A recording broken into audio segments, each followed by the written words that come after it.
We are live. We are live. Please let me know if you can hear. The sound might not be the greatest.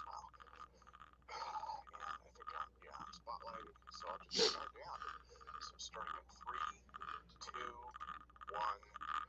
Welcome to APEC. It's April 23rd, and I'm your moderator, Tim Ventura. First, I'd like to thank everyone for joining us on this call, along with everyone watching us on YouTube. In today's session, Bob Greenyer will lead a Q&A on exotic vacuum objects. Brandenburg will discuss Mars radioisotopes, and Rupert Wade will provide funding strategies for inventors and innovators. Mark Sokol and Falcon Space are going to provide detailed lab updates and the results of their latest experiments, and we will be finishing off the event with an open discussion and ad hoc presentations by conference attendees. So let me do the usual reminders. You can view conference replays, details, and speaker info on our website at www.altpropulsion.com. Please save those questions for the Q&A session after each presentation. Today's a little bit special because we're starting out with Q&A, so that doesn't necessarily apply for our first presenter. And you can raise your hand in Zoom using option Y on Mac, or Alt walks through those after each presenter finishes. So I want to introduce you once again to our first guest. Bob Greenyer will be conducting a Q&A session on exotic vacuum objects and discussing their role in stuff like Hutchison effects, nuclear transmutations, other energy and materials effects that might be applicable to future propulsion and space systems. Ken Shoulders, the originator of the EVO model, described EVO as a cluster of electrons that channels energy. Ken believed that he had used the electrons' energy to melt microscopic holes in various materials. There is a ton of stuff here, and Bob has really just mastered all of it. So let's welcome Bob to today's event, and I will hand it over to him to get started.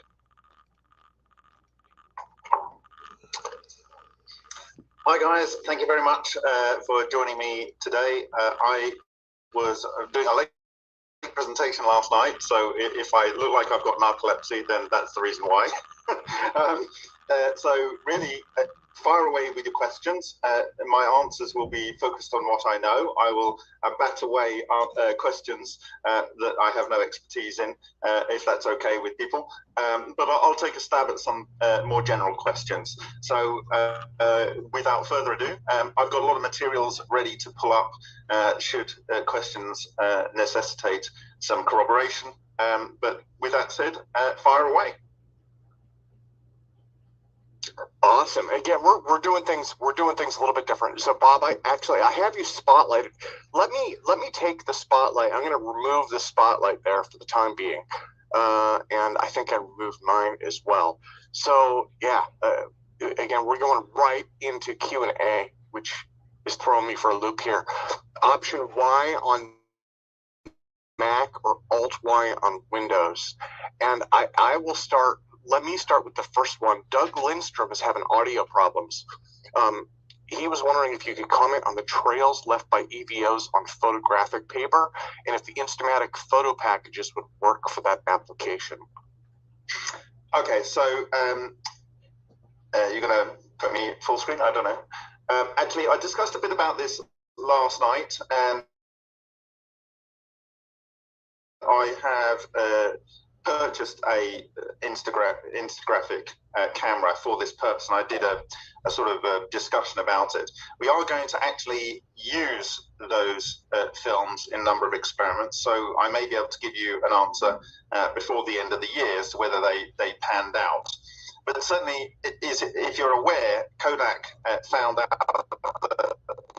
that there was some nuclear testing going on, because their films way back in the day were at least all over them, and people were buying their films and only to find that they'd already been exposed. And so Kodak was actually let in on the fact that there was nuclear testing going on before the general public was, so that they knew when and where, when if the wind was blowing in their direction, they could avoid doing a manufacturing run for a period of time until the ambient radiation was below a level where the product would be useless. And so there was a guy, I can't remember his name, but if you go to the MFMP YouTube channel, you can see a video I did on this, where a guy took some instant film, and he found that he actually had an X-ray source, and it was something for making X-rays, and he actually took films and found that the Instamatic film was susceptible to X-rays after it gone through the camera for a period of time, like 20 seconds. So then you actually expose the film with no actual light going into the Instamatic camera, and then you could then take that film and expose it to the source. However, that's not really very useful for the work that we're looking for. We're looking for accumulation of things over a period of time, rather than to find the right 20 seconds of your experiment to expose a film to. So I actually am proposing that we take the films. These mini Instax here. This is a wide angle one, and this was just one for testing when we're doing testing. So actually they come in packs of 10, and the idea is that you would expose, because we're looking for things that would ordinarily go through the shielding that would shield normal material. And in fact, on the outside of Instax cameras, it comes in a foil packaging, and on the box it says avoid being exposed to X-rays. So they are aware that X-rays will cause some damage to the film. But we're not just talking about X-rays, we're talking about charge clusters, and charge clusters can be in the neutral way. They can pass through a range of materials until they get excited to such a point that they dishevel, and then they throw out their electrons and the ions that they're carrying. And this has been studied by the group Dubna since 2009, and earlier from the group in Moscow Nuclear Physics Institute, Bogdanovich, and they have found that and other Russian authors principally, but they have found that it goes through a number of sheets of material, and this was also observed by Matsumoto. So I don't know if you're aware, but since we last spoke, we have produced a facsimile of the Matsumoto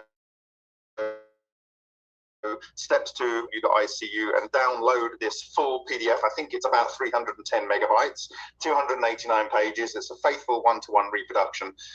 But in this, I think you'll find that a number of his experiments, he actually had an electrode, and below the fluid, he would have some metal, and then behind that, he would have a stack of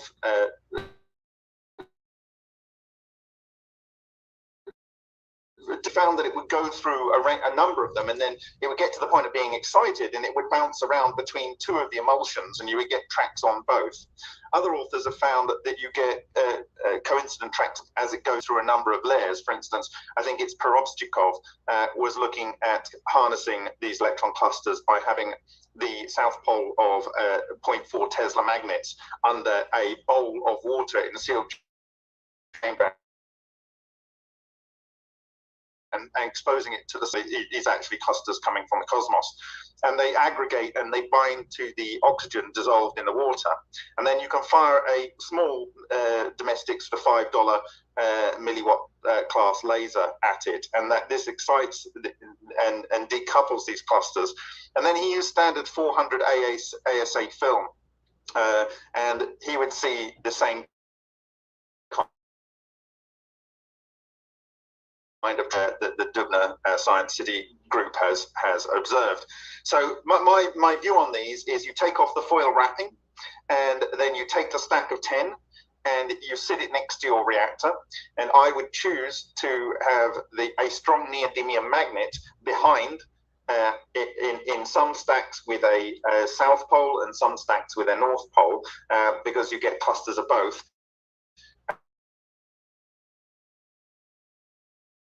Magnets, and then once it's exposed to a reactor for a long period of time, then you would then put it through the camera, but in this case you would blank off the lens and just run them through the camera and let them develop. So it's a non-known entity at this point. There's an opportunity for someone to be a first to demonstrate this, but then you have to have a reliable way of making exotic vacuum objects.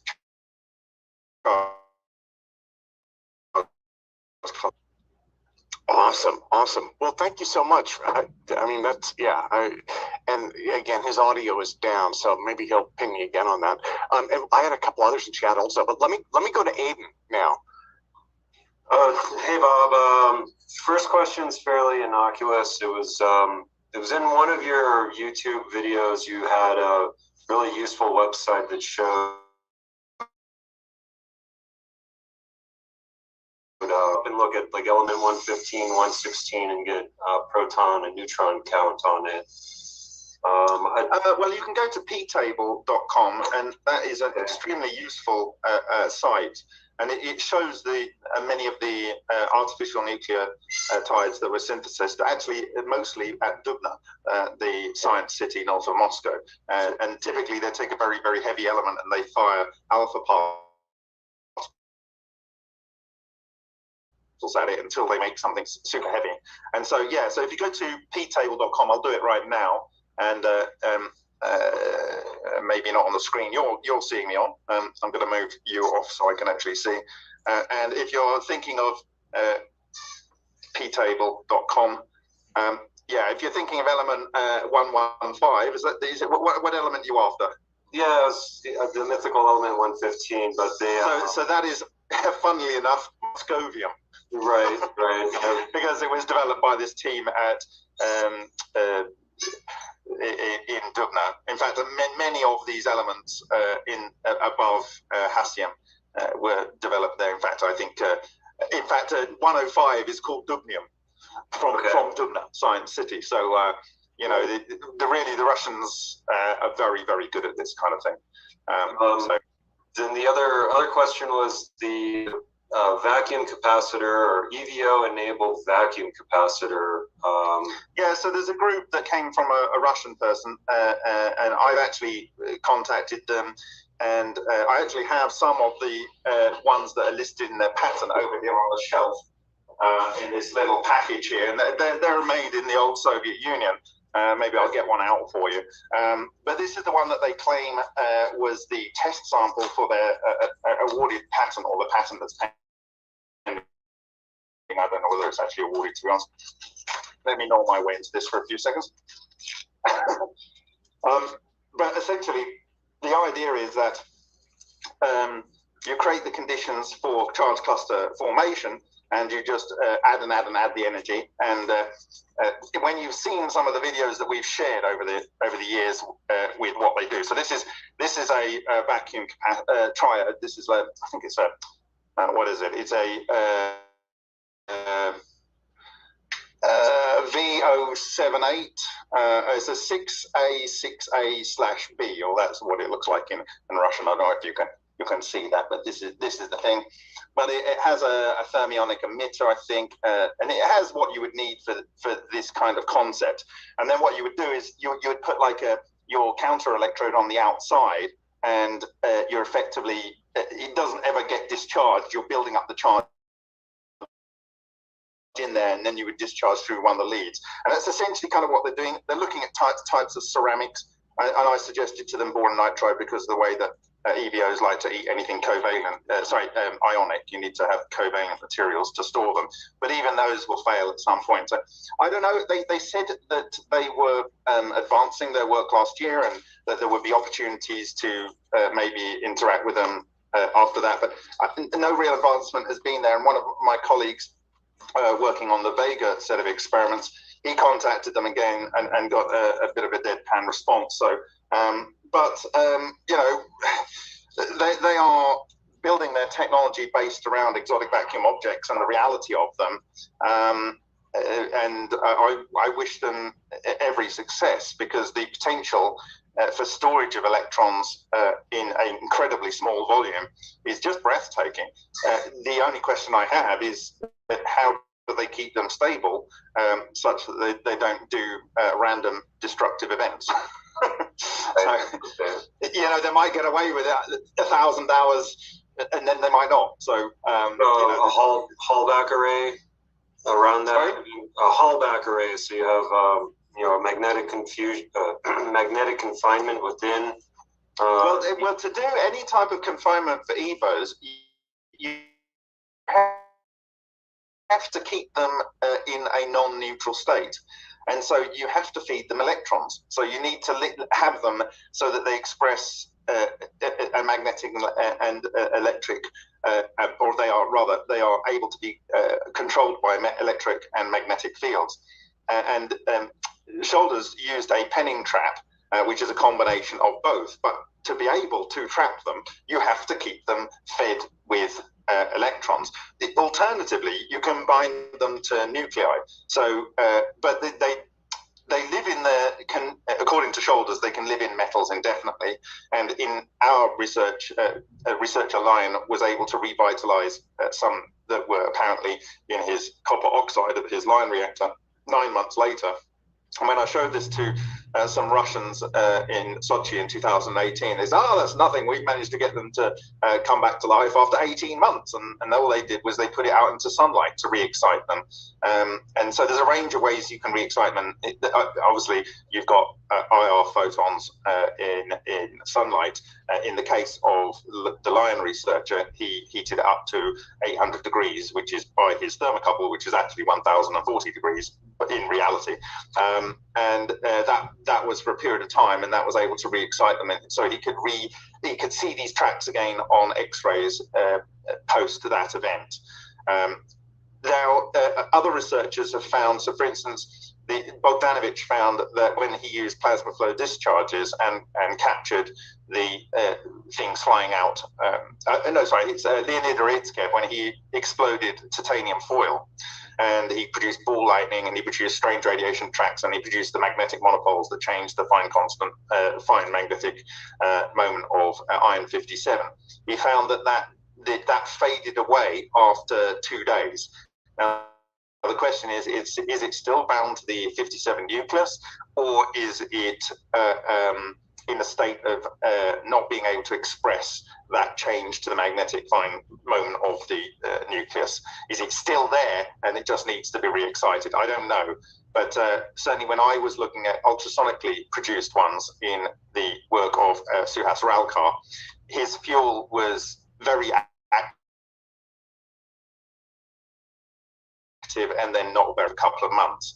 But I imagine that if I take that fuel and treat it in one of the aforementioned ways, like exposure to sunlight, exposure to direct thermal photons, it might re-energize it. So, yeah, so the short answer is you have to keep them alive to be able to control them. When I say alive, you don't want to make ghost particles out of them. If they're ghost particles, they'll go literally where they want, and then they might get excited somewhere else, and then you have a problem. Does that answer your question? Yeah, I think you got it. Abe muted himself out. So let me go to Robert next. Robert, sir. Thanks, Tim. Hey, Bob. How you doing? Hi, Robert. How you doing? All right. I can't believe how much time had passed since you did your talk in January. You were talking about neutrons interact with other matter, which cause a lot of gravitation.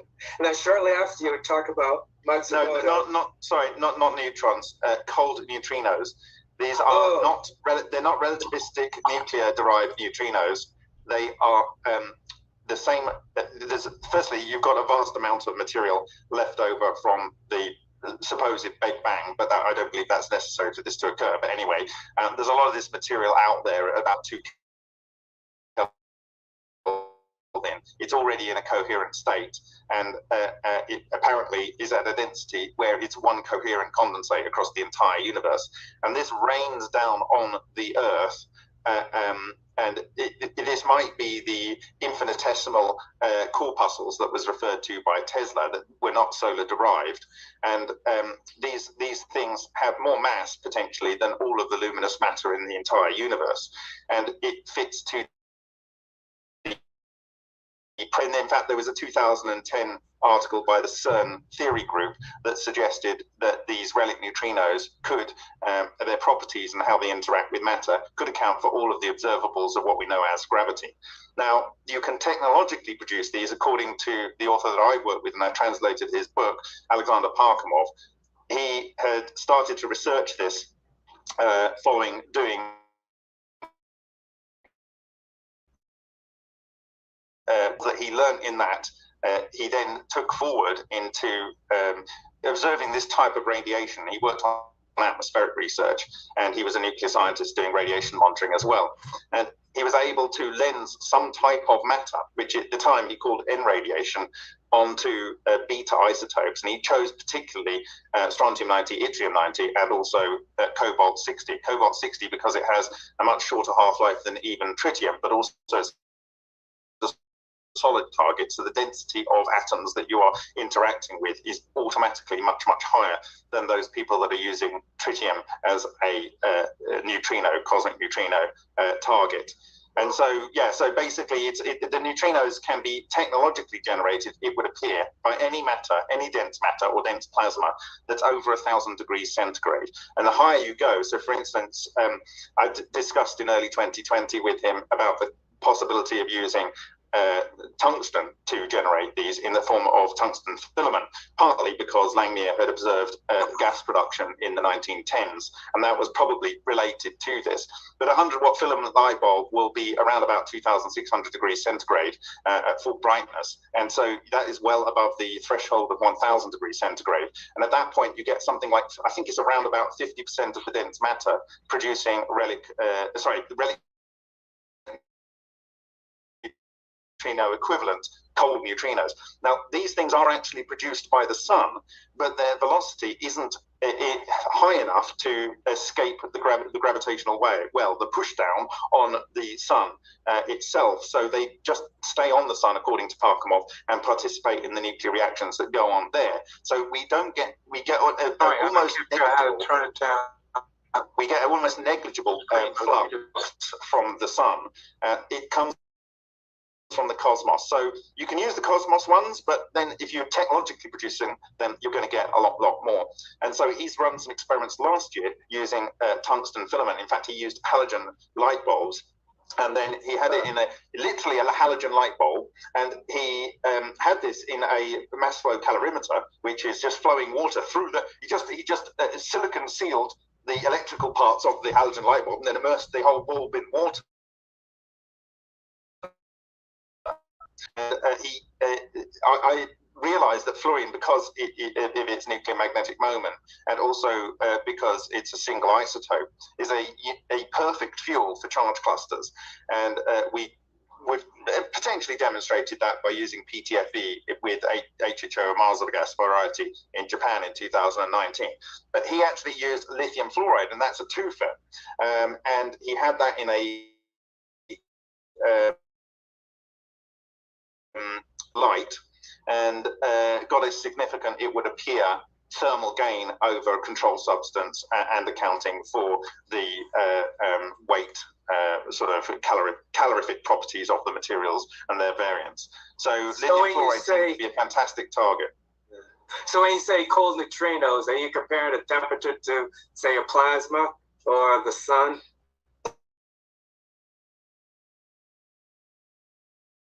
So gamma ray, and what a gamma ray can do, and you can imagine a thermal photon. They're both photons, but the properties are extremely different because of the energies and velocities. Okay, so the fact that the de Broglie wavelength of a cold neutrino is in microns to millimeters. So if you've got them in a cluster and they're sitting there with unstable isotopes that really don't want to be, so basically the fact that a material is unstable, it says its ontological will is to become stable, right? And the idea is that there's some random process and no one knows what it is, and that causes a thing to decay. Well, that random process, in my view, is the statistical flux in any given location of relic neutrinos on the radioactive matter. Now, you can increase that by putting a magnet, you can put your nuclear radioactive material through in between a magnet, okay, two magnets. And there's even patents for this, for increasing the rate of nuclear decay. And in my view, that's because it's pushing an increased flux of these relic neutrinos through the nuclear material. Now, if you can then synthesize relic neutrinos, and what happens in this dense matter over 1,000 degrees, you get other atoms colliding, that it synthesizes a relic equivalent of a relic neutrino, but a cold neutrino and anti-neutrino pair. And that's his understanding. And we have a calculator based on that, and it's rudely good at predicting outcomes in the field in terms of what has been historically observed and what you might predict would occur if you put several things together in a future experiment. So then that would give you a good outcome, and that's what he got a best outcome with. You know what I mean? Okay. It's like, thanks for correcting me. Thank you. That's okay. I thought it was interesting. You went directly to an application of lightning. I have a note. This is what Matsumoto said is what a lightning is. Can you elaborate on that? Okay, so in the case, if we step to what Shoulders did a lot of studies on lightning, and he said that the leader, the feeler at the head of a lightning bolt is actually a ball lightning, and this is an exotic vacuum object. And I would be fairly confident in saying that Matsumoto would agree with that. We actually have his email of a few days ago, and we're starting. Talk about step leader. So basically, it's like. It's the tracer that traces out the ionized channel Before the light from lightning. So, and if you actually watch it slow down lightning, you get a ball that comes down, and then it gets, in my view, it does exactly what we're seeing in the Vega Valley. It gets overexcited, it consumes too much matter, and in this case, it's probably nitrogen, because it's 78% of the air, nitrogen 14. And it comes down, it's consuming that matter and oxygen, 20-something% of the air. And and then you get another feeler going out, and then you split. So you get forking and forking and forking of the feelers. But then the first that hits the the higher potential, let's put it like that, depending on whether it's cloud to cloud, cloud to ground, or ground to cloud, will then provide the discharge channel. And then through that discharge channel, you'll have multiple pulses going through. Because I understand through Feynman's lectures of physics, the step go following. Well, it's interesting because now there are some extremely good. I think the high speed guys did some took some material off the 3-tower boat thing in Singapore, and you can see where it comes down. I've actually had the pleasure of standing up there, but I never got a chance to stay in the hotel. But also, let me interject. I know exactly where it is, and so the lightning comes down, and the feeler comes down, the ball lightning comes down, as I described, and then spreads out to multiple channels. It hits the ground, or the other way around, or between the clouds, depending on the potential differential. And then you then have something going back up. Now, yes, that could be the exotic vacuum object coulombically exploding, and what you're seeing is it riding up the channel before the lightning. So because we've actually produced these coulombic explosions from EVOs in the Vega experiments. So you can see them very clearly, and in the presentation I gave last night, you can actually see what's going on in terms of the structures that form the core of ball lightning, and you can actually see the breakup products and stuff. So, yeah. One more question. Actually, Robert, if it's okay, let me go to Harold next, and we'll come back. Come back later. Yeah, we'll just loop around here. Let me go to Harold next. Harold? Oh, thank you. Well, hi, Harold. Hi. Mr. Greenyer, obviously, after watching your presentation, you obviously offer a banquet of food for thoughts. So that makes me wonder, what drives your research? What is your research methodology, and what purpose drive it? to do what you're doing, different things. Now, the second part of my question is related to the more specific is, can you address on the application of element 115 in proportion, like you have been discussed about Bob Lazar and others? Can you elaborate on that second part? Okay, so on the first part, why am I interested in this? Frankly, and it might sound only before I was 10, I had a series of dreams, and I was told I'm going to have something very difficult to do. I have no choice. It's going to be a burden, and it's going to be in my 40s. And so I've always known that I would have to do this job. It's something that I couldn't take a profit from. I couldn't become fantastically wealthy from. But it would be my 40s, and I'm going to be 50 on September the 23rd. So if anyone wants to send me a birthday card, that'd be nice. Yeah, so I actually started the project, and it really hit the ground almost on my 40th birthday, which was surreal. And I really didn't know what I was talking about in any degree for the first 6 years. And it's kind of like an iterative process. What makes me tick? Well, I've had one child, and I desperately wanted more children. But in 2006, I'd gone to the Peak Oil Conference in County Cork for planet Earth. I mean, one of the speakers formerly worked at CERN, and he says, you know, to get enough fissile material, fusion material, to run a 1 megawatt reactor for 1 year, we'd need to process 3 times the volume of the Zambezi, which is the 3rd largest river in the world, to just produce that amount of material to run 1 reactor. Of course, there's different methods that have been developed since that, but I walked away from there, and he touted the phrase where at CERN or other areas, they were saying that the Russians gave the tokamak to the West to waste all their research dollars. And I'm probably pretty convinced that that's the case now. So, yeah, I came away thinking that because it was a Peak Oil conference, like the oil's going to run out, the nuclear fusion's never going to come. I had witnessed the 1989 episode with Martin, get an opportunity to make a difference with my skill set, then I would. And I realized I'd have to walk away from everything I'd done. And honestly, I can say it's the best decision of my life, other than personal decisions, family-wise. And I couldn't imagine meeting more interesting people. The science is incredibly engaging, and you're meeting, I mean, the opportunity to meet the top scientists in Japan, in the US, in basically every country on Earth. It's been a real pleasure and an honor to do this thing that I had to do. And I think we're nearly at the end of it in terms of establishing it as a real thing.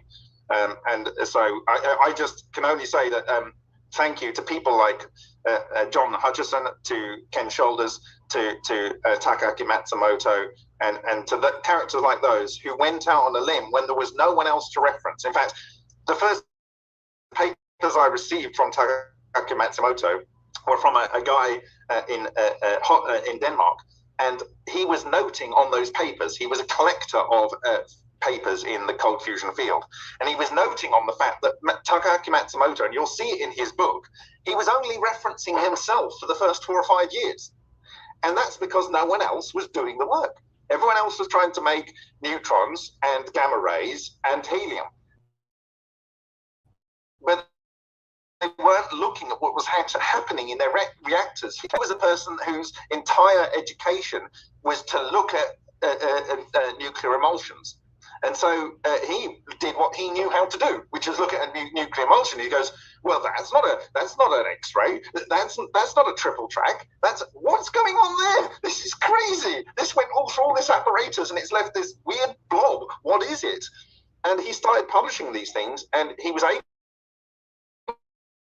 to publish in 1994 when he mentioned ball lightning. And then they stopped. They changed the rules. So he couldn't publish. Not allowed to talk about that. Okay, so about element 115, the Moscovium, as synthesized in Dubna, I believe, probably, most likely, by some of the people, in fact, one of them probably Shishkin, that I'm translating his work right now,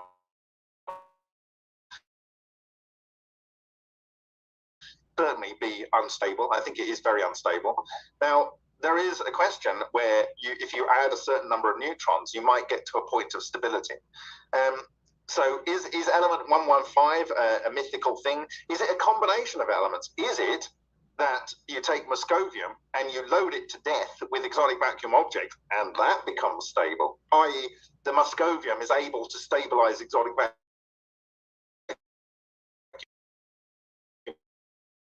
objects?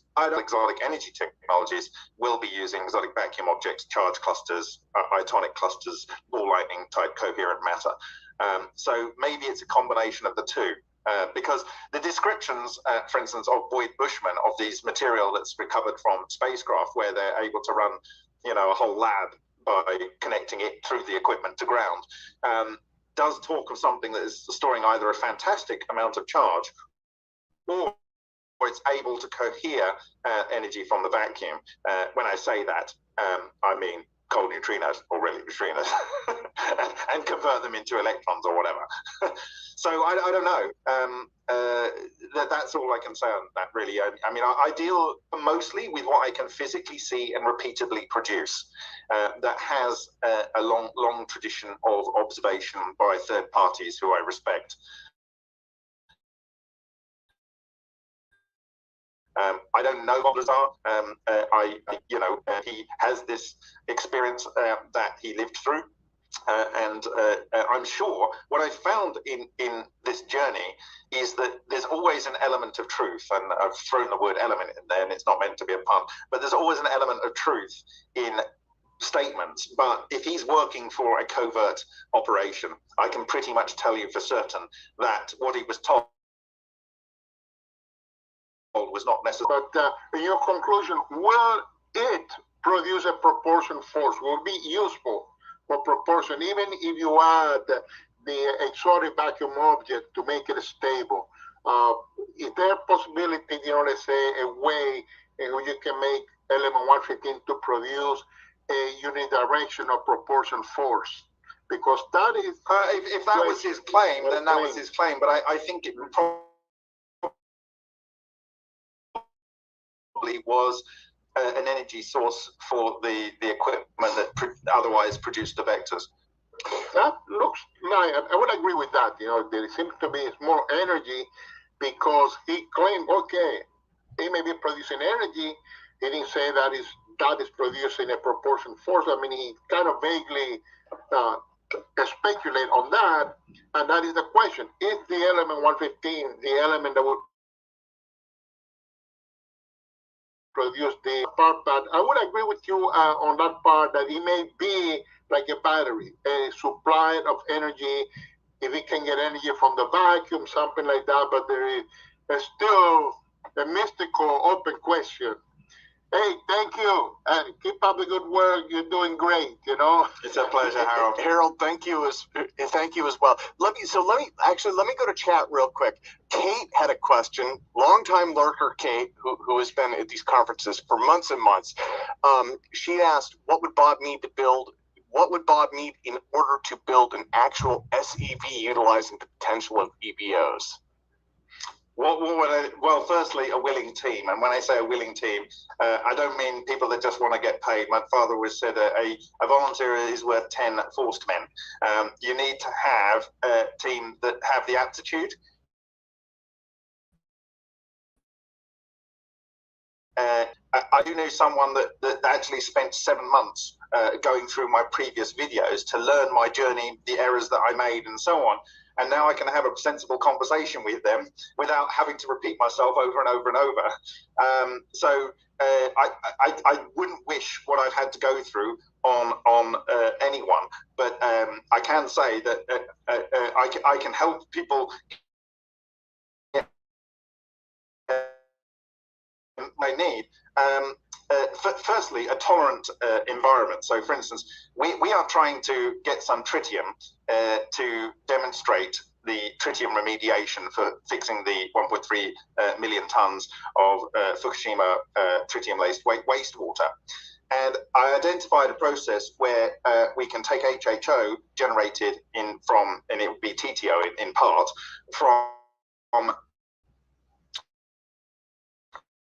a generator, ideally with some sound involved, so it's similar to a Mars gas if it's not a Mars gas, and then expose that to calcium carbonate in a way that that the carbon dioxide is driven off and you get calcium oxide. This is already known to work in Lena, but from the 1820s, this is actually exactly limelight.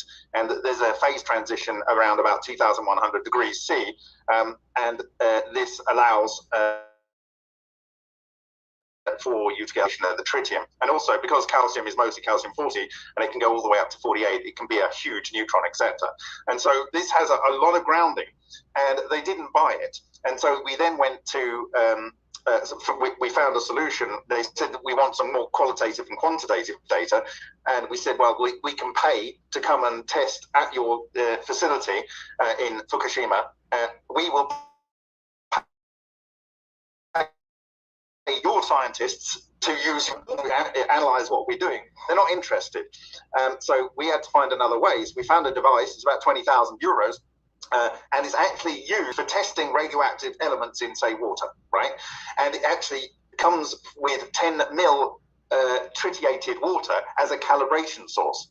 So the proposal that we're making is to use a calibration source, multiples of it, process the calibration source, have another bit of calibration source, and see the difference in radioactive output using the device that is used for testing radioactive material. So it's an absolute slam dunk. And you know what? We can't get any university anywhere, any company that has one of these devices or anything, because you know what? You have to have a radiological license to receive radioactive material in order to do the test. And there's a nuclear authority in the UK, and they want to help advance neutrons in nuclear research. We wrote to them, and their response was, this is too advanced for us. So it might not be that there's a conspiracy by most people to prevent this from happening. It might just be that the rules are in place such that everyone that could enable it to happen automatically prevents it from happening. It's not that they are talking to someone. The rules are already set in place globally. It's magical stuff. Okay, so the most important thing is the right kind of labor. The second, and willingness and actual determination to find out the answers. The second thing is a location that is capable of doing the kind of research we would need to do. And if you look at what happened to T.L. Carr, as soon as he started claiming that he was getting things flying around, he was shut down. You know, so you've got a real problem with these things. So you need to have the right people, the right legislative environment, and the right location. So the only other way you can do it is to do it completely in secret. And that's not me. So that's not going to happen. It's going to be completely out in the open all of the time, whether you like it or not. that way you can't undo, you can't put the toothpaste back in the tube. It all becomes public knowledge, right? So those would be my prerequisites. It's not that necessarily you need a lot of money, actually. You don't necessarily need a lot of money. You need the right amount of money. If you give people too much money, they stop working. If you don't give them enough, they can't work. So you need the right amount of money to match the team in the right environment with you know, it really is a tough cookie to crack. But, you know, if there's something that we can find a solution to. Sorry, I think that might have been Kate right there. Sorry. Okay, you know what? I have a question. Well, actually, Lulu, if it's okay, I'm trying to do these in order. Let me go to It Is Possible next. Okay, sorry for no cam. I do have a question for you, Bob. So glad to see you here again today. Your last presentation was such a mind blower that because the audience was silent, it was just such a plethora of information. But today I want to ask you an interesting question that maybe you haven't thought much about, and that is antimatter in relation to this system. Let's take a look at, the Schwinger limit is a quite fascinating phenomenon. And when we talk about electron neutrinos and electron clusters, these things have so much momentum and they have so much energy concentration. It might be very possible for them to surpass the Schwinger limit, which I believe is perhaps part of the explanation for why you're getting transmutation of elements. But I wanted to ask you about antimatter and its production. Have you looked for it? Have you tested for it? And have you done anything regarding, say, positrons being produced or anything on those lines? So if you actually look at what the theory is for Takake Matsumoto, what he says is you get an electron cluster around your nuclear matter. Now, for every atom, regardless of what atom it is, you have at least one electron for every proton. The neutrons are neutrons, right? So if we start with protium, which is one proton and an electron, you've got a proton and an electron, okay? If you've got deuterium, you've got a proton, a neutron, and an electron. So for every positive charge, you've got a negative charge.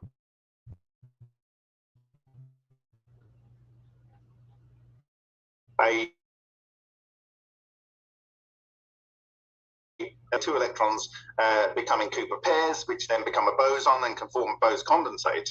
And this gets to the point where it gets so much intense field in the coherent electron cluster that it polarizes the protons. And that causes the emission of a neutrino, not an antineutrino, and a positron, the antimatter of an electron. And the positron and the electron that was already there become bound to the neutrino that's emitted, and you get what's called an iton.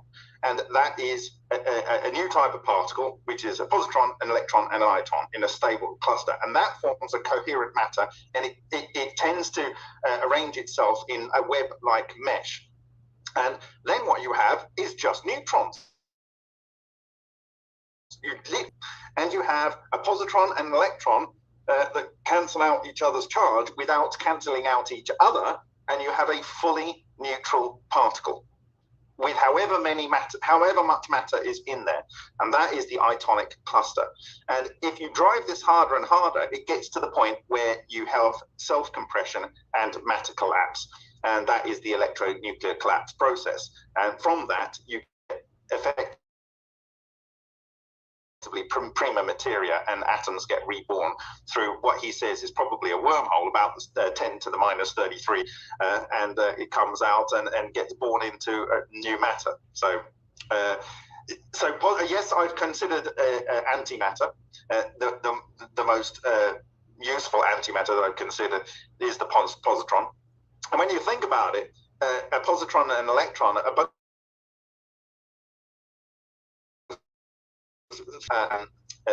zeta Bewigan orbiting structures that are closed loops of light.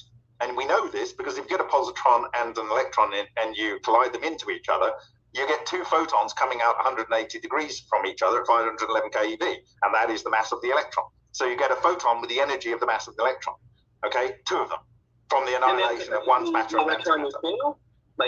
Sorry?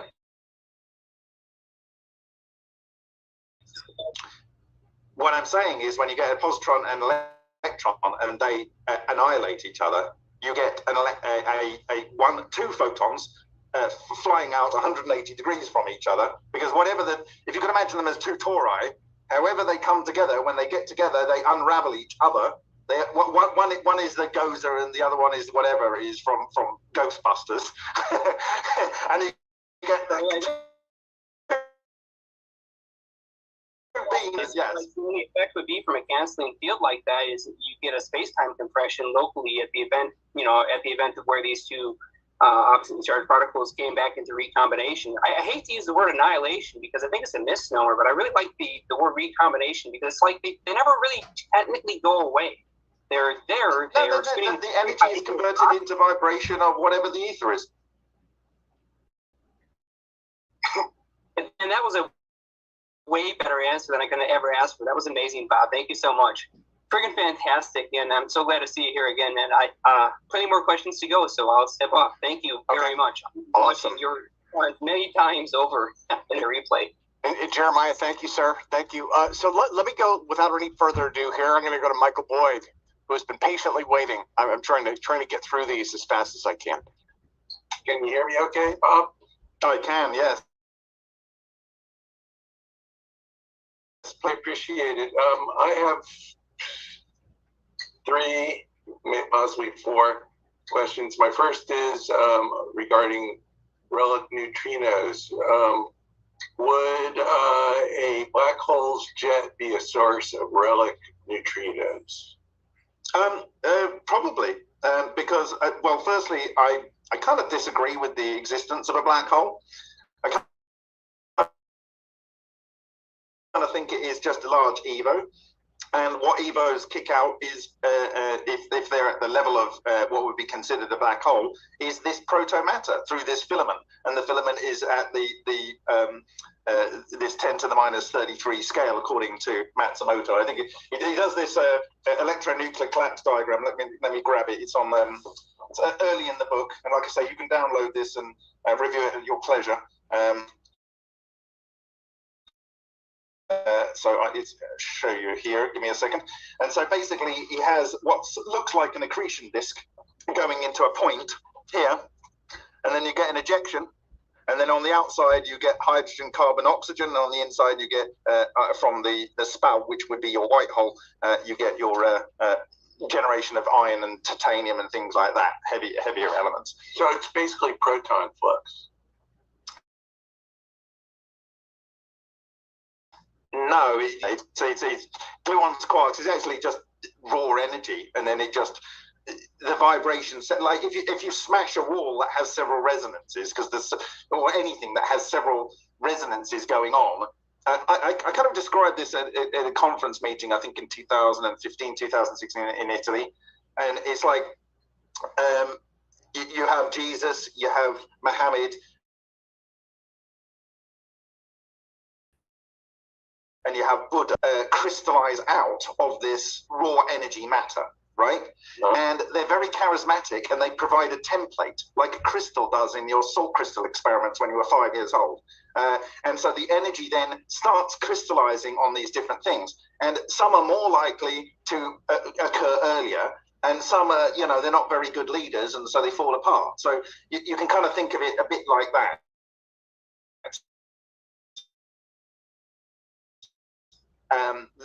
The matter, whatever set out to a stable state, that then provides a template for more energy that's coming out of this kind of proto-matter, this prima materia. Okay, thank you for that answer. My other question is we were talking about lightning earlier, and I'm curious about 2 forms of positive lightning. One being the sprite, and the other being what's called an ELF, the little circles that show up in the upper atmosphere of the Earth. Do you mean things like these sprites? A sprite, a lightning sprite, like is a positive. Yeah, actually, I was very, very surprised because in Matsumoto's book, he talks about that. Oh, cool. Literally as one of the manifestations of this phenomena. So it's actually the question was similar. Is that a source of a relic neutrino? Can we make them here? Is my point. Yes, we can make relic neutrino equivalents called cold neutrinos, and we make them by getting solid matter or dense plasma above 1000 degrees centigrade, whereupon the particles of that matter, including electrons, protons, and neutrons, have a kinetic energy sufficient to synthesize electron, neutrino and antineutrino pairs of the cold neutrino type, where the wavelength, the de Broglie wavelength, is of the order of microns to millimeters, in which case they can interact with ordinary matter in such a statistical way that it's likely, or more likely, much more likely than relativistic neutrinos. Relativistic neutrinos, you need 9 light years of lead to get any sort of meaningful interact anywhere. So that's a lot of lead. That's a lot of lead. How much gold? I would take that to the scrappy, and I'd be made for life.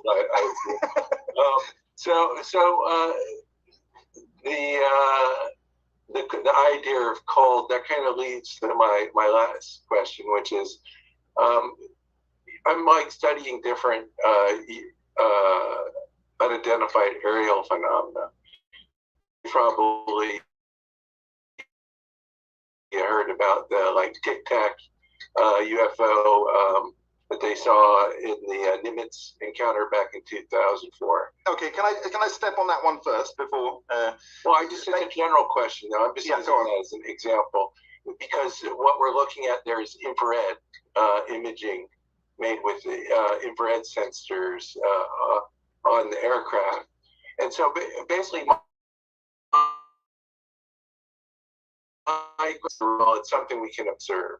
So in my review of all the different objects, I've come across a couple where, unlike the Tic Tac, which shows up warm on the IR compared to the background, the ambient background, I found several where it's actually cold. It shows up cold on the IR. And I'm curious if you have any ideas on why something would show up cold on the IR? And well, I've already told you that the exotic vacuum object was able to be re-energized by putting it into a heater element from the researcher Lion, and what that is effectively doing is it's absorbing thermal photons. And so it could be re-energizing itself by extracting energy from the environment. And in fact, using this process, you can do what's called single bath thermal extraction at a distance. And so if you go and look at the Lockheed Martin patent that was awarded in 2013, they use coherent matter production. It's called coherent matter waves, something like that, by Lockheed Martin 2013. And they actually, without actually admitting it, they are absolutely categorically generating these things, initiating them from electrode points in the same manner as shoulders. So it's a shame. I can't recall whether they credit shoulders, but they should credit shoulders in that pattern, and it's a bit off for them to have avoided that. So it's called coherent matter waves? Yeah, it's called in fact, if you go to remoteview.icu, it's the absolute first article on my blog, because it's of that importance. And I just discussed it on Remote View ICU. Remote View. If you go there, it's the very first article that I list, and you've got a link to the pattern and related patterns. And I've discussed other patterns that led up to, I think, that learning by them. And they say that one of the uses of coherent matter is single bath thermal extraction, so where you can extract temperature at a distance. And I believe that this is the way that you can control weather. You create a cold area and a hot area by creating, when you create an electron, an exotic vacuum object, as the matter condenses. So you need to think of it like this: if you've got a plasma and it condenses to a gas, you have to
minimum curvature, because you don't want to you don't want to have any points at which you get a discharge. You need to have an even structure to have the clusters all over the surface to be able to control it in the right way.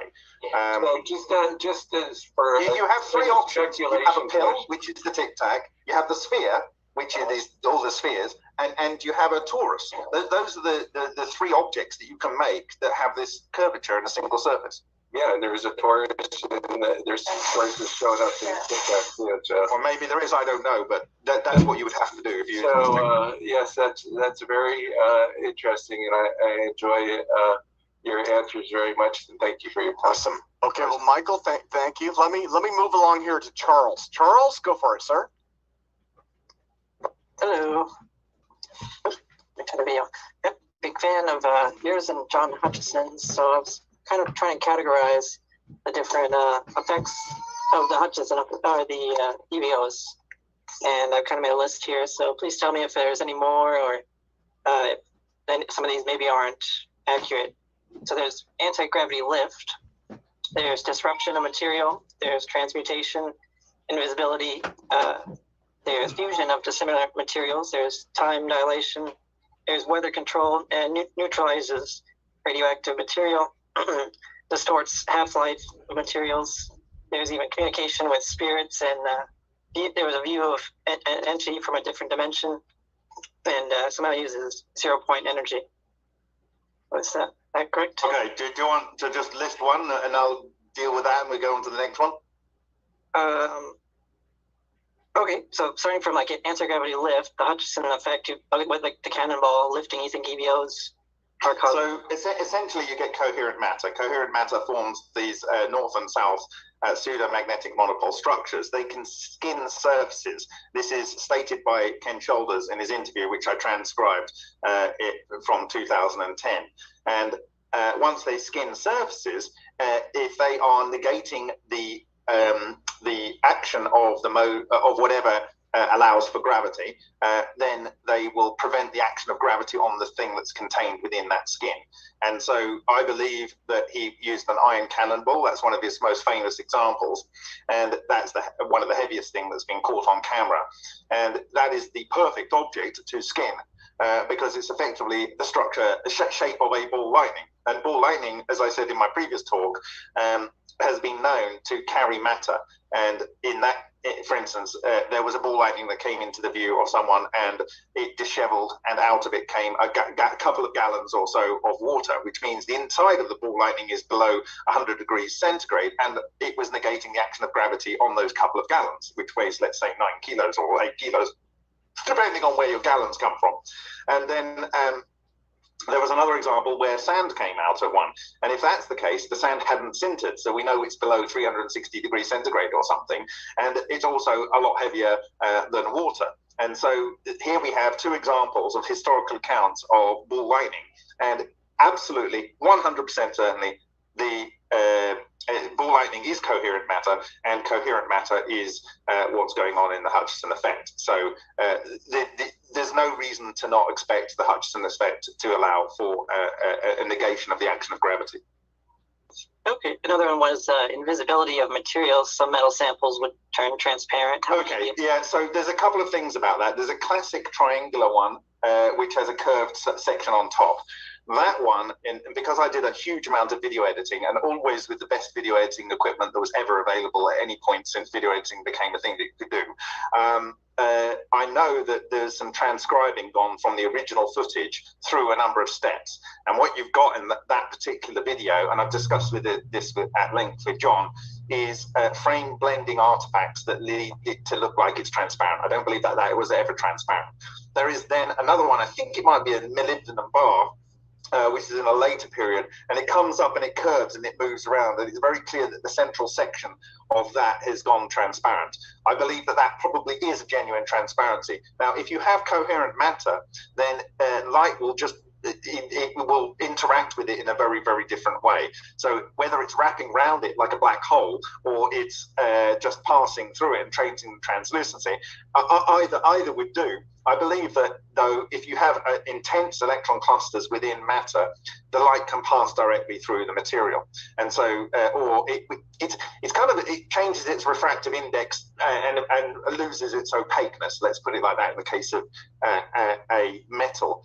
And so when you look at that particular video, how I'm seeing that is like, if you take, there's a guy called Thunderfoot, and he took potassium and calcium and mixed them into a liquid, and then he dropped them onto some water for this Coulombic explosion. Well, what is Coulombic explosion? Well, that's when you get a lot of charges going into the metal. What did he observe? It went from silvery to black to transparent, and just before it exploded, it was in the transparent state. And that is the point which is at, in my view, the highest coherence in the matter. So you physically see a metal becoming transparent in that Thunderfoot experiment. And I discussed this in my matter manipulations lecture that I gave in Copenhagen in 2017. You can go and look at that if you want on the MFMP's YouTube channel. So the transparency one, I believe, is a real thing, and I believe it's easily explainable by coherent matter. Great, thank you. And for distortion of half-life, sometimes materials would seem to oxidize quicker. How would EVOs maybe cause that? So if you can imagine an electron wants to grab an oxygen with a certain level of intensity, right? Now imagine you have an electron that has very many orders of magnitude more desire for oxygen. Because two reasons. One, oxygen likes to have an interaction with other materials that want to have an interaction with it ordinarily. But secondarily, oxygen, as I've argued in my monopole clutch presentation to the Russian community in 2020, it is the most paramagnetic most paramagnetic molecule of all of the elements before you get up to some of the lanthanides. You're looking at things like chromium and stuff like that up at that end, and so it's unique in that nature. And I believe that that's why it's so important to life in general. It's so important to ball lightning. It's so important, you know, for instance, Sundaresan and Bockris in, I think, 1994. They did a replication of the George Oshua carbon arc experiments underwater, and they found that if they had no dissolved oxygen in the water, they were unable to synthesize iron. And they argued that it was the fusion of two carbons and two oxygens goes to iron 56 and 1,4 helium.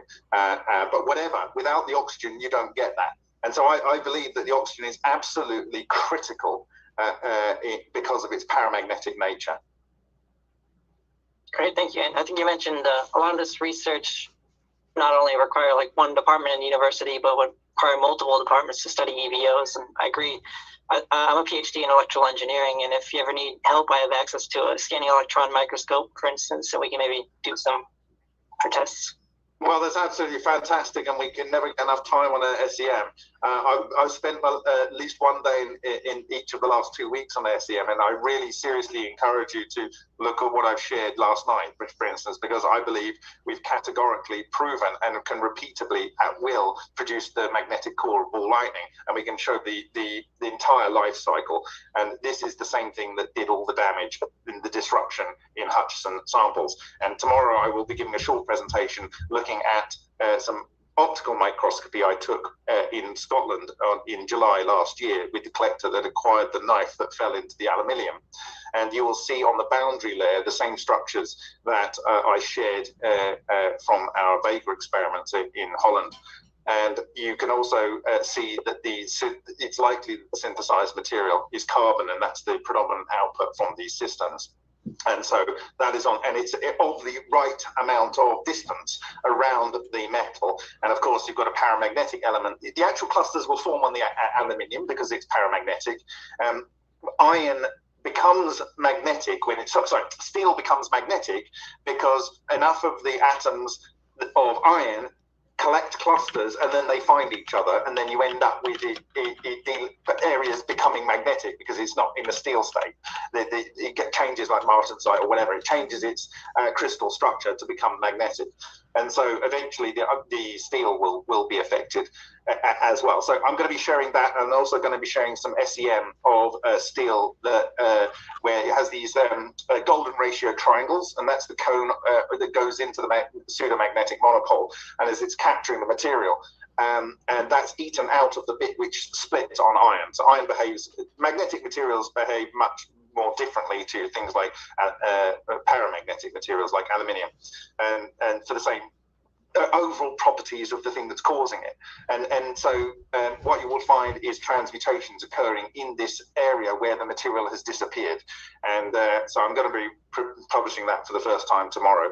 And so it's just, it never surprises me. Sorry, it always surprises me how much everything is logical and consistent between anything that you look at. If it's a genuine thing.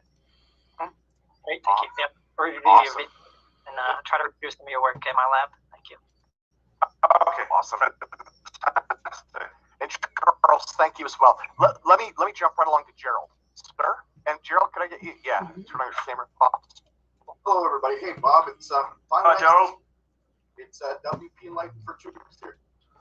Oh, wonderful! Finally, I get to see you. Wow, yeah. I don't have much of a question, unfortunately, because my main question was answered. All this. Oh no! People Ask here, another one. They already asked it. You know, the only thing I have is have you seen David LaPointe's new primer videos? Okay, I was going to do a separate video on this, but since you asked the question, I'll do it now. As long as I get a recording to share of this, then I'm happy to do that. Essentially, I don't understand how his patent was granted. Patent, depending which side of the pond you're on.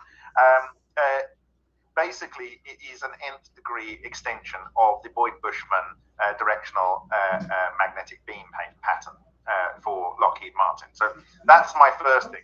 One could argue that the hole, i.e. where there isn't a magnet, which is the back end of the bowl, separates is from an nth degree variation of the Lockheed Martin Boyd-Bushman patent. However, in that patent by Boyd-Bushman, he has the option to have an electromagnet there to pulse the magnetic flux. And this then causes a problem because you can have that off, and in which case you have exactly a LePont bowl, right? So that's on the bowl. So I unfortunately, I don't think his patent, even though it's been awarded, is valid. And the reality is patent investigators rarely look at the historical patents. And by that, I mean a long way back, or even in this case, a short way back. And so it's kind of like, sometimes I believe that they're letting these things through. So someone spends their life investigating what they can do with it. And if it yields anything productive, the military will just come in and take it anyway in the US. You can forget, actually, so I think the most useful thing, I mean, we were told this when we set up the MFMP, so don't base anything important that you research in the US, because if they just have these strategic laws with everyone that trades in dollars, and basically they can shut you down.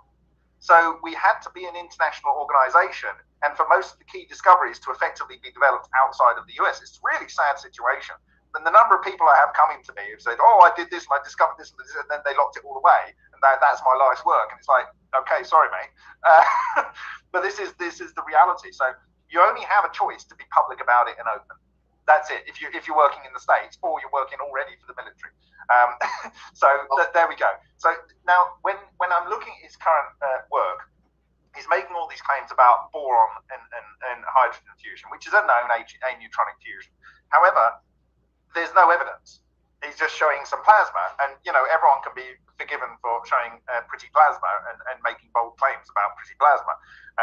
I don't want to discourage him in any way at all. It's absolutely essential that people like him do the brilliant research he's doing, and it is different from any other research that's out there in the public domain. And I must credit him with producing out few but quality videos. I should learn from that. But anyway, the last point is that he's got a tungsten electrode in there in his second video. And tungsten, 1910s, as I've already said tonight. Greenyer observed the tungsten producing gas. Now, what he's showing in that second video is exactly what we've been showing all day long in Vega experiments using tungsten, and in fact other materials as well. And you have David Huntsman in the 80s blowing up two thumb-sized tungsten electrodes in a electric arc furnace when he was trying to deal with Ormus, right? Yep. It had nothing to do with the Ormus. It was electron clusters vaporizing the tungsten. Nothing to do with the ormus. Okay, so interesting, but nothing to do with the ormus. Okay, then you have well, there might have been some interaction, to be fair, but you don't need the ormus in there to achieve that effect. And the Sapphire group has shown that, because they had their Langmuir probe, which is interesting that it's called that, Langmuir probe coming into their double layers, and it vaporized in a few milliseconds. And then if you Mizuno observed the same thing in I think 1996, where his tungsten electrode blew up, and the COP was calculated about 800 times the input power. But it's the tungsten that is fissioning, and we've shown that categorically what it does, because we've created a controlled and less intense, but on a surface layer, exotic vacuum objects clustering electron clusters, matter clusters, by using a Mars gas on a tungsten welding rod. And we've observed the transmutation that occurs, and we have replicated it in a self-built system by David Boutillier in Canada, based on the learning that's happened since. And so it's fissioning. And so if he yields any excess heat when he's got a tungsten electrode as his core electrode, it's not only that most of the excess heat will be coming from the transmutation, fissioning rather, and transmutation of the tungsten.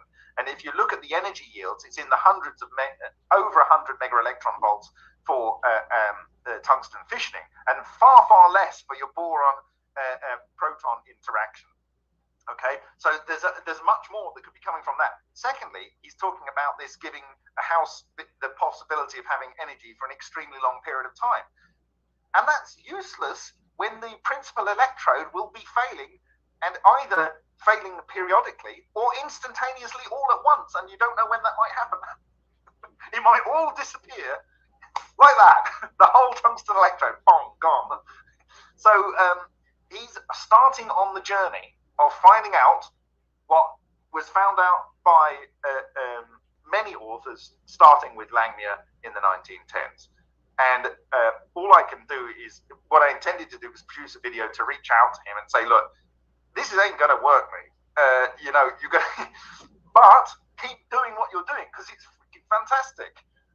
Don't stop, but be aware that your tungsten is going to, and it's provably where most of the energy will be coming from, because you can see the things flying off. And on a last note, I'll say that the things that are exploding off that he drew attention to in that second video do not care about the magnetic or the electric field. Why? Because they're charged clusters. Thank you for that answer, Bob. That was awesome. I'm still hoping to get you up here in Canada to view my work. Well, they have to change those silly fascist rules that don't allow someone that's had COVID twice but won't take an experimental jab to travel to anything on that side of the pond. Yeah, me as well. Thank you very much. I've seen all your work, and I continue to watch it, and I won't stop. Please keep on. Thank you. I'm really looking forward to see what you've done there. Awesome. Well, and thank you as well. Let me go back to Robert now. Robert? Thanks, Tim. Hi, Bob. Hi, Robert. Hi. I just have a question. Interesting how you can apply. You mentioned toruses or two tori. You're referring to see how eddy currents cause a vortical phenomenon. You can see it because there's moving material in the ether. It was when you were talking about this experiment, very simple, where you could use an ultrasonic cleaner to see the patterns, whether the antinodes, where pseudo-monopole. I think it's actually at the nodes, but I always correct myself and say it's either one or the other, because I'm not thinking too much when I'm doing a live presentation. But I think it's actually for asking these questions. It happened so long ago. I'm not sure if you remember discussing it, but that's part of my research is vortices and torus. And I was just wondering if you remember how you could elaborate on that. Yeah, so you can go and look at the MFMP YouTube channel. There is I think 18-minute or something video, which is in Ultra HD, showing exactly how to walk through that process. Now, okay, all right. Ultrasonic experiments have been known to transmute since the early part of cold fusion. One of the leaders in this field is Roger Stringham, and he's worked out of Hawaii. And he has most recently worked with Tom Claytor, formerly of Los Alamos National Laboratory. And in their most recent publication, I think it was in 2019, but I think the work was done earlier, he'd moved from the 24 to 46 either 24 or 46 kilohertz ultrasonic transducers to a 1.7 megahertz transducer. The reason being is that he identified in a paper in 2012 that the transmutation was occurring around nodes. Now, he says that at that point in 2012, he's very close, I think, to good understanding. He's saying that electrons form a condensate, and they encapsulate the deuterons, which also form a condensate inside the electron shell. And then that causes self-compression, and you end up with two deuterons fusing. But the reality is, that's not what's happening.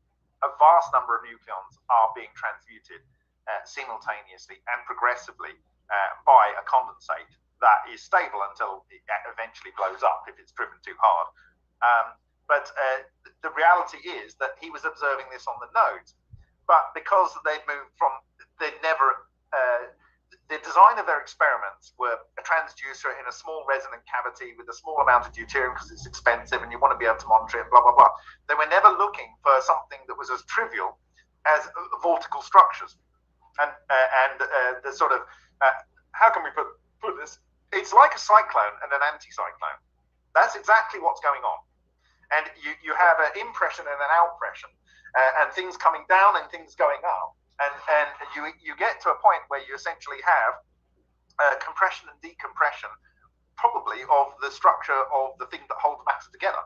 And in one case, it synthesizes heavier matter. In the other case, it synthesizes lighter matter. And if you look at what I talked about last night, which was a 2005 or 6 paper by Rodinov and Sabatimova, they're saying that there are these strings that are present throughout the universe. And on one end, you get a flux of neutrons being neutrinos, relic neutrinos being pulled in. And on the other end, you get them sprayed out.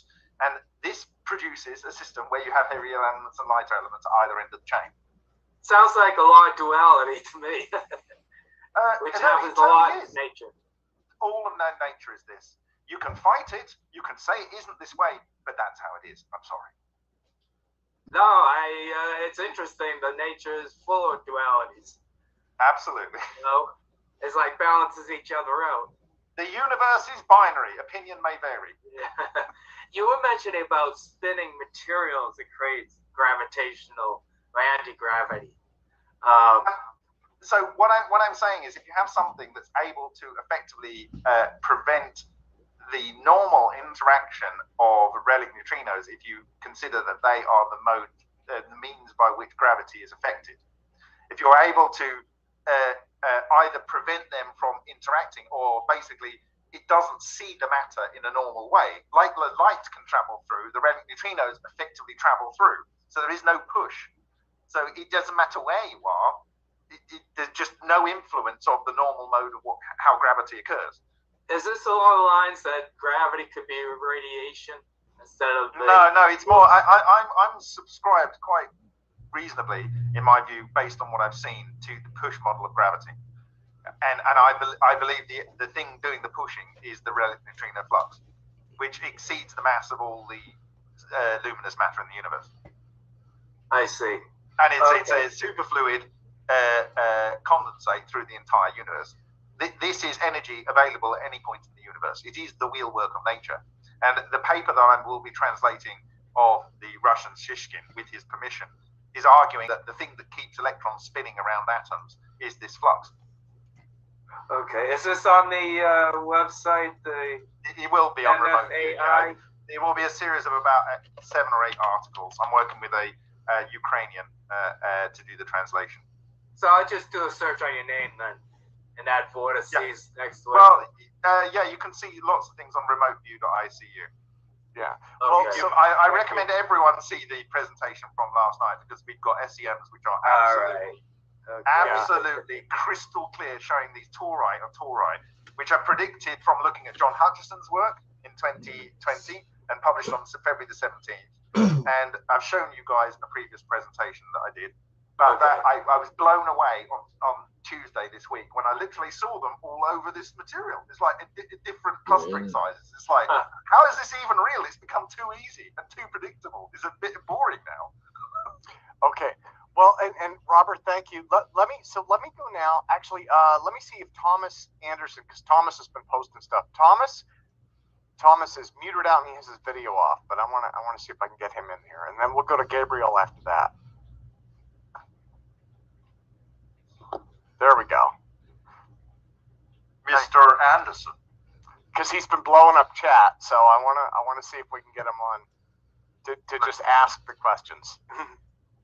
I don't remember the questions except the first one, which was well, it wasn't a question, but more of like a supposition based on what he showed with the black hole and white hole concept, that it seems like anything that goes to a denser state is a careful balance, from what I've seen, of just the right amount of gravitational force to confine the energy and compress the matter in order to get it to go too far. Then my guess is that most likely it's actually compressing it to the point where it squeezes the energy out of it, and it drops to such a low energy state that it begins reacting to even gravity the way material does when it hits its Curie point, where it loses its ability to react to the magnetic field to be attracted to it.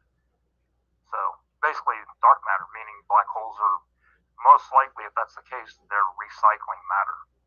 Oh, this absolutely is. I think the whole universe is, in fact, I would argue that any vortical structure pair, they work together, vortex and anti-vortex, as mother and father, and they take all the dross that's out there and they churn it up and make it into fresh material. It's like a recycling plant. Well, I could also say too, if you squeeze stuff enough, instead of compressing, you end up breaking it down.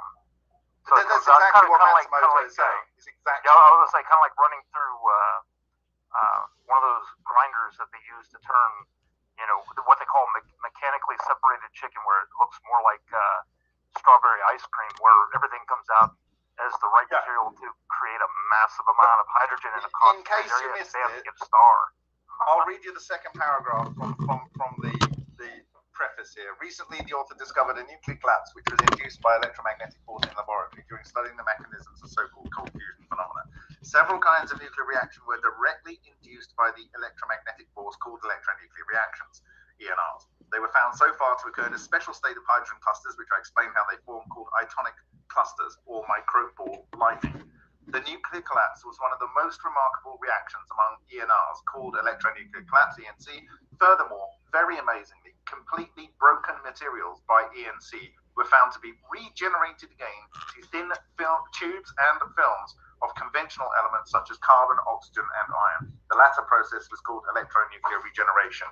And we were showing that all over the SEMs yesterday. And they have this whole thing where basically they believe they see where like the Big Bang happened. It's like, it could possibly be that we just had a moment where basically enough stable black holes had formed almost the equivalent of like a shell moving towards each other with such gravitational force towards a central point that they were literally exceeding the speed of light limit and slamming into each other and then causing an eruption. That's what all they're seeing is a remnant of that.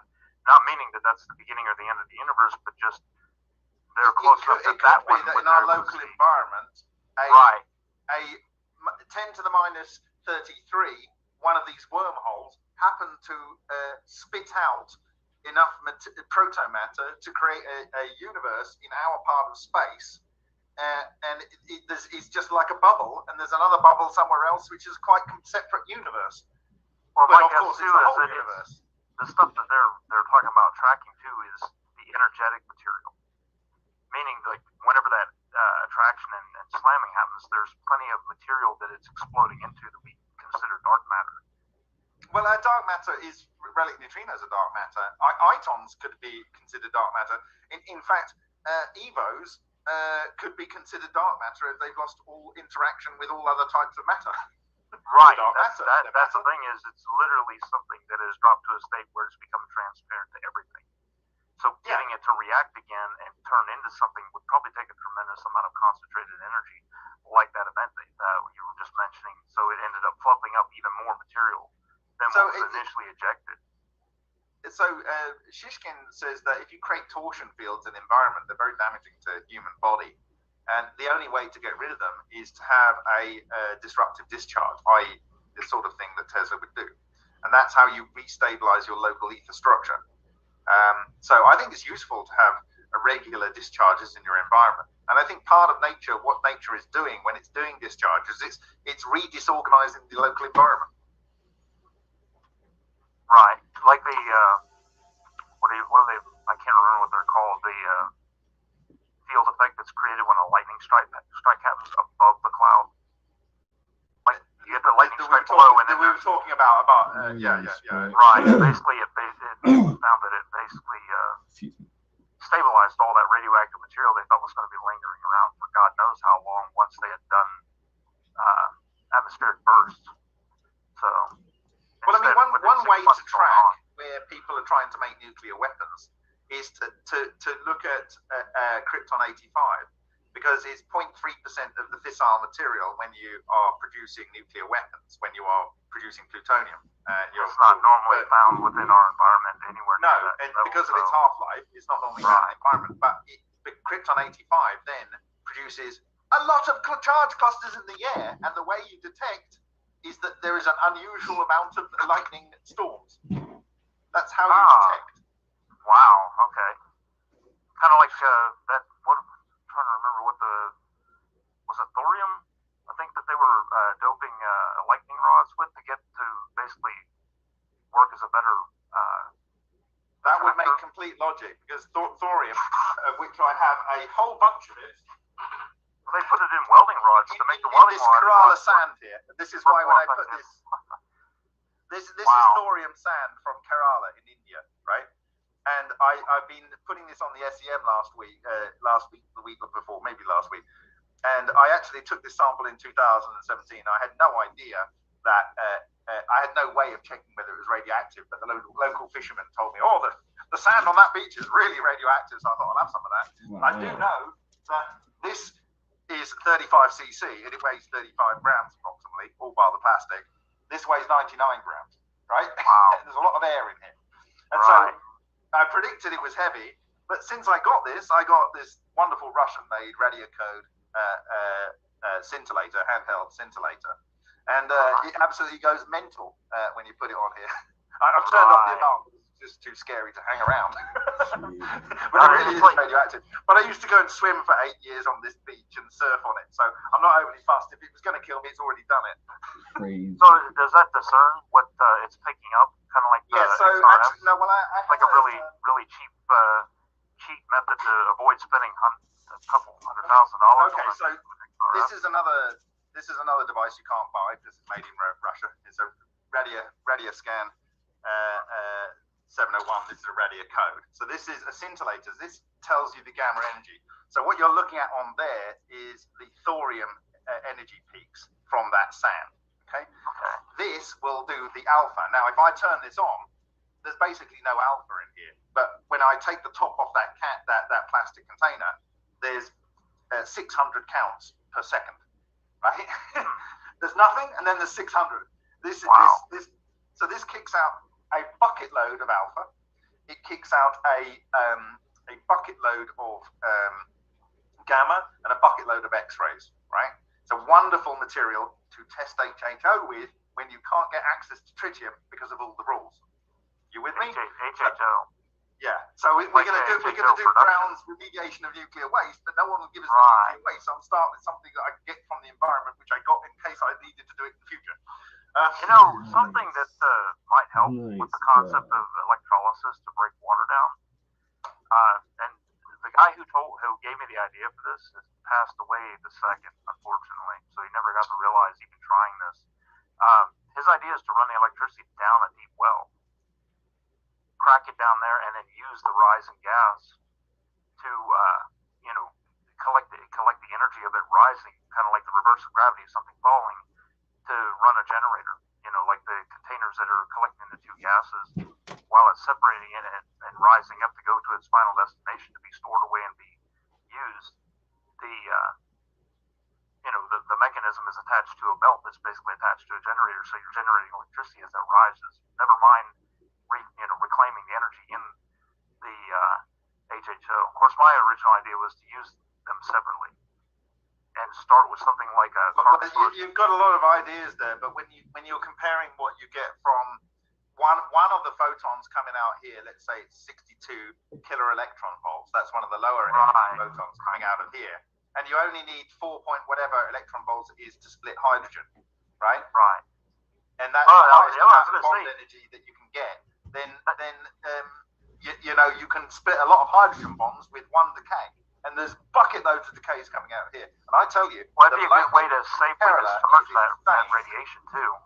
You what? So that'd be a safer way to discharge that radiation too, rather than just laying around somewhere to, you know, bake somebody's feet, or being breathed in, or who knows what, trap it and use it. Ask yourself what the original PAP engine was. It was radionuclides in a little shell, which then produced charge clusters. And then he discharged and blew up the charge clusters. Done. PAP engine. I thought he was kind of unlimited connected motion energy and an EMP that you can get a lot of direct electricity from. Right. Well, I was going to say, every time somebody talks about generating power from, cracking water, I keep going back to basically like Tesla's little box he built out of stuff he just got from a hardware store, and he was able to run a car back in his day when they were much more power hungry off of that. It's like, that sounds an awful lot like basically what they're building with the rainfield generators, where they're basically taking a negative material and a metal electrode, and then a positive material and an electrode, and as the water runs across each of those components, it's getting charged by the material before it hits the electrode and gets discharges. You build that inside of a box, that would probably work to generate the power you need, but you could also probably use those two materials to attract the hydrogen and the oxygen. Instead of just being the electric charge, back it up with the charge of like the fluorine that's built into Teflon. You know, you could probably use something even more positively charged than like urethane by using cesium, because that's supposedly the highest positive charge out of all the elements that we've got. It has the lowest work function, which means it will release an electron with the lowest amount of input driving energy. Okay. So the fluorine is basically the fluorine is almost the opposite. It wants an electron more than anything else. Right.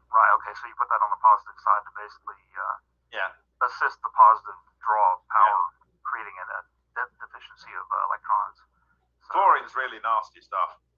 Right, that's why it's probably much better that it be tied up to something. You heard of chlorine gas in the First World War?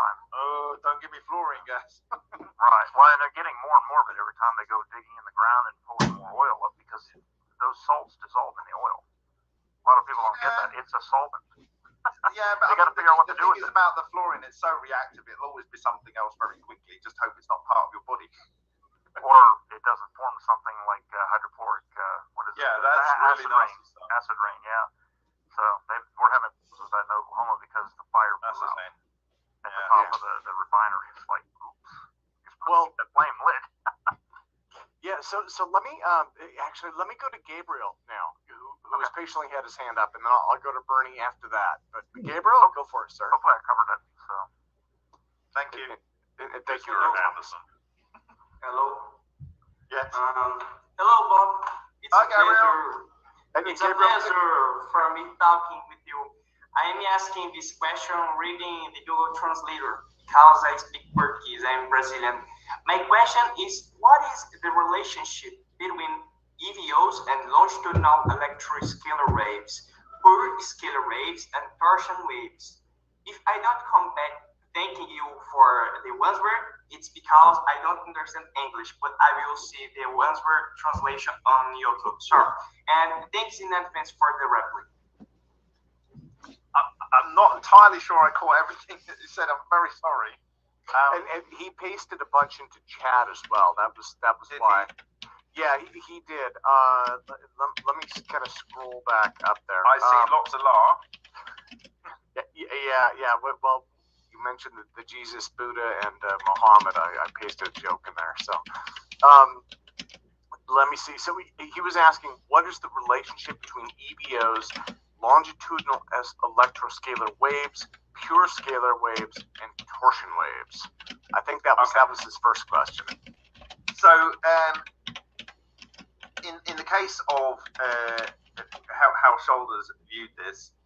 The exotic vacuum object is both a receiver and a transmitter of whatever scalar waves are. So there is a direct relationship with how you can interact with them through the scalar waves. I'm not an expert on scalar waves. I'm an expert on things I can see and repeatedly see and produce.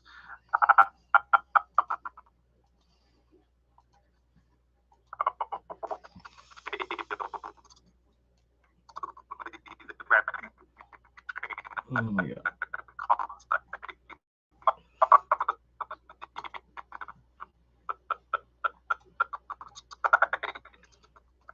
Stupid computer.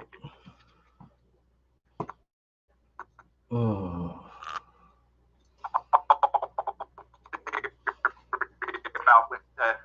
Was it Feynman? I don't know. Someone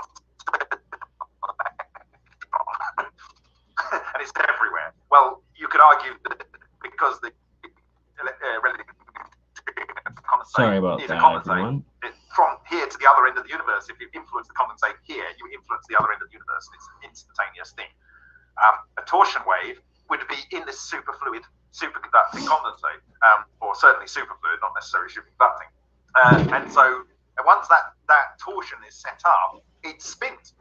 And it spins and it spins and it spins. And because it has a very low level of interaction with ordinary matter, and you are not designed to live in a torsion field, I believe that's why people like Shishkin are saying this is not good for health. And when you get any vorticity going on, you will have some focusing of that vorticity, which will lead to condensation. So Shishkin has done a number of experiments where he's taken a 5,000, I believe, RPM motor, maybe it's 20,000, and he's put cones of different materials, everything from titanium and iron to PTFE. And he's then had X-ray film at a distance from these, and he's seen these birdies, which are the explosive witness marks of an exotic vacuum object. So spinning the ether, spinning the relic neutrino condensate, which is both in the environment and through all solid matter, then using a cone will naturally lead to a focal and a condensation of that and a production of exotic vacuum objects. So that is, in my view, the relationship between torsion fields and EVOs. And so if you can spin a solid material such that you create EVOs, then EVOs in turn, if they were clustered enough, you could imagine, also spin influence the environment around them. And so there's just like a transmitter and receiver, one influences the other. So I have more to say with certainty on the relationship between torsion fields and EVOs and the relationship between them than I have to say on the first part of your question. So I think that's what I can offer at that point. Awesome. Well, so let me go to, we're starting to push closer to our time. Let me go to Bernie next. Bernie? Hey, Bob. How you doing? Hi, Bernie. How you doing? Very good, my friend.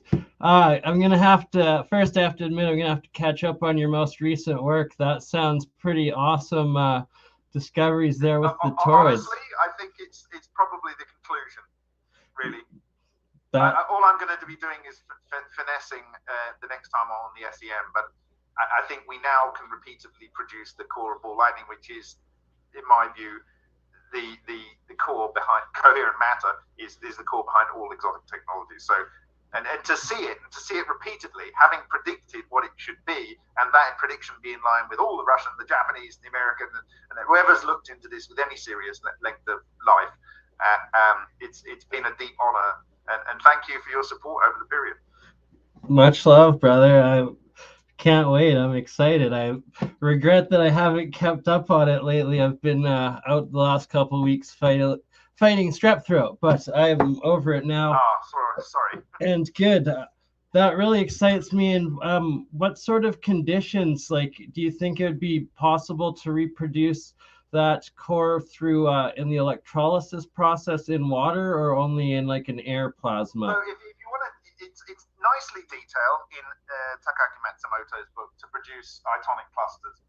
He used a 1 millimeter lead wire. He used 120 volts, I believe it was, a number of 8 millisecond length pulses in potassium hydroxide. I think it was 1 molar solution. I'm just going to the page right now. And then he used a copper accretion plate and counter electrode. And the reason you use copper is because you've got no carbon in there. It's highly conductive. Copper doesn't absorb hydrogen, so it can't readily be damaged by this in the way that he did it. So yes, in experiment S70, he used potassium hydroxide 1.5 molar per liter and 80 millisecond pulses, 20 second off, and only 4 pulses. So the experiment was 80 milliseconds plus 20 seconds times 4. Okay. You should probably be able to do that in your lunch break. You need a short length of lead, access to a 120 volt socket, and a small cup of copper, and a bit of potassium hydroxide. And an SEM would be good. So that's probably the simplest and lowest cost method to do this. If you want what we have seen to have been producing in the Vega experiments, you need 2 millimeter sheet brass. Brass has a number of properties that are advantageous. It's highly conductive. If you go and look at Lafferty's book, I haven't really discussed this, but Lafferty's book, which was the principal reference of Ken Shoulders when he started to look at John Hutchison's work, it lists after tungsten as brass as one of the most advantageous electrodes. I've already talked about the conductivity of copper that's in the brass, but you've also got, and I talked about this yesterday, you have copper oxides, which are photoelectric emitters, and you have zinc oxides form, which are both piezo and pyroelectric. And so you have all of the things that you would want in an environment as a cathode to be able to synthesize exotic vacuum objects. Then what you need to do is bunch them. So what we had is we had a flat plate. In fact, I'll show you. It's here. Nice. So Hank, we have this flat plate. So this is the thickness of the brass. Okay. Okay. And then there's 2 pieces of brass on top with a little gap in between, right? And a few centimeters above that, you have the anode. And it was 4 microwave transformers in a roughing pump level of low pressure air. Okay. Why do we want air? Because we want oxygen in there for its paramagnetic nature and to produce the oxides on the brass that do the funky work with the photon and piezo and thermoelectric emission. And we want the oxygen to play a role in clustering of the charge clusters because of its unique paramagnetic nature. And so when you have the electrons, and the experiment actually, to create this sort of worm-like pattern, if I get it out and make it clearer to you, to create this worm-like pattern on here, like woodworm, okay? So this is a magnetic electron fluid condensate, and it has alternating north and south magnetic poles, and you can go and see this in incredible detail, the structures that it's producing. And what it's producing this vortex matrix, which essentially was as predicted by Maxwell in the 1800s. And there's very much more current research on condensates that point to the structure being the only structure that could be forming that does this. And so you get this electron bunching in that gap. That starts producing this Bose condensate of electrons as a fluid, and that captures ions. And in that zone, you have such a density of this condensate of electrons that there basically is no Coulomb barrier. And this, I talked about this in my presentation last night, the 2005-6 paper of Rodionov and Sabatimova. They talk about this, and their first reference is this book that no one's seen, but now you can get. That was their first reference. In that zone, you can have mass numbers of transmutations occurring, and as it falls down, and it produces a hollow sphere. And the hollow sphere it has about a 1 micron internal skin, and then it has these cellular structures on the top. The cellular structures are actually smaller toroidal clusters or individual spherical clusters that are clustering, and then it grows and more come on and grows. But what you are looking at is the collapse of the overall wave function when the coherent matter has finished. When it's actually happening, it actually looks like a little plasma ball. right? It's only when the coherent matter collapses that you see the overall structure. And that's when the music stops. And so the ball can get bigger, and it just reorganizes. So you can imagine, how should we put this? Imagine the surface of a pond, right? And you've got little balls, and you can put them on the pond. Well, they can organize themselves wherever. If you keep putting more balls on, they end up trying to organize themselves into a completely sealed unit. In fact, they use these to prevent evaporation from reservoirs, okay? If you can imagine that on a sphere, that's what's happening. More of these charge clusters are coming in. They reorganize themselves, their wave functions, and the sphere can get bigger and bigger and bigger. But it's still hollow. There's craziness in the middle. And only when the wave function of all of those structures collapses, when it runs out of electrons and the music stops being fed electrons, then you end up with this solid thing being formed. But all the time that it exists, it can transmute matter. And the Russians calculated it's out to about 100 microns. On our analysis over very many systems points out that it's over about 100 microns outside of the event horizon. That's fascinating. That's awesome. So myself, all of my experiments are like through electrolysis. I see it as alchemy, and I've gone from two approaches of like David Hudson's as well as Mehran Keshe's monoatomics and aspects of it, and then connected it with Sir Isaac Newton's writings and translations of alchemy, and then going from more of the ancient alchemists aspects, but putting it through minimal amounts of both AC and DC electricity, as well as just small circuits with no electrical input at all, using like many different coils, and then nano coating layers, as well as pure elements from, I only used lead once, but I found it had a very heavy presence and energetical drain just from entering the room when I had used it one time. So I haven't really gone back to it too much, but like I make monoatomic gold, silver. I would like to look at that. I have some monoatomic gold in here as well. That was made in Hungary.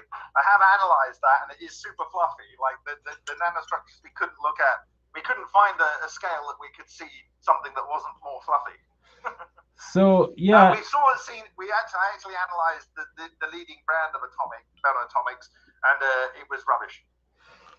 So the commercial thing, in my experience, the one that was most leading was just nonsense. It was just whatever, a calcium carbonate or something with, I don't know. So anyway, that monatomic you've got there. So as I said with this Buddha and this Jesus and this Muhammad, right? What you do is that is your template. The monoatomic is the template. Why is it the template? It's because it is vibrating at the frequency that the nucleus of that atom can vibrate. And it can only vibrate at that precise frequency when it's a monoatomic. Okay? So that is your philosopher's stone for whichever element you're trying to synthesize. Okay? That is the crystal nucleus on which you want to grow. Now, you have to do the electronuclear collapse of Takaki Matsumoto, or however which way you want to do it, to create the protomatter that then is in search for something to follow. And, what alchemists were doing was raising a body of material over 1,000 degrees centigrade. And what you would want to do is ideally hit a resonance. Exactly. So that's exactly what I theorize, is that you can get cold fusion of elements, as Isaac Newton states, when they're in their crystalline form. And I've turned copper, gold, silver, zinc, and a few other metals into this pink crystalline form. And then the atomic hydrogen coming off of the cathode side of the electrolysis reaction will bond and make the cold fusion into the next metal if you're putting in that right resonant frequency of that metal. For instance, like these pure tungsten rods I have, that when I've had copper. Bernie, we're almost out of time, so I want to try and get to Jared real quick. We'll talk more, Bob. Absolutely. Okay. So, Jared, do you think you can go really quick? We got about 2 minutes left. Yep. You got a UFO over your right shoulder. Oh, yeah, that's what I'm going to be talking about later. So just one quick question about the EVOs and ball lightning. Has any of your research led you down looking at solitons and how they might be responsible for it? Some of mine has suggested that ball lightning may be a cavitation of solitons in a confined space. Just wondering if you've seen any correlations between solitons and EVOs. Well, the basic toroidal EVO is a soliton. It's a solitary wave. So straight up from the bat, it is a soliton. And basically it's a standing wave. So if you go and look at the 1954 paper by John Archibald Wheeler, he talks about geons. And geons are a standing wave, one going one way and one going the other, that creates a structure which is like a bead chain, where you have enclosed spaces of electric field, and between them you have magnetic field, and the whole thing is held together by a by a gravitational vector. And so that effectively is your soliton structure. That is in my view, something similar to that. It is what is building the basis for EVOs. And when you have one wave going around one way, one wave going around another way, and you add more energy to it, if you can make coherent matter, then you're adding the same energy into the same space-time. Okay, so it doesn't occupy any more space, but it has a lot more energy within it, and so that's how you get some coherence.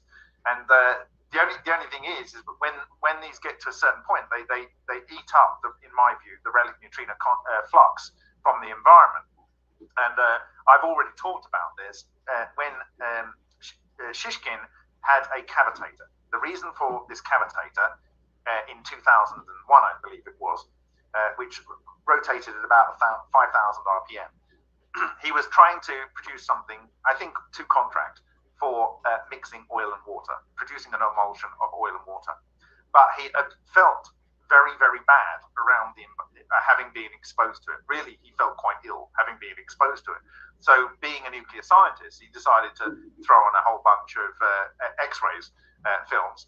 And then he saw these first birdies structures of these solitons coming out. And he says they are string vortex solitons, and they are the neutral form of exotic vacuum objects. And he credits Ken Shoulders. He says when they explode, the electrons come out with a velocity of up to 10 kiloelectron volts. And the matter that has been captured within them, which can be neutral as an overall cluster and passes through the water in the chamber, through the metal of the chamber, through the air, through the packaging on the X-ray and into the X-ray, when they explosively unpack, as he describes it, they eject the ions that have been captured on their passage through that material.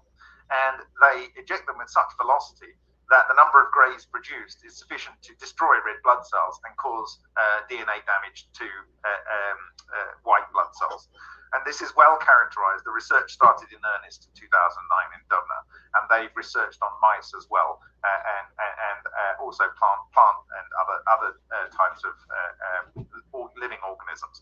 So they know very well that this can damage. So anyone working near a spinning thing will all of the time, they will be kicking out these clusters. You can put them to good use for remediating nuclear waste and so on. So yes, and he calls them solitons, string vortex solitons, and he says at least that they are most likely condensed relic neutrinos. Now, why is this? Why would he know this? He didn't publicly say this, but I have said this publicly since. In 2018, at that conference in Sochi, he said off the cuff that his device would produce this flux of these string vortex solitons up to a period of time, and then it wouldn't. And then he found the only way to produce them again was to physically move the generator to another part of his lab. What does that tell you? So it's not a constant source of neutrino flux.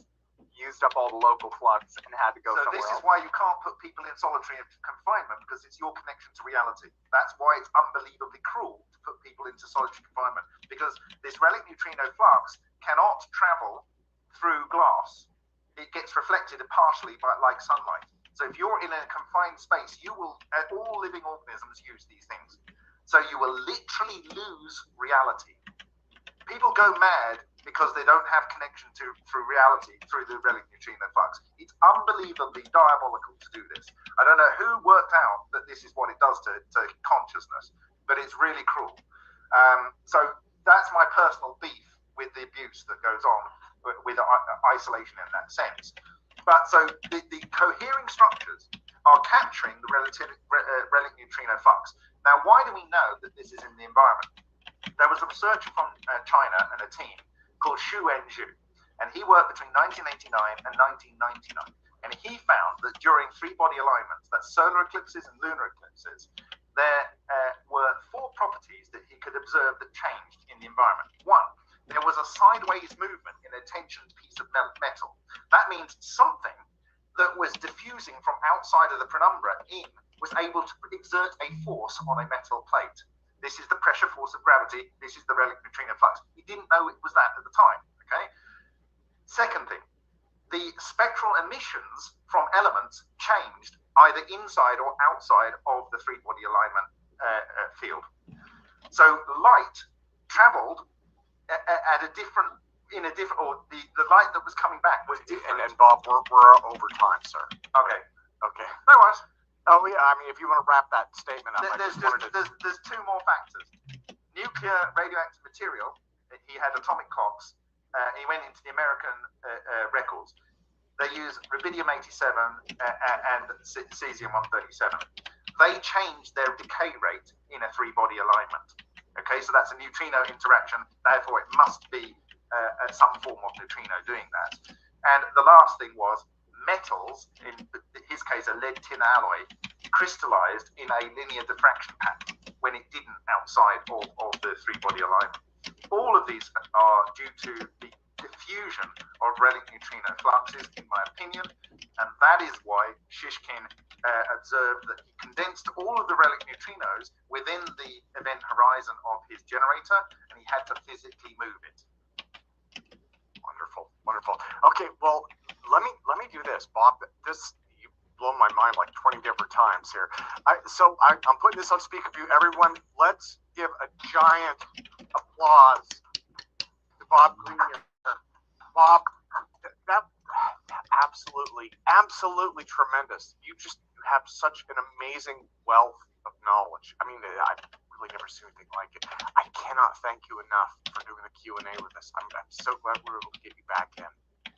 It's a pleasure, and I would really seriously encourage people to see the work that was presented this week. It's now a science. It's a reality. People can replicate it, and I look forward to a time when whole universities are researching different aspects of what this technology can do. Wonderful, wonderful. Well, thank you again, sir. So what I want to do now is, let me see. I want to go to Dr. John Brandenburg. Let me do an intro first, though. So physicist Dr. John Brandenburg is joining us again. He will be discussing the hypothesis that ancient Mars suffered a bizarre nuclear accident, as indicated by samples of argon and xenon isotopes detected across the planet's surface. John suggests that the prevalence and balance of those isotopes is consistent with artificially generated nuclear activity, and he explores various scenarios that could lead to the creation of this evidence. So, John, let me see. Are you with us, sir? Pardon me. A little rusty on this. Yes, here I am. Perfect. Thank you, sir. Thank you. Sorry, I missed the previous talk. I myself figured out how to make a facsimile of ball lightning in microwave ovens reproducibly and published that, and it became my most cited article for a while. So that was great. So yes, it can be done. and it's very strange. Wonderful. Well, John, so I'm all set, sir. Do you have a PowerPoint that you want to share? Yes, I do have a PowerPoint. Pardon me. Let's see. And I've spotlighted your screen, and so if you do there's a share screen button. That should be the very bottom. Yes, sir. And it says.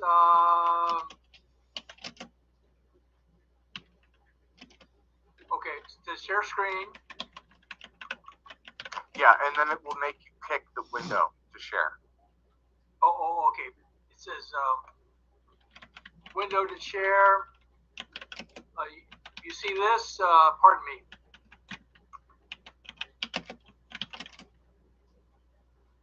Okay. Can't see myself anymore. Oh well, that's okay. I know what I look like. Yeah, and it looks like it hasn't completed sharing yet. Is there another prompt? No, just a second here. And I'm sorry, I normally go through all of this before, long before but we had some difficulties with our legal department at Kepler AeroSpace where I work. You'll see what I mean in just a minute. Okay.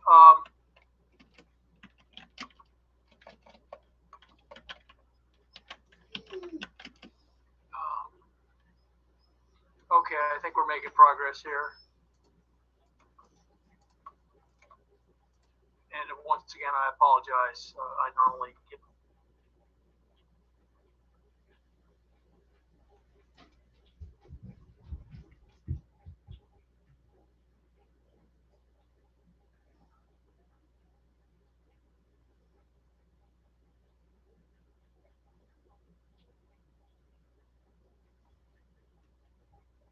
Okay, and John, are you still with us? Looks like your screen went off.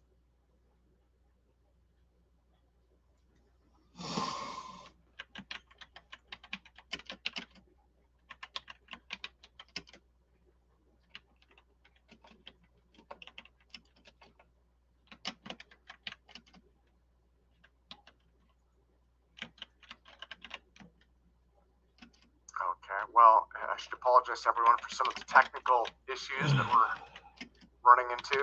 John is working on things. Let me, since I don't hear him, I'm going to actually call him on the phone. Mute myself out for just a moment.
Okay, sorry guys.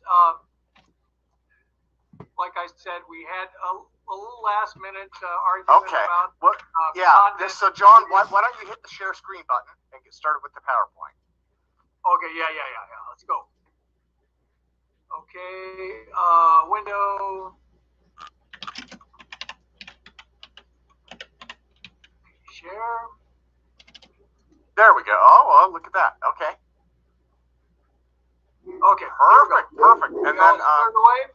Yeah, looks like we're there. Are you able to do slide mode?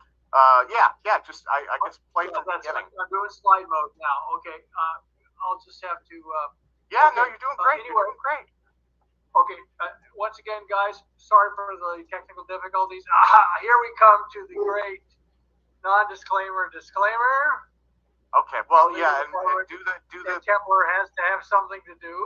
Do the front beginning, John. It's showing it's really small. It's showing a giant window. Can you do slide mode? That way people can see. Yeah, that's what I'm doing, supposedly. Try hitting from beginning. It's a big button. Okay. It's an enormous button up on the top left. Okay. Very good.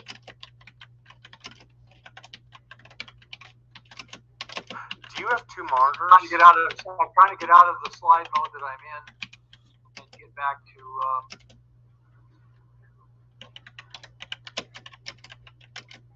Okay. Here we go. Okay, it says sharing window. It says. Dan, okay, you just stopped your share. Oh God. Okay, just hit the green screen share button again. Okay, hold on a second. You could just, you know what? You could. Here we go. Just do share screen and just share your main screen. That's okay, and then you can just maximize it. Just do share screen and share the. Okay, it says entire screen. Yeah. Okay, well here. Okay, so you're not seeing a large image of this. Okay. Yeah, it's not sharing quite yet. Yeah, just there. Okay, now we're getting started. Give me just a sec. Let me expand this. Yeah, that's much better. Okay. Okay. Slideshow from beginning. Okay, here I go. Can you see everything? Can you see a big slide now? You know what? Why don't we roll with what we currently have? We'll do that. No, okay, because it started in a new window. If you can see the slides, then I'll just start. Okay. It's on number 70. It's on number 74. It's starting on number 74. Is that the one you're on? No, that's not the way it's supposed to work. Okay, that's because you didn't share the screen. You shared the window. So I shared the window. Okay. Okay. So let's John. Let's do this then. Let's do this. Stop here. Let me. I will stop your screen sharing. Okay. Okay. So hit the screen share button again. Okay. Hold on. It's the green button at the bottom center of your screen. Okay. Okay, and then share the entire screen. That should be probably your top left option. Yes. Okay, try that. Just everything. Just. It won't respond for some reason. I think there's been an upgrade to the Microsoft system since I last did this. And nothing works. How about? Okay, that's small.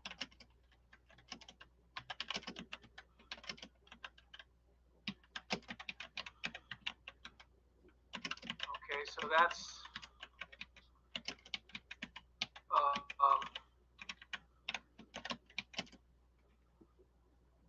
okay, here I am just to share screen again.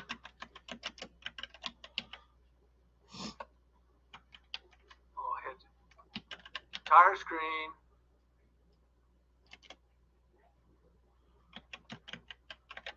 The legal department must have overheard me complaining about yeah, just share screen, and is there a way to share the entire screen? Well. Or if you could go back into what you were in before, just so that we can see your slide. Let me go back to what I was in before. Yeah, and then don't play, and then don't press. Yeah, don't press play. You just keep it in design mode, and you can scroll through them. Okay.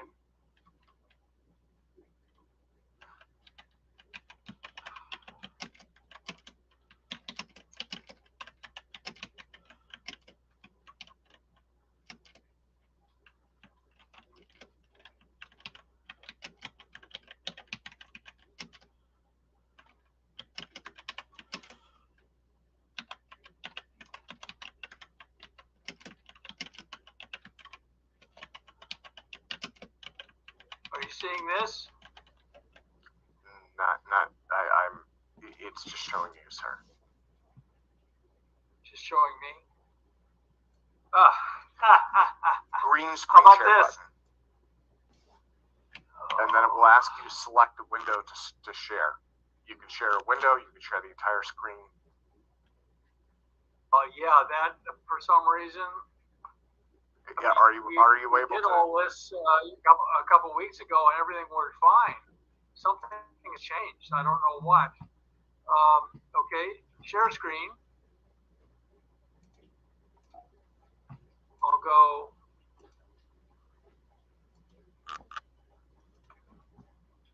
Okay.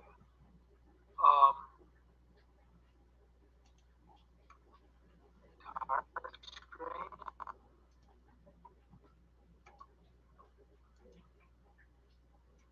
Are you seeing anything now? Nope, still not. No. Is there a button to confirm that? Is there a button that?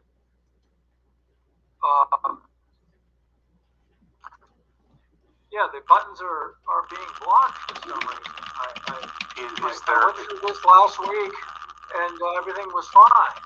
Is there a way that you could share? Is there a way you can share just the PowerPoint window again? We can kind of roll with that. Yeah, let's see if we can do that. Okay. Go entire screen.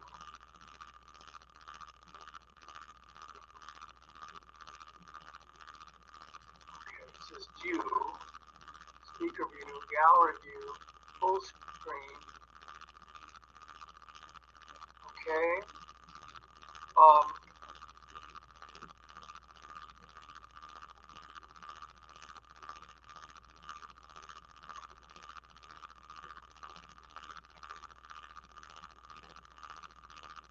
Can you see a Kepler slide now? No. Is it asking you to confirm that? No.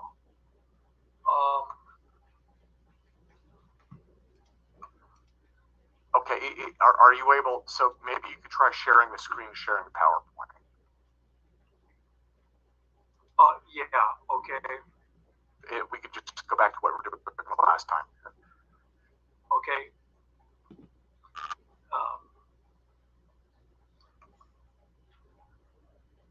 Okay, share screen. It says window. Share.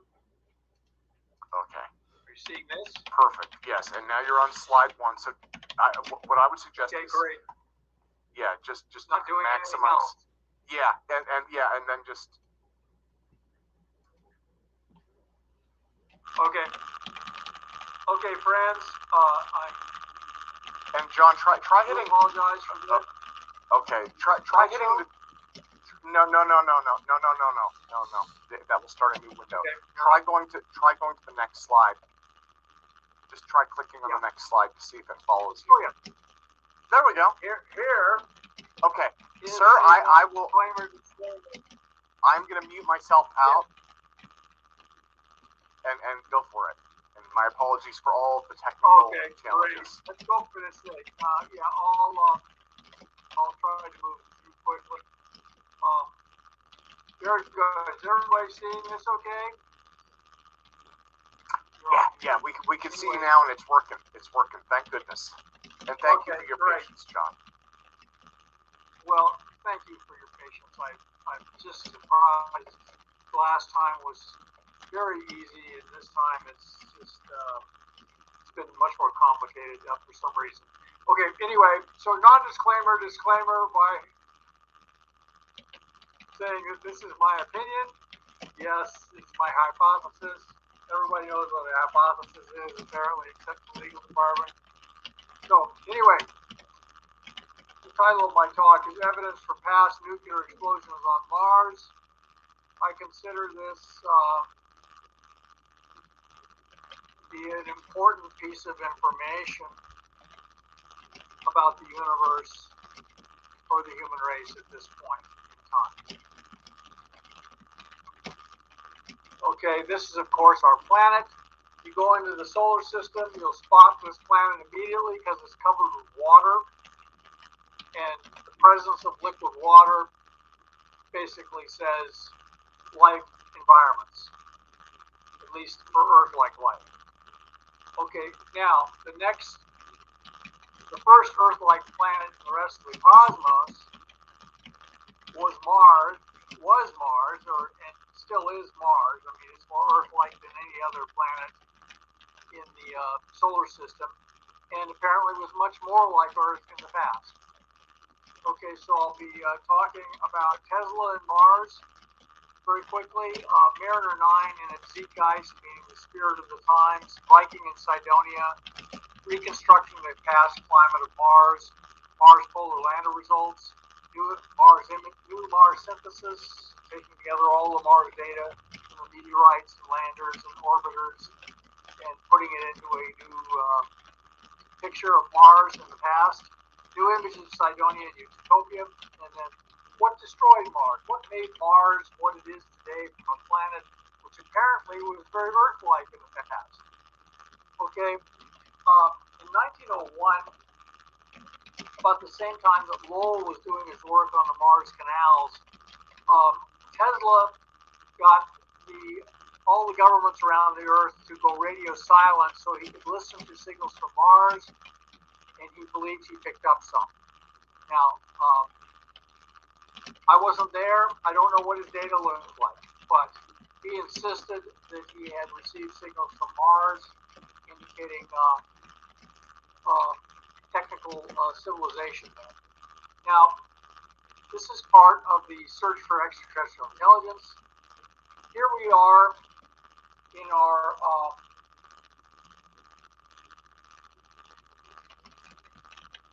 in the galaxy. Nothing could be more average than where we are in the universe. We're in an average spiral galaxy. We're in an average place in that galaxy. And this is in keeping with what's called the principle of mediocrity. Mediocrity means average. We're C students. We're not an aberration on the cosmos, though some people would like to think we are. We can always do better. But mediocrity says that if you want to know what Earth-like, what intelligent beings in the universe, intelligent civilizations, and life environments look like, just look around. We're average. This leads immediately to the feeling that we are not alone in the universe. And there's more and more evidence that life environments like Earth are very common in the universe. Every star, except for a few oddballs, apparently has a family of planets, just like hens and chicks. Question is, how many other civilizations occupy the galaxy, or how far would we have to go to find signs of civilization, past or present, on another planet? Do we have to go light years? Do we have to go light minutes? Well, in 1970, Mars, which had always been the object of great fascination since the Victorian era, became the focus of a bunch of Mars probes. And the Zeitgeist of the time, the spirit of the times, held that Lowell's canals and Tesla's signals suggested that Mars had been inhabited. And this was a very persistent thought, not only among the public, even if the science community rejected it, but among the government officials. Remember, the government officials listen to scientists all day, especially when they're asking for money. And unfortunately, they know science and its foibles. They don't believe everything that scientists say, especially when they're projecting miraculous results. And so there was a certain amount of skepticism for mainstream science rejection that Mars could have been inhabited in the past.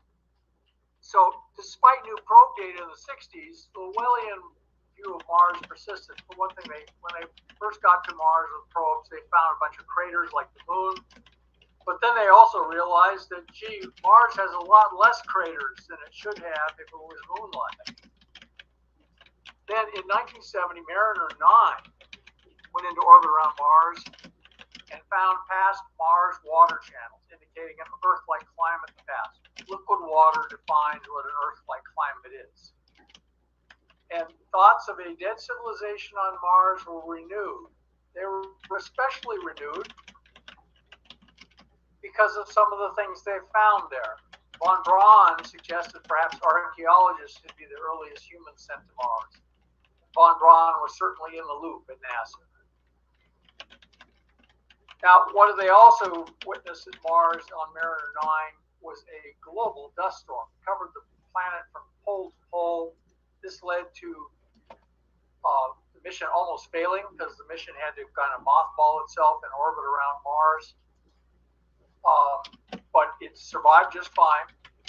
But it helped end the Cold War because people realized that this global dust storm could happen on Earth in the aftermath of a nuclear war.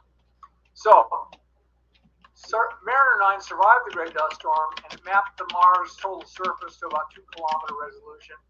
And it took high-resolution images of about 1% of the Mars surface. And it discovered a Great Canyon system, the Valles Marineris, and extinct water channels.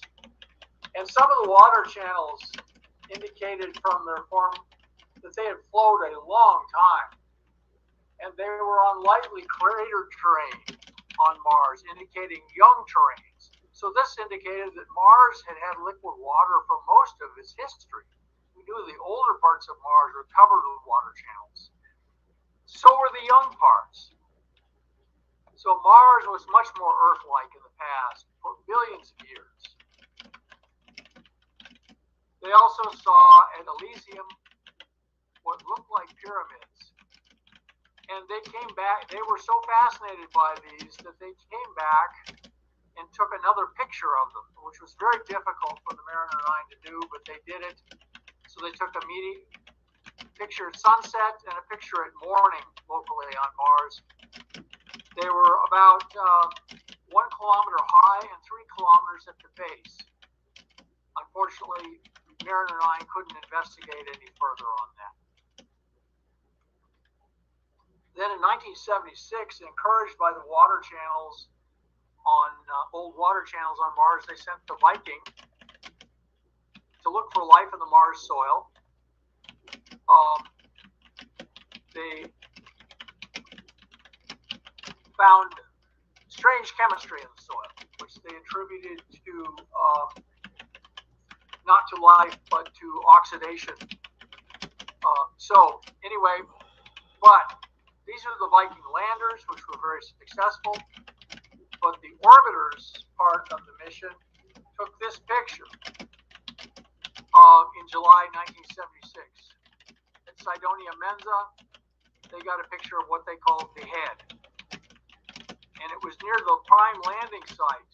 The reason they were taking such high-resolution pictures of that area of Mars because it was Cydonia, and they wanted to land at Cydonia. This was then changed. This mission objective was then changed. They also said that they took a picture an hour later of the Mars face and it didn't show anything. That wasn't true. There was no picture an hour later because it was nighttime had fallen on Mars. They took the head picture on It's local sundown when the shadows are longest and shows the most relief. They waited till everybody had quit talking about it, which they did, and they waited for 30 days. Then they came back and imaged it a second time in the mid-afternoon. And this is what the picture at mid-afternoon shows. It is a face-looking object, and also immediately noticed was a pyramid. This had been visible in the original picture, but no one noticed it. So, but DePietro and Molinar, who were investigating, found this picture and identified the pyramid. Pyramid is, the head is about 2 kilometers wide on the side, 1 kilometer tall. Actually, it's more like half a kilometer tall, pardon me. And the pyramid, though, is about 3 kilometers on the side and 1 kilometer tall, like the pyramids of Elysium. So, this led to people thinking, well, what on earth looks like this? Well, the Olmecs, very mysterious civilization in Central America that predated the Mayans, carved a bunch of heads like that. And of course, there's the Sphinx in Egypt. Now, this is what the Sphinx originally looked like. They've dressed it up a little bit. Any archaeology on Earth will suffer erosion. Same planetary environment allows life on Earth: rain, sun, moon, cycles of the seasons. Winds creates erosion, and also so it erodes the artifacts of civilization that we create here on Earth. It would do the same on Mars. Ancient Mars looked like this, apparently. And by the way, the Mars ocean was discovered in the process of examining the pictures at Cydonia Mensa. It became apparent it would look like it was on the shore of an ancient ocean. And I was the first person to give a paper on that. I don't get any credit because of my connection to Cydonia. But that's what Mars used to look like. So how long did Mars and Earth share similar climates? I wanted to mention also that the ocean lay on the youngest part of Mars, the most lightly cratered. When you don't know the age of a planetary surface, you count craters and estimate the cratering flux relative to the moon, where we have rock samples from specific areas on the moon of a certain age. And what you find is that the more craters, the older the terrain is. So on Mars, the southern half of Mars is heavily cratered. Apparently was a desert for most of its history, and the craters have been preserved from almost the foundation of the planet. But in the north, there was a lot of geologic processes, a lot of erosion, a lot of volcanoes, and the craters are actually very sparse, and that's where the ocean bed is. So that means that Mars' ocean lasted for most of its history, geologically. Okay, so how long did Mars and Earth share similar climates? Did Mars have life? Well, I think at this point, if Mars had an Earth-like environment, it certainly had life. We found now fossil life on Earth dating from 4.2 billion years ago, almost as soon as the Earth had an ocean. So, and it didn't come from the primordial soup involving the first single cell with the enzyme systems and DNA and stuff like this. It was probably panspermic. So did Mars have life? Most certainly. It probably got life on it from the same place the Earth got it, from space. Did Mars' Earth-like climate persist long enough for Mars life to evolve? Yes, apparently it did, because the ocean on Mars, which is the signature of Earth-like climate, apparently persisted until late in Mars history. Mars is 4.5 billion years old, the same as the Earth. This ocean apparently lasted for at least 4 billion years. What level of complexity did Mars life reach? Here's the Paleocean of Mars, first proposed by myself in to an audience consisting of about 1,000 Mars scientists, none of whom can seem to remember that I gave this paper. I know my tribe, unfortunately, the tribe of scientists.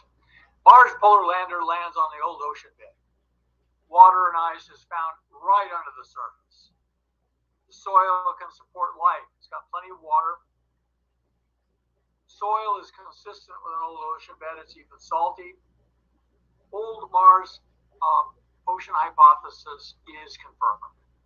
Now, Mars, as it turns out, it was rather accident prone. It's right next to the asteroid belt. Here's by the way, you can see the transition in terrain from here's where the ocean was, here's where the shoreline was, and of course, here's the highlands. And right on the boundary of the ocean, apparently this impact happened. It was as big as the one dinosaur annihilating Chicxulub impact on Earth. It would have changed Mars' climate. It probably just came from the asteroid belt. What it did apparently was if you look at the rate of water erosion, it could be estimated from the pictures. Apparently, in this epoch, Mars lost a lot. Mars went into a deep freeze, but then it recovered. So Mars had a kind of its own Chicxulub impact, but apparently recovered and was eroding stuff with liquid water again. From this, you conclude that because of Mars' location near the asteroid belt, it was accident prone. So you can gather all this data together. We have all these Mars meteorites. We have all this orbiter data and pictures. We have all of these rovers roving around sampling things. It looks like Mars cratering rate is about 4 times what the lunar rate is, considering that Mars is next to the asteroid belt. That's reasonable. Mars apparently had a persistent CO2 greenhouse plus methane greenhouse, like Venus, for about 4 billion years. The greenhouse was stabilized by the Northern Ocean and oxygen. As it turns out, if you put up a CO2 greenhouse, the CO2 carbonic acid will start combining with the rocks, except if there's an oxygen atmosphere, like on Earth. Then the rocks oxidize and release the CO2 back into the atmosphere. So you can have a stable, chemically stable greenhouse, carbon dioxide greenhouse with, if you have a strong oxygen component in the atmosphere. Mars apparently had life long enough to have biological evolution like on Earth. Whoops. Pardon me. Mars' greenhouse destroyed by a LEO impact, causing mass extinction, but it apparently recovered. Then something else happened to turn Mars into Mars, the Mars we know today from being a planet that looked like Earth. It was apparently some sort of nuclear catastrophe. Now, why did Mars die? What was the cause to turn Mars into Mars? Well, there's evidence of massive thermonuclear explosions on Mars 180 million years ago. When I originally discovered the isotopic data, I thought it might be a bunch of large natural nuclear reactors that went unstable and it exploded and caused Mars to lose its atmosphere. We had natural nuclear reactors on Earth. This was actually a well-received idea when I presented it at the Planetary Science Conference down in Houston. The evidence was a xenon-129 spike in the atmosphere. Rocks, the Mars meteorites we got apparently were bombarded by an intense neutron bombardment, turning a lot of the bromine 79 into krypton 80, which is a gas. Bromine is a liquid, or would have been bound in the rocks, but it released this inert gas, krypton 80. And there's a lot of evidence for so an intense neutron bombardment late in the Mars history, about 180 million years ago, which is blink of an eye in terms of geologic time. And the thorium-potassium scars. Potassium becomes radioactive when it's bombarded by neutrons, and thorium is naturally partly radioactive. So it can be, Mars' atmosphere is so thin you can actually orbit a gamma ray spectrometer around Mars and figure out what the rocks are made of by getting the gamma rays out of them through the atmosphere. Now, here is the first sore thumb at Mars. This is the abundance in the atmosphere relative to xenon 130. And it shows that the blue line is Earth, where xenon 129 and xenon 132 are roughly equal. Those are the two most abundant Mars xenon isotopes. So Mars and Earth match pretty well, except at xenon 129, where Mars has this superabundance. Now we've probed the Mars, the atmosphere of Jupiter. We have Earth. We have the solar wind, we have Mars, we have a lot of meteorites. All of them show xenon 129, xenon 132 to be roughly average, except for a few oddballs, which I'll talk about in a minute. So what is the explanation of the planetary community for the xenon 129 problem, they call it? Well, it turns out it's a coupled problem, because when the theory of the formation of the solar system was formed in the aftermath of a supernova explosion, just about the same place we are now. And so the solar system was kind of born radioactive.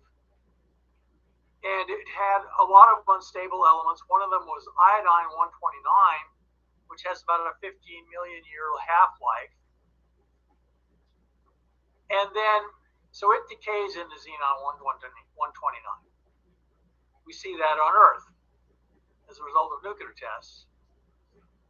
However, another component of this is what's called plutonium-244. It's a very rare, it's not any good for nuclear weapons, because it's so stable, but it's the most stable form of plutonium.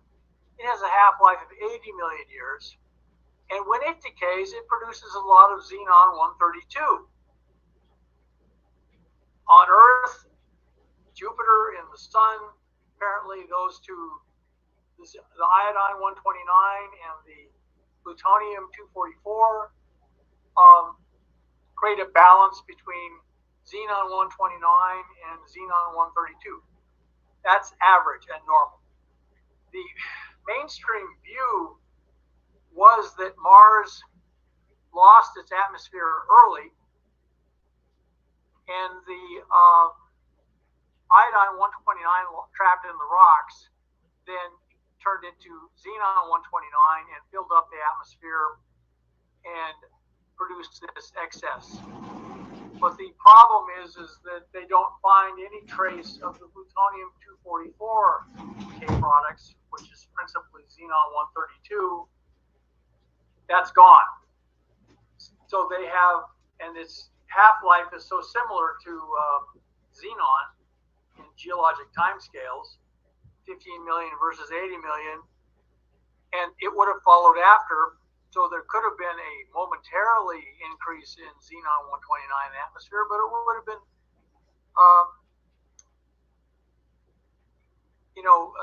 done away with by the decay of plutonium-244.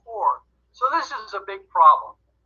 The other big problem with this model, which kind of assumes that Mars' atmosphere has always been thin, is that early Mars atmosphere was dense and wet and was largely retained. There are water channels all through the southern part of Mars, which is heavily cratered, and up to the north. So Mars not only had liquid water and a dense atmosphere, which is required for liquid water from the very beginning, but it also lasted for most of Mars' history. There's no evidence for Mars losing its atmosphere early. and not regaining it. Now, there's a process called R process, meaning R for rapid, means rapid, intense bombardment by neutrons, by high energy neutrons. And if you compare Earth and Mars with the R process xenon products, which are worked out in simulations for supernovas, you find that the xenon 129 spike is reproduced. So there's a competing process, which is like, it's called the slow process, and occurs in ordinary stars or nuclear reactors that use thermal neutrons. And it hardly produces any xenon 129. It favors the heavier xenons, xenon 132, etc. So the slow process produces almost no xenon 129 relative to 132. But the R process, the rapid process, produces the xenon 129 spike versus 132. So xenon 132, 129 abundance in the atmosphere over the abundance of xenon 132 greater than 1. That's the signature of the R process, and that's in the literature. It's in the literature from supernova simulations. Now, there are only two known places where we know of that produce R process events. One is a supernova. If there was a supernova on Mars, it would have blown the planet to pieces. We wouldn't have a solar system. However, you see R process in thermonuclear explosions. In fact, they use some of the same codes to simulate supernovas and nuclear weapons. When I was at Livermore, that was done. So we now know where the 129 excess came from. It came from an R process event. At least that is the only known process that can produce the Mars xenon excess. Also, Krypton 80 over Krypton 84 is enhanced 10% over solar nebula baseline. Xenon 80 is believed to be generated by neutron capture on bromine 79. Bromine is a toxic element similar to chlorine, and it's bound in the rocks, but if it gets hit by neutrons, it turns into Krypton 80, which is inert gas, which slowly works its way out of the stones into the atmosphere. So a neutron fluence of 10 to the 15th centimeters per centimeter squared is required on Mars rock. They had to put rocks in nuclear reactors to simulate, to find results that were similar to what they were seeing in the Mars meteorites from 180 million years ago on Mars. So one of the first identified Mars meteorites, Mars meteorite ETA 7901, shows abundant evidence of this Mars neutron bombardment. And that was late in Mars history and geologic time. Now, there's some other interesting things. Mars, such neutron fluence would have also activated the potassium in the rocks. Now, Mars has less potassium than Earth by about a factor of 10 to 3 in the Mars rocks. Yet, there's these two hotspots on Mars where there's a lot of radioactive potassium. And not only that, it looks like it's consistent with kind of a neutron generating event here, an explosion that created shock waves that wrapped all the way around the planet and created a deposit at the antipode on Mars from the explosion. if you look at Mars thorium, the same pattern persists. Though it's slightly shifted, there's a hot spot and then an antipode deposit. So it looks like something, this neutron event happened here, caused shock waves all the way around the planet, and they ended up at the antipode. Now, I spent about 10 years at nuclear weapons design laboratories, Lawrence Livermore and Sandia Labs. I didn't work directly on nuclear weapons. I worked down the hall from the people who invented the neutron bomb. That was really something. But I worked on controlled fusion. But thermonuclear weapons have a fission trigger consisting of plutonium, generally plutonium atomic bomb, which then fills a casing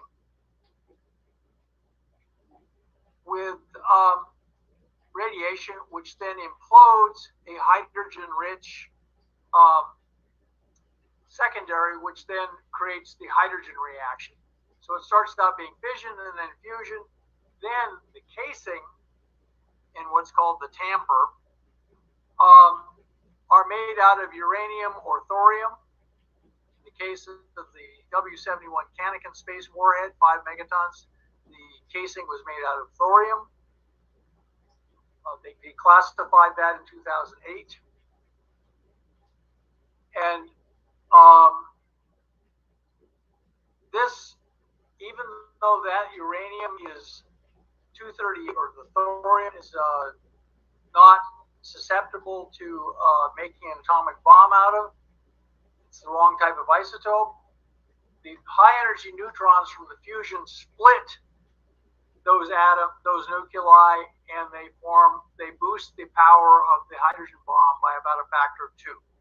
So a modern hydrogen bomb goes fission, and then fusion, and then fission of the casing, which can be made of uranium or thorium or a mixture of the two.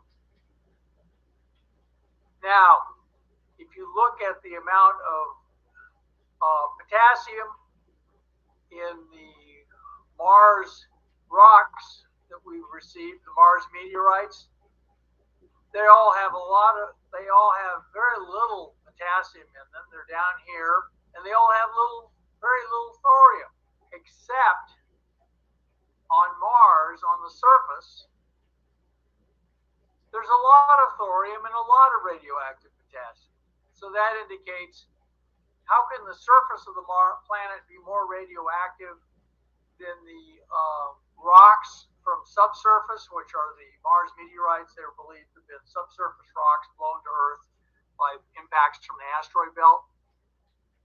Well, if you had a big nuclear explosion on Mars, especially if it was an airburst, that would do it. Here are the sites of these hypothetical nuclear explosions.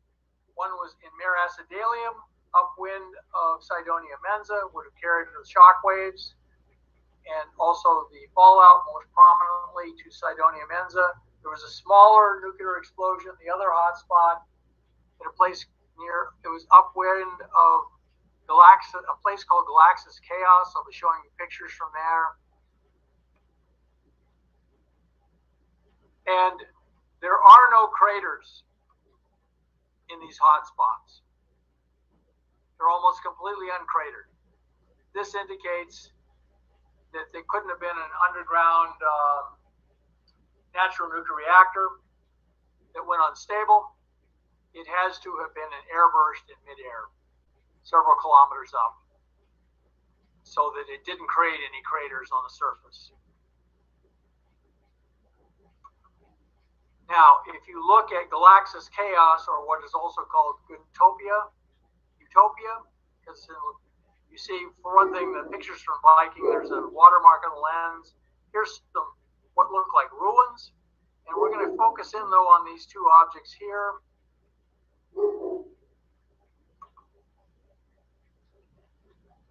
Galaxis Chaos shows what apparently are two fake carved faces into the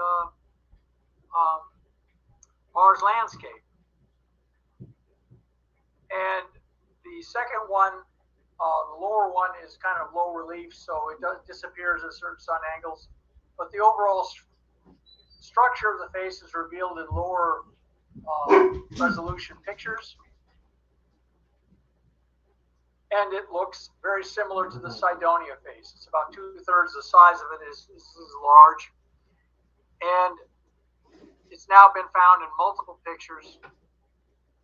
If you do a detailed comparison between the Viking pictures for the Utopia face versus the Utopia upper face versus the Cydonia face, you find that they both seem to have cheek ornaments, a helmet, and an indentation over the left eye, or the right eye rather.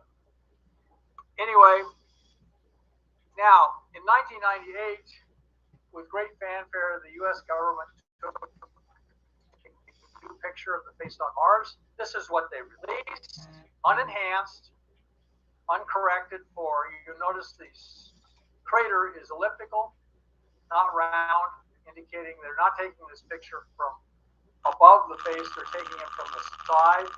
Here's an enhanced version due to Mark Carlotto. And you can see there's ornaments on the helmet, and there's nostrils in the nose. Then there's eyes, mouth, nose, mouth, helmet. It's all there. Dr. Carlotto was always using it.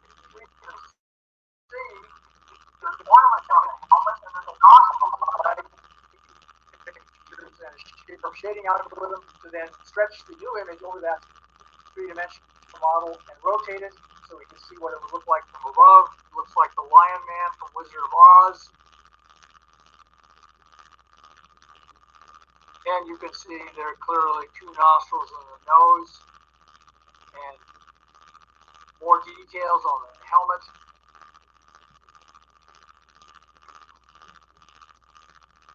Now, we've been taking a lot of pictures of this thing, and the nostrils have been confirmed in some of these new pictures.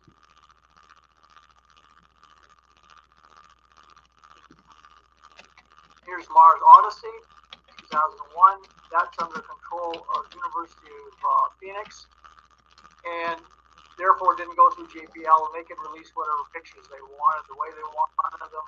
And they took pictures of the face on Mars. Here's there's a circular crater beside the face. That means you're taking a picture from straight above, like the original Viking pictures. And you can see the face is there, so is the pyramid. It's all the same. Now, one of the things that happened is in new images, we have high-resolution pictures of the pyramid. It apparently has what looked like a square doorway. Well, actually, no, it looks like a place where a bunch of bricks have collapsed off the face, and you can see that clearly in the new pictures of enlargements of the new pictures of the pyramid. And once again, we have in recent Odyssey images over and over the same structures we saw in 1976. Now, they've also re-imaged the face in Galaxis Chaos, or Utopia, as they call it. Here's the Odyssey picture. Here is the Viking picture. As you can see, it is a looks like a face and a helmet, and all of the details are there that were originally identified from the Viking picture. They've also taken them now with the Mars Reconnaissance Orbiter, different sun angle. Looks like part of the face may have split and sunk, so you can't see it from above, but from the side.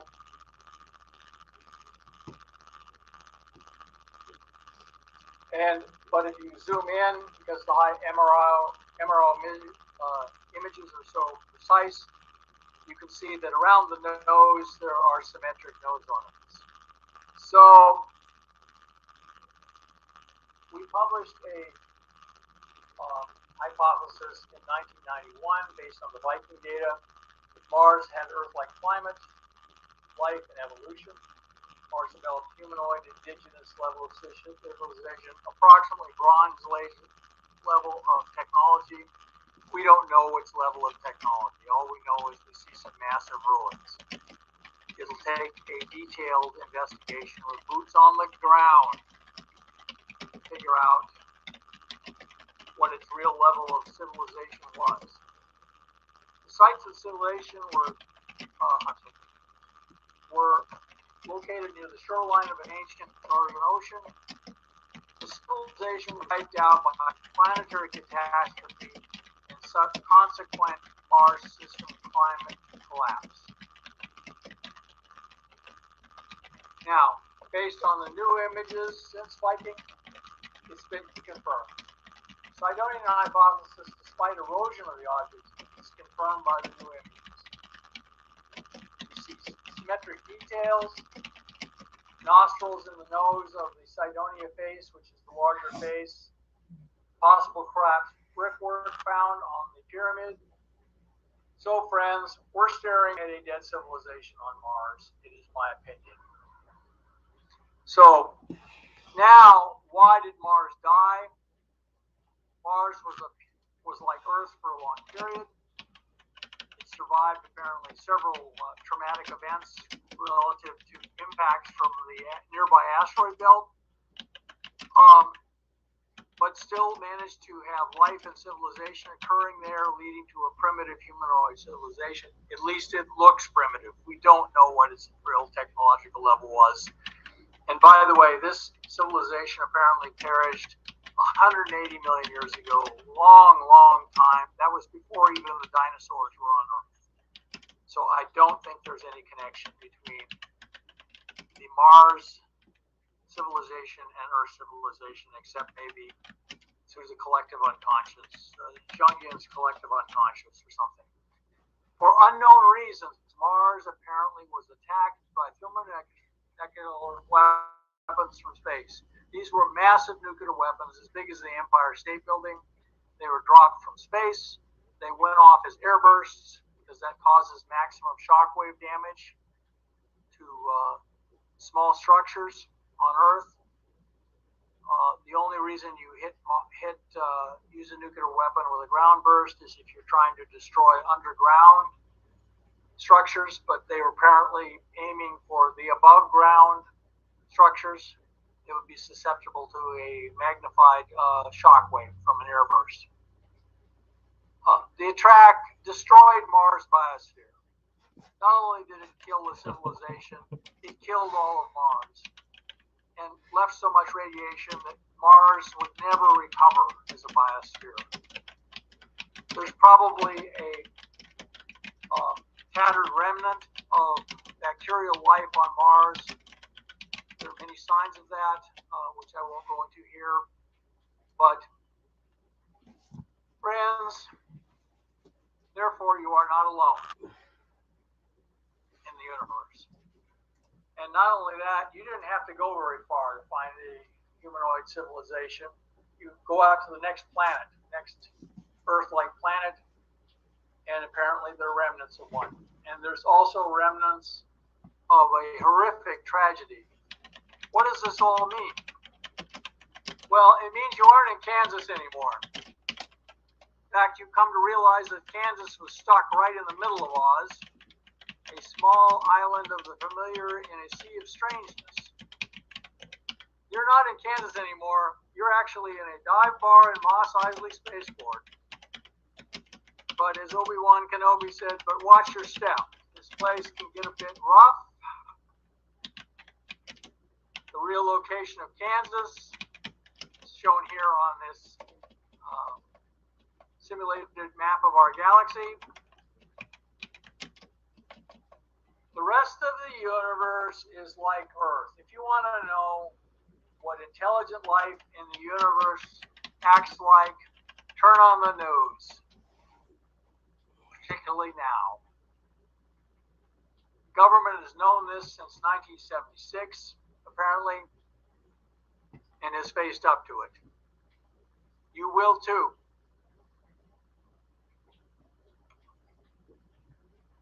So the hypothesis, a dead civilization on Mars has been discovered and kept a secret by the government. 1976, we're in the middle of the Cold War. I understand why they would do that. It was a bad shock. It would have been a bad shock. The civilization was humanoid, was destroyed by nuclear attack. The same thing could happen to us. Technological level of civilization appears low, but is unknown. Discovery.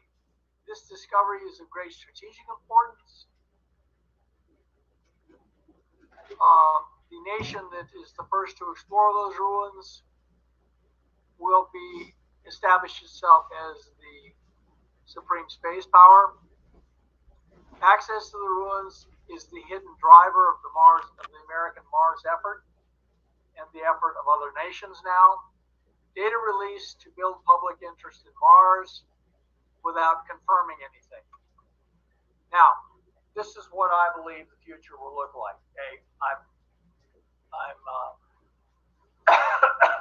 I grew up on Star Trek. I would not have any problem with living in the Star Trek universe. Mars tells us that that universe is like Earth, both good and bad, just like on Star Trek. Not only do you have the Vulcans and the Andorians and the other members of the Federation, but you had the Klingons and the Romulans. The future of human space exploration is bright if we are diligent and persistent. Whoever did what they did hypothetically on Mars is long gone. However, the same thing could happen to us, particularly if NASA keeps beaming messages out into Mars, out into space, saying the welcome mat is out, all ETs come here and visit. A dead civilization on Mars and its demise may be disturbing to humanity, but for us in the space community, particularly the ones who know we're not alone in the universe, this is good for business. And I say that in the sense that we will be seen as the frontier trailblazers, which is always nice. Humanity is part of a living cosmos, and we must boldly go forth and find our destiny in it. And don't worry, the Force will be with us. Got to be an optimist. This is Kepler AeroSpace's view of the future. We hope to be establishing moon bases 20 years from now, or maybe even sooner. Thank you very much. And now yield the floor back to our moderator. Well, John, let me do this. Okay, yeah, stop your screen share, and I want to put this thing on gallery view. Everyone, please give an enormous applause for Dr. John Brandenburg. John, thank you so much. Thank you for your patience. It's a great honor to be addressing you all. Thank you for your patience with the technical issues. Thank you to everybody in the audience too. Here, I'm going to put this thing back on speaker view. So yeah, I mean, if you're up for it, let's go into Q&A session then. Yes. Yeah. And again, John, thank you so much. I know Zoom, the folks in the audience. I'm sorry. I ended up in a quarrel with some people in the company. So I finally got to negotiate it down a non-disclaimer disclaimer. That's okay. What I wanted to let the audience know was I was on the phone with you actually while Bob was wrapping up the Q&A, and it forced you to do like a last-minute upgrade on Zoom. So yes, unfortunately. Yeah, so that's kind of why we ran into these. It's okay. No, it's great. I work for a great company. They're very supportive of this, but not everybody in the company is completely on board with this, and I understand that. Yeah. Well, so let me go to Morgan first for questions. Morgan? Yes, Morgan. Yeah. Okay. Can you hear me? Okay. Sorry. Yeah. Okay. So, first question. Also, thanks for this presentation. This has always been a very interesting subject. This Martian business has been really interesting because it's kind of hard data. Yes, it is. It's all NASA data. It's not some farmer out in his cornfield taking a picture of lights in the sky. Where does the dates, the 180 million years ago, where does that date come from? Oh, those are radiometrically dated rocks. Any rock you can use what's called potassium argon method, etc. Various other methods there are certain elements in the universe that decay very slowly that are in the rocks, and you can find how much you can estimate how much was formed initially in the rocks and then see its daughter products and estimate the age from those ratios. So they come up with 180 million years ago is when these rocks were molten lava. Now, this has caused a lot of trouble in the Mars community because almost all of the Mars meteorites are about that same age. They only have one very ancient meteorite at about 4.2 billion years old. That's ALH 8401. That was the Mars life rock. And now they've been waiting to get more meteorites of intermediate age, but it's been very hard. Mars is kind of bimodal. It's either very old or very young. But also, all of them are going to come from the same. So even like if I guess I don't know if there's one that's in Antarctica, but whatever meteorites we pick up that are from Mars are 180 million years old, and then also. Well, most of them are. Some of them are about 1 billion years old, so that's helpful. Okay. By the way, they also show the youngest, the oldest meteorite from Mars doesn't show that it absorbed xenon-129, meaning this xenon-129 abundance was something that happened late in Mars history, not early. Yeah. Oh, wait, late. What do you mean? Like, as in greater than 180 million years ago? What do you mean by late by that? For the xenon? Oh, but no, about 180 million years ago. I say that because that's when some of the rocks that have been exposed to intense neutron bombardment, like from a nuclear explosion, they're 180 million years old. So you have, I mean, does this come from multiple sources then in the sense of? Oh, yes. Please, I encourage you guys. So everything's pointing at the 180. Yeah, you can. There's called one of them is called the Mars age paradox, and the fact is we look at Mars and half of it looks like it's very old, and half of it looks like it's very young, and then so we seem to be getting meteorites almost exclusively from the young part of Mars. It's very odd. Go ahead, Tim. Sorry to cut you off. Oh, sorry. Yeah, actually, I had a question, but go for it. Okay. Well, I just wanted one quick follow-up. In terms of these rapid processes, which could create these excesses, you mentioned a solar source. So it's either nuclear or solar. And so what I wanted to ask is, I've always heard something about these like micronovas or something like this, and that on the surface of the moon you see almost like a glass structure, which could in principle come from these micronova events. Is there any correlation with that what happened on Mars? Yeah, I must confess, I'm certainly aware that they have evidence from the lunar rocks brought back by Apollo of some kind of solar flare-up at some point, like a micronova, but I haven't heard of anything resembling the neutron creating anything like the neutron bombardment that they see in the Mars rocks. So that's all I know about it. I have not, and it's funny, you don't see much discussion of that interesting event. Yeah. Well. Okay, yeah, thank you. I think the Romulans and the Klingons had a dispute near the moon. So I think that's what that is all about. If it's okay, let me jump in. I usually I don't have questions, but I do have a quick one. So on the Mars 2020 Perseverance mission, right, the Perseverance rover, the new one that just landed, it has something. Yeah, it has something called RIMFAX on it, which is, let me see, radar imager for Mars subsurface experiment. John, yes. Do you have any thoughts about whether they may detect like some kind of artificial structures with that, or? Well, if they have kept those cards close to the chest. We noticed that the Mars rovers and landers all tended to avoid Cydonia Mensa and Galaxis Chaos. They landed as far away from there as possible. They still seem to find some odd things on the surface, suggesting a past civilization, but I've just concentrated on the orbiting, the pictures taken from the orbiters. Yeah, there's another probe they sent to Mars. I think it was Intrepid or something. They launched it from Edwards Air Force Base.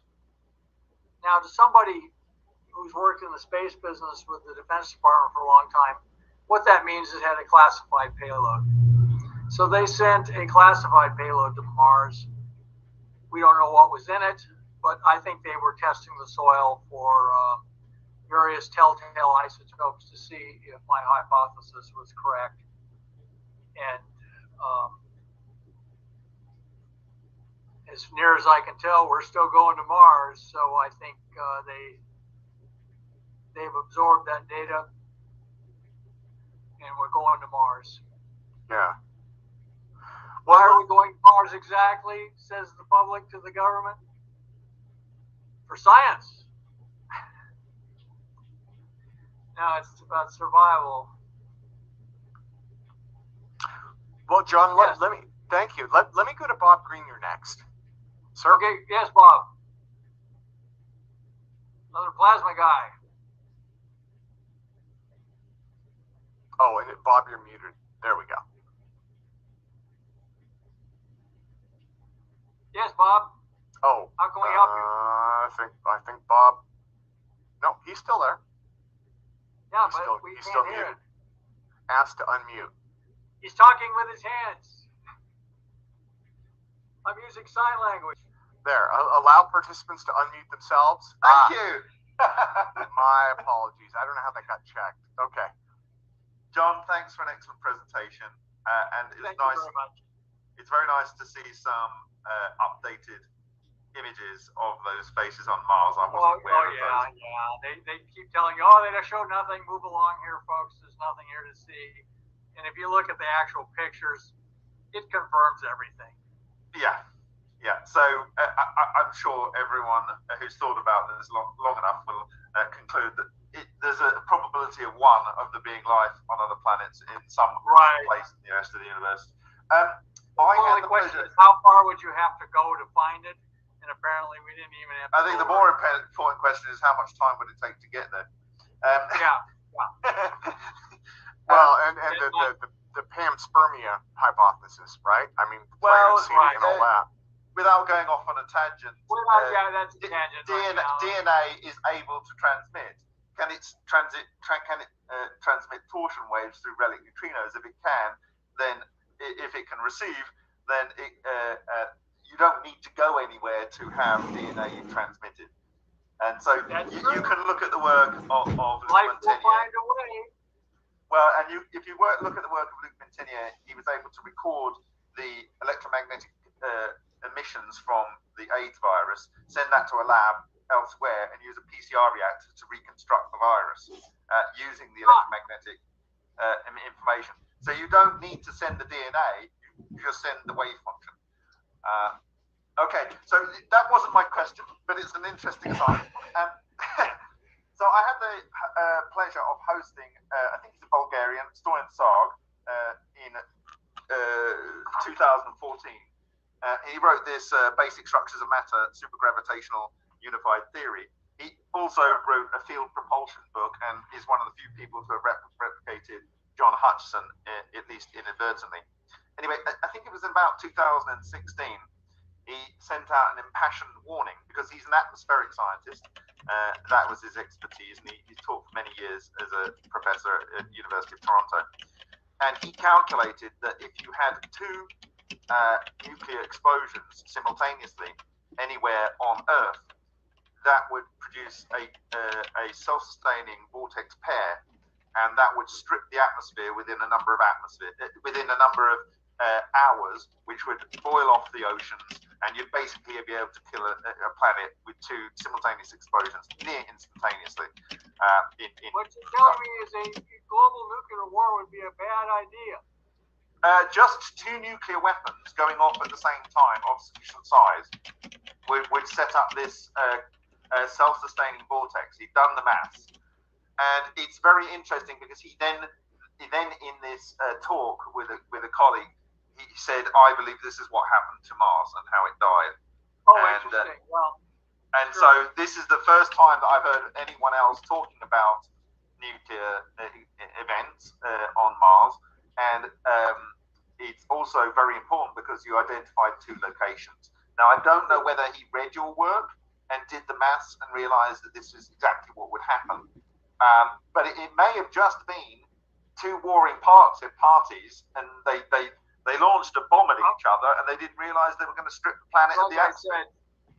The civilization looks like it was roughly Bronze Age, Holy Kingdom, Egypt, Mayan, Aztec, but we don't know. We don't know what this level of technology was. We have to have boots on the ground. Any archaeologist would tell you, by the way, JPL could send one of its rovers and drive around Cydonia Mensa for a year and not see anything. You got to dig. Well, I can tell you from my own experience, if you don't look, you don't find, and you have to look in the right way. Yeah, that's different ways. And by the way, my experience also is that skeptics hardly ever discover anything. They already know it doesn't exist, so why should they bother wasting their time? Looking for something, Yeah, so thank you. This is really interesting, and I think I'm going to reach out to Stoyan and point him to your presentation here. I think it's really it's a meshing of it's a very serious message. It is of this little blue bubble we live in, and how fragile it is. So thank you for alerting me to your understanding. Avoid nuclear wars. Just avoid two bombs going off at the same time. Just involve nuclear bombs going off at the same time. And Bob, actually, I am working on setting up an interview with Stoyan, so I'm going to email you and pester you for questions I should ask him. So. Fantastic, great. Yeah. Well, thank you. Here, let me go to Michael Boyd next, sir. Yes, Michael. Okay, can you hear me okay? Sure can. Not there. So I have a question about some features that I observed in crustal features, what appear to be magnetic domains. I have a request, Tim. I'd like to share screen, but not on this, but my other computer that's showing my acoustic levitator. Yeah, go for it. Thank you, by the way, Michael. I have received my acoustic levitator that you got me. I'm going to start some experiments soon with that. All right. Cool. Levitation. Let's see here. Naturally, a lot to do with electromagnetic fields, but you can do it with sound waves. That's great. Okay, can you see that? Oh, wait. It hasn't showed up yet. Should be showing up. You can levitate water with those, right? Ah, there we go. Oh, okay. That's very interesting. Yes. Okay, so hold on. I got to reduce that down. And so now I'm showing you this, and you can all see that they're in the southern hemisphere. There's these interesting magnetic domains showing up. Now, what I want to do is I'm going to unshare, and then I'm going to share a different screen. Where is it? This one.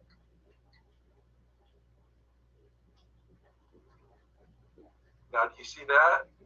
Yeah. So what we're looking at here is an image made with a thing called a magnetic force microscope. And what it's looking at is a written track on the surface of a magnetic recording disc, like in your hard drive. Okay, and this is what popped up in my mind. And now, so what I want to do is I want to show you that again. I'm going to change. Now, do you see? I have that. Yes. See how that's like. So now the Earth has a dynamo type magnetic. It's kind of like a motor, and that's what produces our magnetic field, which is a shield, a magnetic shield of the Earth. Yes. So, like during if the Earth got hit, was in direct line of sight of a solar flare, for example, the atmosphere would prevent us from getting, exposed to X-rays, essentially. And we're still subject to coronal mass ejections, which are basically proton flux. Yes. Now, Mars, for example, if its atmosphere was CO2, like CO2 is in a lot of our atmosphere, it would definitely, for one, it wouldn't shield the planet like ours does from the X-rays. And so the other thing I'm thinking is it possible that it was a coronal mass ejection event? Could have been something natural causes. I have not looked in that. That's one hypothesis. And then I would naturally. By the way, it was interplanetary nuclear war, and what we see today as Mars is a result of that interplanetary nuclear war. And what we call the asteroid belt is the other side. The side that lost. The side that lost. So, taking what I would call the non-binary view versus the binary view. Well, because in my university astronomy class, they teach that one half of Mars is covered with craters, and then the other half is like where Cydonia and whatnot lies. And then I've often wondered, is the asteroid belt, because it doesn't fit into these like modeling scenarios of how a solar system's created, could it have been a bigger solid fourth planet that Mars was a supermoon to of, and then these mini planets that are also in the asteroid belt would have been also these moons of this possible larger planet? Is that a possibility? So my concern is the isotope analysis that you're talking about is if you could produce that isotope naturally without nuclear war. For example, you mentioned a supernova event. Well, correct? Both thorium and radioactive potassium can be produced. So in a supernova, why? But isn't essentially what's going on in a coronal mass ejection the same process? Well, the solar, you find almost no thorium being ejected from the sun or potassium. It's all mostly hydrogen. I think. I mean, John, if I could jump in, I think what Michael is asking is if something like CMEs might be causing this as a reaction. But Michael, I guess something to consider would be, all planets are exposed to these, right? And so we would probably see all of this on the moon if it was caused by events in the sun. Right. This is something unique signature on Mars in its crust. It's like it used to have a core, and the core is no longer where it's supposed to be. Well, Mars is 1/8 the mass of the Earth, so if it had a hot core, it lost its radioactive decay heat much earlier than Earth did. But well, it's a life is very adaptable. I think that Mars probably was a good place to live in any case. Right. So but I was curious. I don't know if you would look into this anomaly in the southern hemisphere with these magnetic domains showing up in the crust. Well, it looks like there was this, you have a remnant of a south magnetic pole on Mars from this earlier period of intense magnetic field. But yeah, I haven't looked at the magnetic data simply because I didn't think it would. Like I said, I originally thought this was due to underground natural nuclear reactors, so I basically followed the big explosion hypothesis on Mars.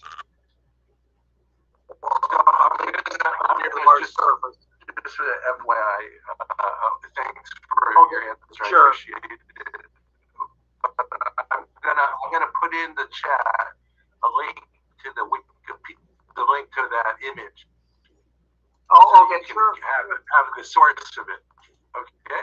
Sure. Okay, thank you again. I appreciate your Michael, thank you. Let me move along to Charles. Charles, go for it, sir. So in a few years, Elon Musk wants to send starships to Mars. I was wondering what dangers will the first humans have, and what we should do to terraform Mars before we go. I wrote a book called Death on Mars, and I discussed this. I think the dangers for the first Mars. I'm sorry to interrupt, but to somebody that has such power, to someone that is in the future idea of humanity reaching out there. I'm sorry, please let me speak. Like every person, like somebody tells you like futuristic, you go history. Like, okay, I'm sorry, I have to. Okay, I'm sorry. Can you go ahead, John? I'm sorry. Sorry. Talking about what you wrote a book. The dangers to the first people who land on Mars, instead of landing at Cydonia Mensa, where I believe they should, and looking around and digging into the rubble to find, some kind of artifacts. They'll experience what a lot of people experience when they go to the site of a massacre. That's my belief. And the psychological toll that takes is tremendous. This is why I recommended in my book that we establish basically a base camp on Phobos first to kind of give psychological support to whatever ground team is on the ground, that they can look up and see Phobos orbiting overhead. And it's kind of their link to Earth, link to humanity. The first people who excavated Pompeii, where there was a volcano that swallowed up an entire city of, it was Mount Vesuvius. One of the last comments by, I think it was Louis Stevenson, was "City of the Dead, City of the Dead." And he wrote that shortly before he died. Apparently the stress of finding all of these dead bodies and ruined architecture it took its toll on him. He was just an English Victorian gentleman. He just wasn't used to this sort of thing. And so I recommended that we send some pretty I recommended we spend combat veterans, who are in the special forces, would be the first part of the special landing team, people who have demonstrated great psychological toughness. Okay, interesting. Thank you. It'll be tough on the entire human race to discover that when this, if I'm correct and this is all confirmed, it'll be very tough on the human race as a whole. There'll be a lot of sleepless nights on Earth. Awesome. Okay. Well, let me go to Jared next. Jared, go for it. Yes, Jared. Hey, John. Excellent talk. Really loved it. Thank you. I hope you'll stick around. My talk is going to have some plasma physics stuff and maybe some LA&L relationship. Oh, great. Some plasma physics. Of course. Yeah, I think you could provide some excellent insights on, if you would. My question, though, is in the maps where you were showing the radioactive locations, yes, it looked like there was an area or two on those where there was the opposite. There was concentrations, negative concentrations, right? It was totally lacking in any of these isotopes. I was wondering if you could provide any explanations on that. The global surveys of the abundance of radioactive potassium and thorium on Mars show that the surface is very much depleted. I mean, the surface has a hyperabundance of thorium and radioactive potassium relative to the Mars meteorites, which are supposedly parts of Mars, presumably from a few meters down in the surface, where they can be ejected into space by a larger impact. So it's all very peculiar. It's very, I guess I don't have enough information right now to really comment on what that could mean. It looks like there were just two sites of tremendous activity on Mars, followed by an antipodal deposit for both. And that's about all I can figure out from those pictures. But Jared, you've raised a very good question. I don't know how to answer it, unfortunately. So not like they were mining all of the materials from that location, only to then later explode those materials. Yeah, there's no evidence for any cratering or excavation or anything at either of those sites. It's just smooth as, it's part of the very smoothest and uncratered part of Mars. So, like by the way, there's a strange black triangle hovering over your shoulder. Yes, thank you. That's his, by the way, his unique Zoom background.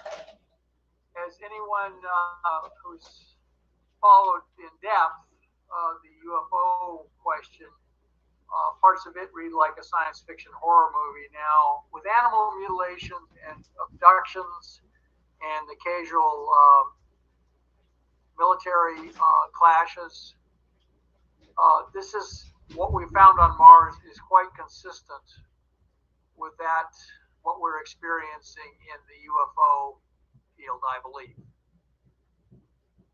That the universe is a mixture of good and bad. Don't expect it to all be warm and cuddly. Some of it is warm and cuddly, but some of it also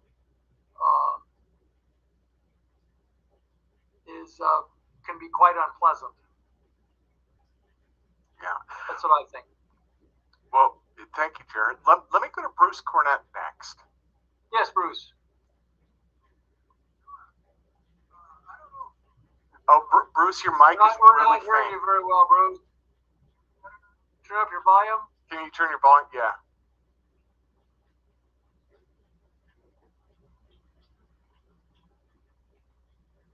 Oh yeah, it's way low. Can you hear me now? Much better. Yeah, I can much hear better. you now. Very good, Bruce. Okay. My background in college was studying the Triassic-Jurassic rocks of the Newark supergroup, PhDing them by palynology, and I collected thousands of samples. I processed thousands of samples in the chemical lab to extract the pollen. But what I discovered during that period was that there was a mass extinction at the Triassic-Jurassic boundary that hadn't been studied before. And why I'm talking about this is your 180-year date for basalt on Mars.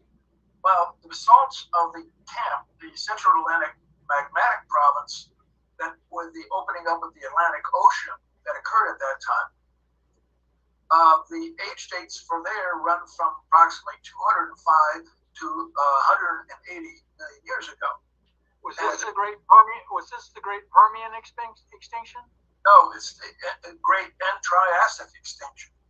Oh, okay. Well, yeah, we've lost track of our mass extinction events. Right, there are at least 6 of them in the history. And Earth is rather accident-prone itself, apparently. Well, what is important for your consideration is that the age date that's been narrowed down by dozens and dozens of researchers who've analyzed the basalts, and they have concluded that the event happened at 201 million years ago. Now, that's awfully close to 180. Yeah, it is. Secondly, my first fossil digs in Massachusetts discovered a fish bed that was at the Triassic-Jurassic boundary. And what was usual about it is all the fish are highly radioactive. And when I analyzed those fishes in my chemical laboratory in my parents' basement, I came up with radioactive cesium. Cesium. Well, that's a fission product. Cesium-132 is a well-known strontium-90. Cesium-132 is the kind of pair of. So, what is that doing at the Triassic-Jurassic boundary? On top of that, it suggests that the history of Earth is complicated. Yes. And the dinosaurs took off after that. Dinosaur tracks increased by at least 50% right after that boundary. Well, the dinosaurs obviously benefited from this. Yes. And so did the plants that fed them, which became the dominant type of vegetation on Earth. So. Oh, yeah. Well, the biosphere recovered even from this. And, I'm wondering if there could be anything connecting this extinction on Earth with the one on Mars. Well,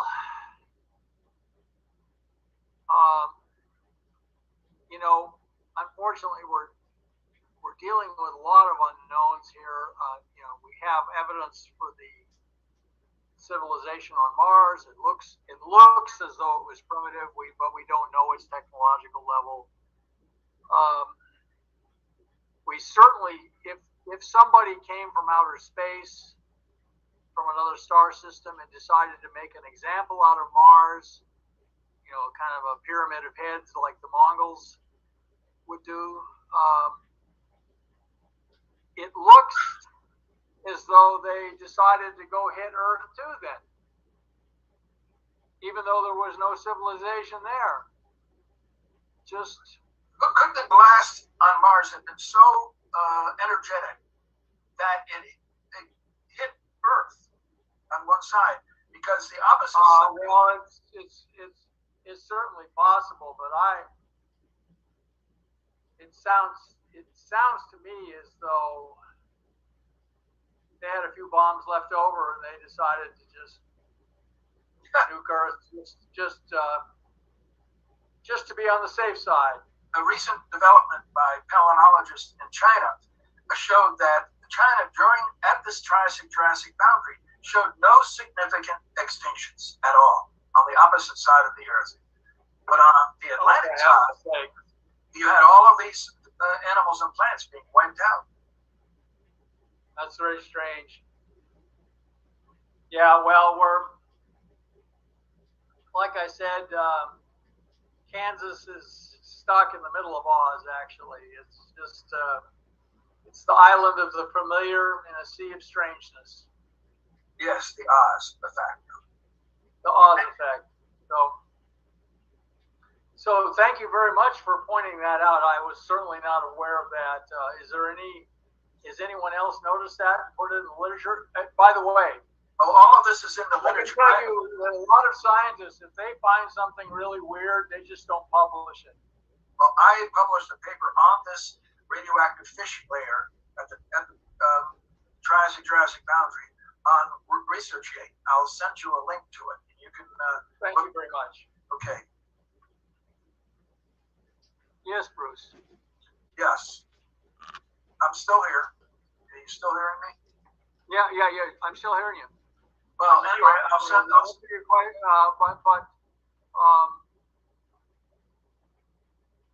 The story of Earth is apparently much more complicated than anyone guessed. Numerous extinction level events. One of them may even be recorded in the Bible and a lot of other mythologies is the Great Flood. Apparently it was some catastrophic climate catastrophe. And you think, what could cause that? Well, if somebody dropped, anyway, let's just put it this way. Once Earth is part of a living cosmos, even before that predates humanity, of course it predates humanity, then everything becomes really complicated. And but we have to go out and engage the universe as it is. We can't wait for it to come to us. And we have to go out and meet it halfway. I thank you very much for your talk today with your slides. It clarified a number of points that I had questions about concerning the isotope and the ages that you well, in particular, I did a thorough search through the literature to see if anyone had any explanation for the xenon 129, which when I showed the Mars isotopes to nuclear weapons experts, none of whom can be quoted, they all agreed that this was signs of a nuclear attack. They didn't explain why. They just said, yes, it's obvious.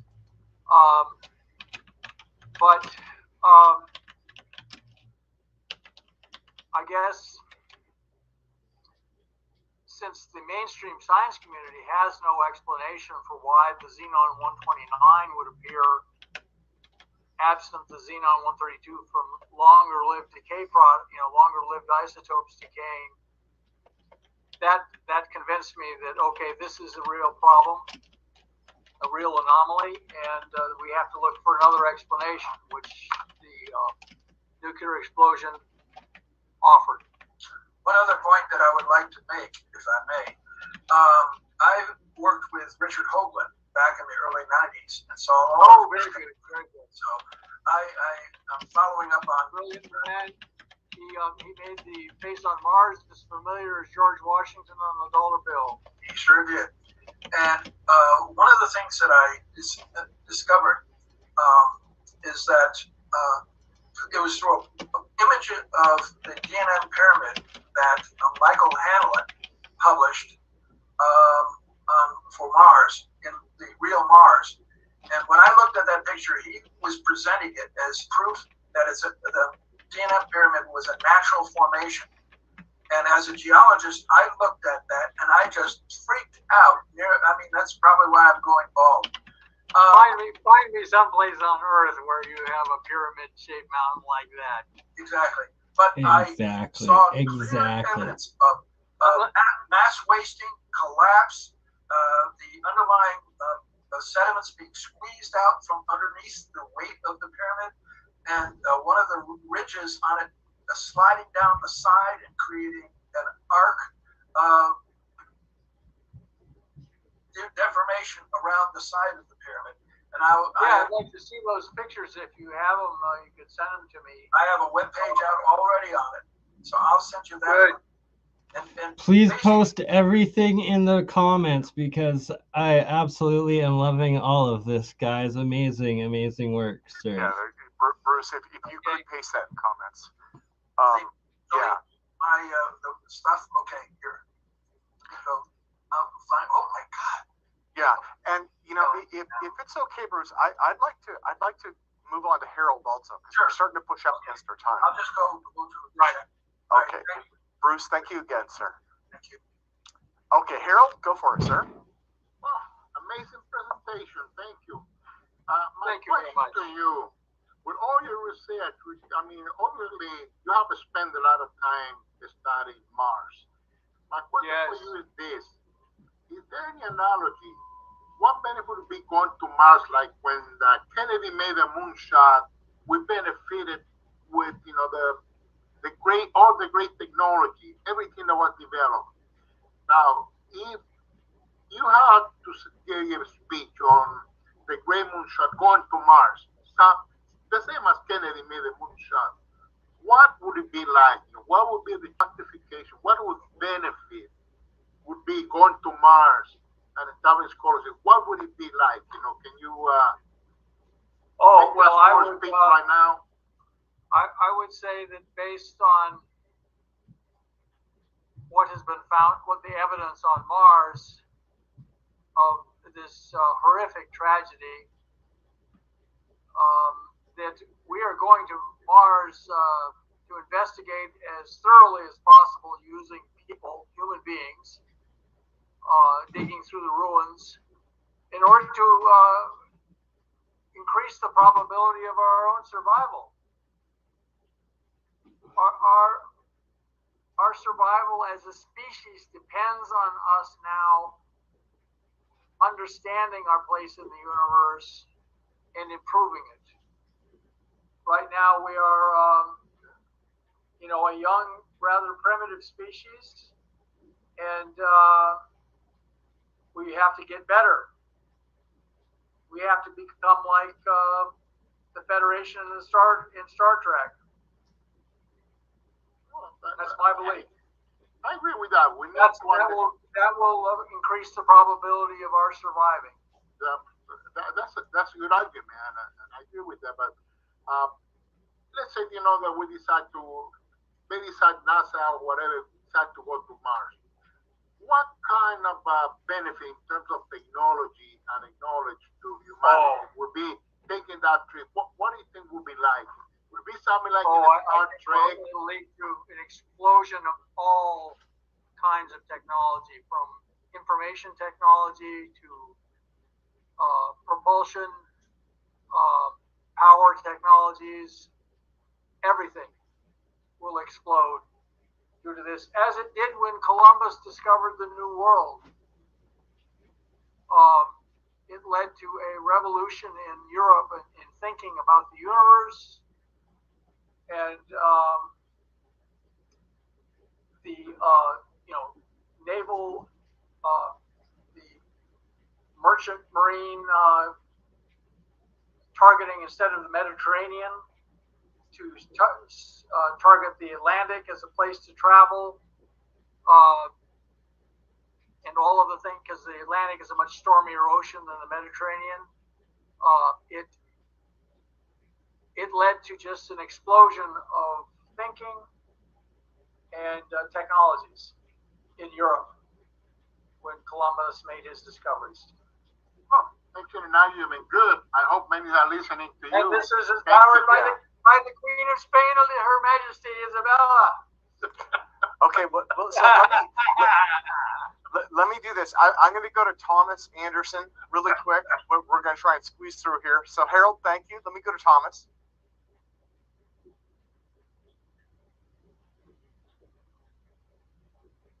Hello. Hi. You guys went too fast, man. I had just stepped out of the room. Oh, dear. Yeah, so we're almost out of time. What was your question, Thomas? Okay.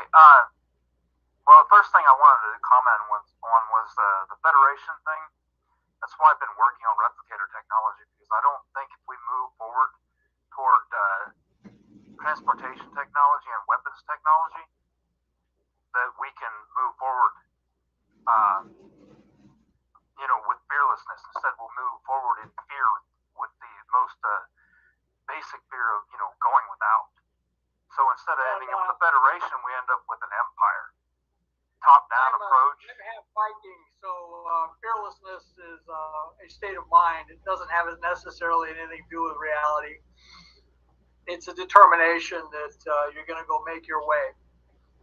Right. Well, like I said, though, if you have no fear of doing without, you have plenty of resources to work with, because there's always more to be gotten. And we hoard the one thing that we can't make more of, which is room. Right? Get rid of all the clutter. We learn from the mistakes of our own history. Right. Oh, yeah. Right. And not just our history, but the evolution. I mean, squirrels gather nuts, and they end up with nuts that rot because they're afraid of going without for the winter, and it's just an instinctual thing. So, to break free of that, is better than no nut at all, don't you think? right? And in that environment, that's what enabled all of the species to eventually culminate in what we are now, right? If you go by evolution. So develop the technology to manufacture and compact it so that you have it on your desktop. You want to try out a design for a warp drive?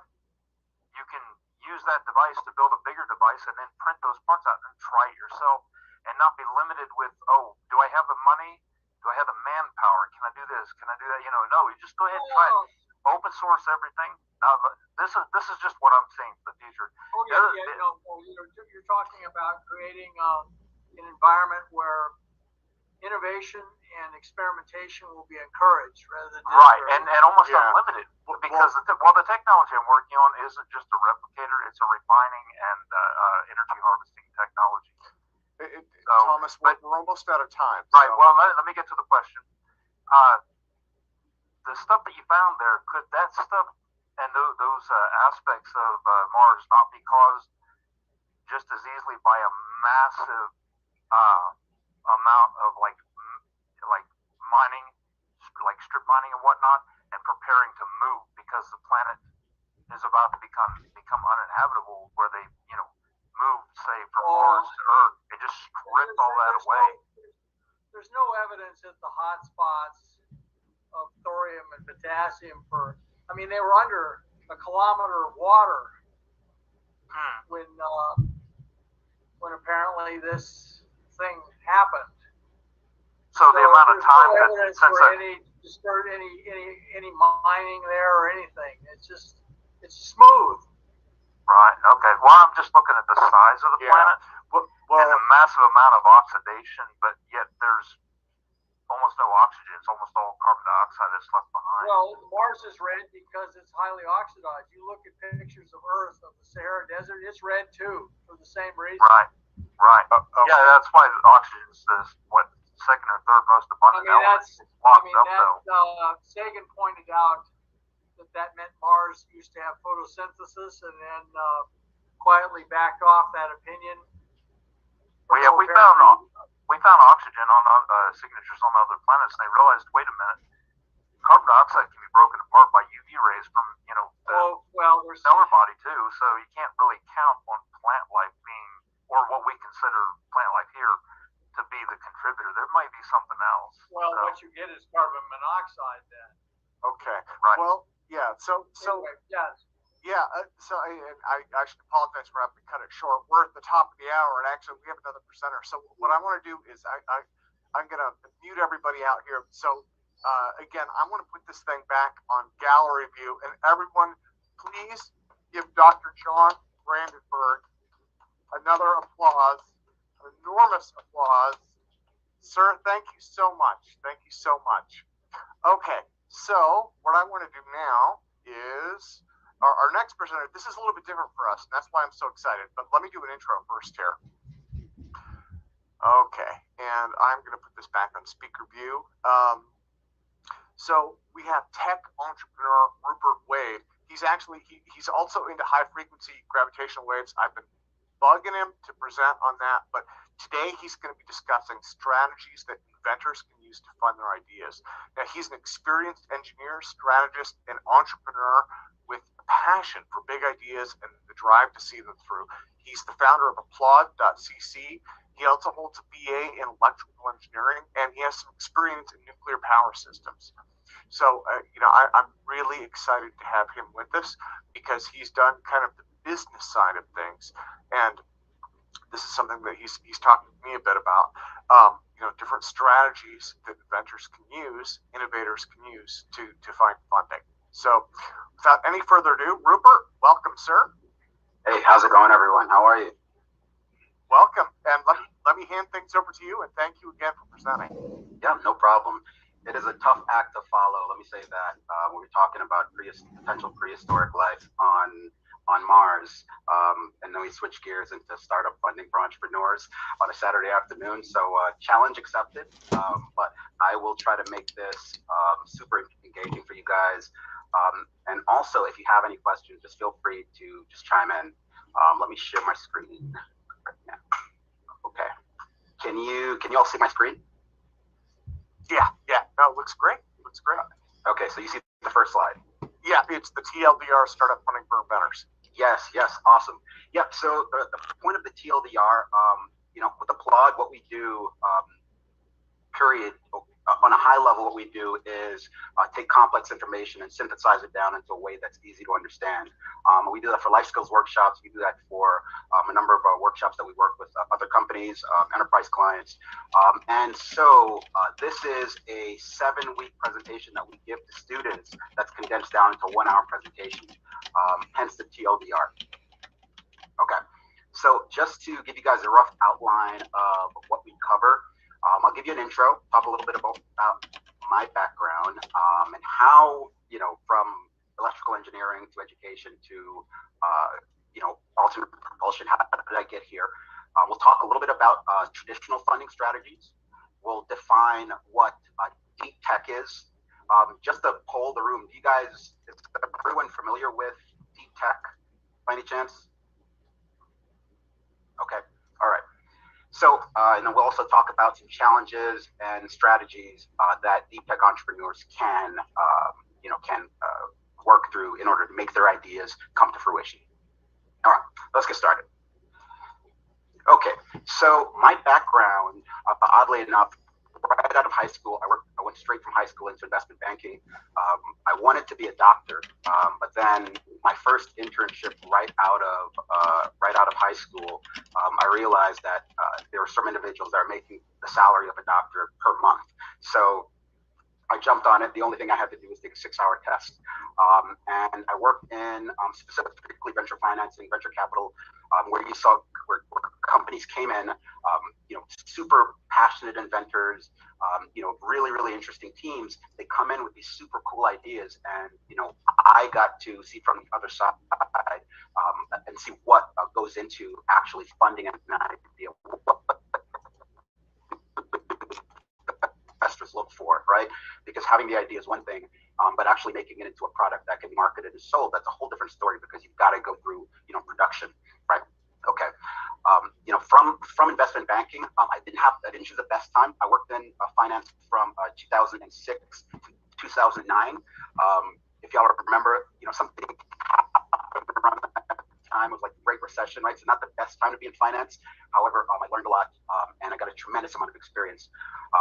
From there, I switched gears. I actually went to college after that for electrical engineering. From there, I was a nuclear systems engineer for electrical distribution at 9 Mile Point nuclear station in Oswego, New York. And then I moved to electrical distribution in New York City, into engineering consulting. I did a stint in restaurants during COVID. And now my most recent company, I'm in education technology, where our goal is to really teach 1 billion people life skills and quantify it and objectively certify it for the masses. But how did I get here, right? In 2005, I fell down the UFO rabbit hole hard, right? Went down there, got lost, and came out the other side. And what I realized was that there was still a tremendous amount of information available for alternate propulsion, right? There's still a tremendous amount of things to learn and to discover in this field. The field is super nascent, and there's what you guys are doing every single Saturday, right? You're completely dedicated engineers, working through in these ideas that may not be mainstream, but that's how massive movements start, right? They start small, they start in a garage, and they start things like this. Okay, so we will go into, I'll just give you guys a quick overview. It's a short video on traditional startup funding. That will give you a much better description than I could ever do, and it's animated, so I think you guys will really like it. And it's about as simple as I could probably get it, just so that it's still not, so it stays interesting and it's not boring for you guys. All right. Can you guys hear that? Can you hear the video? Tim, can you hear it? Sorry about that. No, actually, I can't. If I remember right, there's a thing with Zoom where you actually have to install a plugin to play sound. I'm not sure if you have done that or not. You know, actually, Rupert, you know what? You probably already do if you played this before.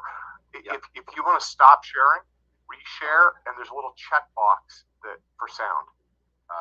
Okay. I see. Yep, I see. Yeah. All right. I've been bitten by that one many times myself. Oh yes. Where is it? Okay, here we go. Share sound. Right here. Optimize.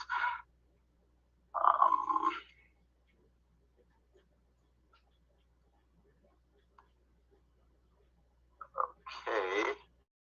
The product, the service. No one has done. How's that sound? Is it good? Yeah, that sounds great. All right, awesome. Before, unbelievable. It's so painfully obvious. Can you pull it off? Maybe. You're two friends. You are excited. Design a logo, design a name. All fun and games. Design a concept. Things get serious. You decide to make this a company.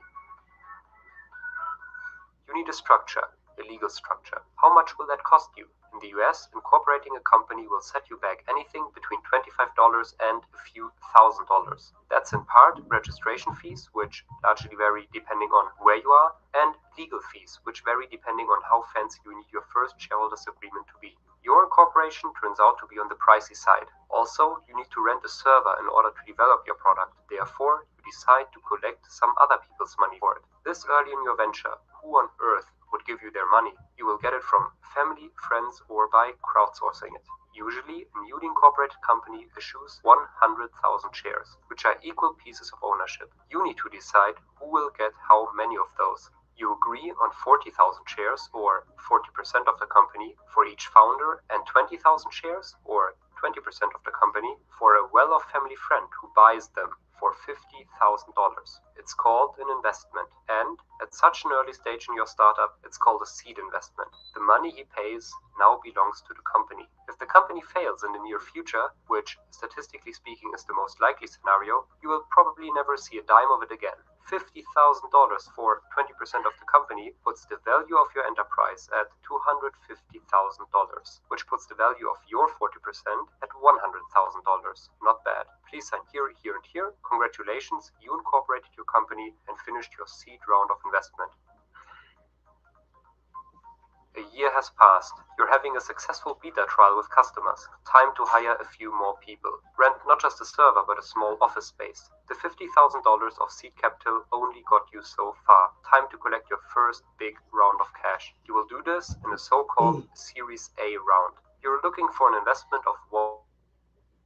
This time, you're contacting angel investors and venture capitalists, also called VCs. VCs are people who work for venture capital firms, which raise venture capital funds. They take other people's money, which they then invest into young, risky companies, such as yours. Angel investors are individuals who professionally invest their own money into young companies. Often, they successfully sold their own startup many years ago and are now looking to support early ventures. You contacted a few VCs and angels. Some of them you found online, some you got in touch with via friends and colleagues. You sent them mails. You sent them a business plan. Usually, they don't care much for the business plan. They want to see if the team, is it competent? The idea, is it special? They know it's not easy. What have you already achieved? Is it promising? What could you achieve? Can you dream big? You set up some Skype calls. A bit of small talk, a lot of business talk. Describe the vision. Easy. You've done it countless times by now. They ask you tough questions. Have you heard of that other startup which does a similar thing? How are you different? You spark interest. You have second calls. You have third calls. You meet them in person. They might invest. Time to talk valuation. There is pre-money valuation and post-money valuation. The pre-money valuation of your startup is how you currently value it. The post-money valuation is the pre-money valuation plus the investment you're looking to collect. This is usually the one that you reference when you negotiate, because the investment divided by the post-money valuation equals to the investor's share in your startup. Investors want a low post-money valuation to get more for their money. You want a high post-money valuation to keep a larger share. You suggest a post-money valuation of $8 million. For the investor who would put in $1 million, this would mean a 12.5% stake in your company. A few weeks down the road, there are two offers on the table. One VC offers an investment of $1 million for a post-money valuation of $6 million. An angel investor you talk to offers to invest $500,000 for a $5 million post-money valuation. The offer of the venture capitalist sounds like the better deal, but the angel has great connections in the industry. It's called smart money. What do? You decide to go for both. You tell the angel that you have a standing offer of $6 million post-money valuation, but you would really love to have her on board. She agrees to invest at a $6 million post-money valuation. Great. How's the cake split this time? Let's do the math. Together, the VC and the angel will put in a total of $1.5 million into your business for a $6 million post-money valuation. This means that they will own 25% of the company. You, your co-founder, and your family friend used to own 100% together. With investors coming on board, you will be diluted. After the Series A investment, your cumulative share will only add up to 75% of the company. This dilution happens proportionally. Does this mean that you have fewer shares now? No. Here's how it works. Just like your company issued the first 100,000 shares when you incorporated it, it will now issue more shares for the new investors to buy. The company can create shares just like a central bank can print money. The total number of shares of the company just changes, while your number of shares remains the same. How many shares does the company issue? If 100,000 shares are now only 75% of the company, it means that 100% of the company will now be equivalent to 133,000 shares. Therefore, the investors receive 33,000 newly issued shares for their investment. Since they pay $1.5 million for their shares, each share is now valued at $45. Your 40,000 shares are now worth over $1.8 million. Congrats. This whole process of a company issuing new shares to receive cash is called a capital raise. If things go well, the Series A won't be the last capital raise of your startup. There will be a Series B, a Series C, a Series D, and so on. For each investment round, the company valuation will hopefully increase. Also, each time your company takes in new cash from investors, you will be further diluted. Remember how I said that your number of shares remains the same though? I lied. Actually, there will usually be stock splits along the way, which convert each single share anyone holds into multiple shares. Hence, your number of shares is doubled or tripled every now and then, along with everyone else's. The purpose of this and many other things that are determined in the term sheet are a story for next time. You don't care much for legal work anyway. Your primary interest is in growing your business, which is now on track to reach new heights. It has been 6 years since you founded your company. You have successfully completed 4 investment rounds since then. You launched your product by now. Guess what? Customers love it. You're a huge success. The big blogs write about you and whatnot. Most importantly, last quarter, your company has not been losing money for the first time. The business made a profit. Time for the exit. Exiting the company is investors' talk for selling their shares. Everyone who invested cash into your business since the beginning has been quietly dreaming about a big profit. The earlier they invested, the bigger of a risk they took, and accordingly, the bigger of a profit they will get if the company really takes off. There are usually 2 ways of exiting a company: selling to one of the big guys or offering it on the stock market. If you sell out to a big company, the investors will usually sell all their shares at once. You and your co-workers, on the other hand, usually won't. Whoever buys you needs you people to stay motivated to run the whole thing. Therefore, your shares will be transformed into shares of the company who bought you and then made available to you over time. This is called vesting your shares. If you leave early or you don't reach some milestones you agreed on, then you won't receive all your shares. The much cooler way to exit is to become big enough so that you will be able to sell your company's shares on the stock market. The process of doing this is called an initial public offering, or in short, IPO. What's an IPO? What's an IPO? I still don't know what an IPO is. Don't believe Martin Scorsese. How it works is painfully easy. In essence, an IPO is just another capital raise. Once again, your company will issue new shares, only that the investor who buys them this time is neither an angel nor VC. It's the public. The day you go public, your company dumps a bunch of new shares on the stock market. From then on, people can buy and sell them among themselves. Furthermore, you now hold tradable paper, almost as good as cash, the price of which goes up and down every day. You can sell your stock into the stock market at market price anytime, with the exception of IPO lockup periods, which are a topic for another time. You floated the shares at a starting price of $64 and they shot up to over $70 on the first day of trading. Due to stock splits you did along the way, you are now sitting on 10 million shares of your company. Your personal wealth is over $700 million. You could cash in, but do you want that? It feels like yesterday that you two just had a vision. Now, you're 1 in a million. There's a lot you achieved and yet endless things to do. Even though investors call it an exit, for many founders, it's just the beginning. Okay, clear as mud, right? You guys got all that? All right. So let's go into the next slide here. All right. So basically, what happens here is when you start off with your idea, you are the only founder. You got 100% of your company. As you progressively if you take on a co-founder, your ownership decreases over time, right? After that first initial period where you and another co-founder are there, when you're actually starting to try to raise money, this would be when you have angel investment from a rich uncle, friends that are in tech that have started business in the past that are looking to do certain investments. This is where you'd allocate a certain percentage of it. And then you'd also put aside some percentage for what's called an option pool. So all that means is that in the future, when you hire employees, you're going to set aside stock for them. And as the video showed you guys, as you progressively grow from your seed round to your series A and B, your stock as the founder decreases. The VC stock generally stays the same, and your option pool changes as well until you reach an IPO and a certain portion of the stock goes to the public. And this is where you see a lot of those valuations happen, right?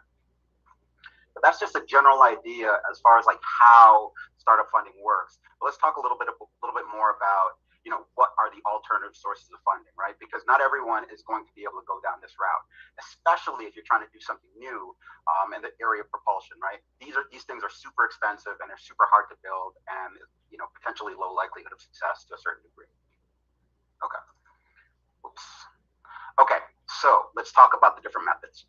The number one and best method to fund your business is via customers. Customers do a lot of things, right? The one thing they do is give you validation for the product that you're trying to actually sell, and they also give you money, right? They give you validation money, and they also give you honest feedback as well. The second best thing would be personal capital. This is like how much money you have saved. There are certain founders that use credit cards, loans from a bank, what have you. I think for everyone on this call, I don't think bootstrapping is a viable option. It's very hard to bootstrap, a new type of jet engine. It's very hard to bootstrap, an electric car from scratch, right? You need some general. You don't have those parts laying around. You have to buy the parts. You have to deal with manufacturers to a certain extent. One interesting thing, I think, for everyone on the call, I think one avenue that will be truly beneficial for you guys are looking at grants. There are a number of grants, like from the National Science Foundation. There are a number of other resources where you get free money. This is money that you do not have to pay back because your idea is so cool, right? And so I think those are, and I'll give you guys a list of different resources that you can use, in order to, where you can apply and you can see whether or not these grants actually fit what you're trying to do. The other options, you've got crowdfunding. This is Kickstarter, Indiegogo. Here you have to have to a certain extent a product, but it's not necessarily guaranteed, not necessarily written in stone. If you've got a good description of the product, if the product is a good, compelling story, chances are, you can see some success. And there are a few other ones here too that I'll touch on. Pitch competitions, those are, when generally you'd have your team figured out, you have the rough product that you're trying to build figured out, and then you go around the country, or you apply to these competitions and you actually give a presentation for and compete with other startups for the ability to win a small grant, sometimes $10,000 to $1,500, $200,000, right? Bank loans, we talked about that before. These can be in a number of different ways. We don't have to get into it, but loans are, just like what they think, right? Just like what it sounds like, right? You borrow money from a bank with the expectation to pay it back. There's some different types of loans that you can take from a bank where you can lock in like your company valuation, and those are things that I can provide some resources about as well. Now, last but not least, is crypto. Now, if I was going to do this presentation, I actually did it 6 months ago. I did not include crypto because of the fact that it was just still so new and there weren't really many avenues for funding entrepreneurs, right? Non-scammy avenues, right? Because for the most part, all the ICOs that happened in 2017 through 2020, a lot of those ICOs, ended up crashing and burning, with some exception. But I think crypto offers a really unique opportunity, right?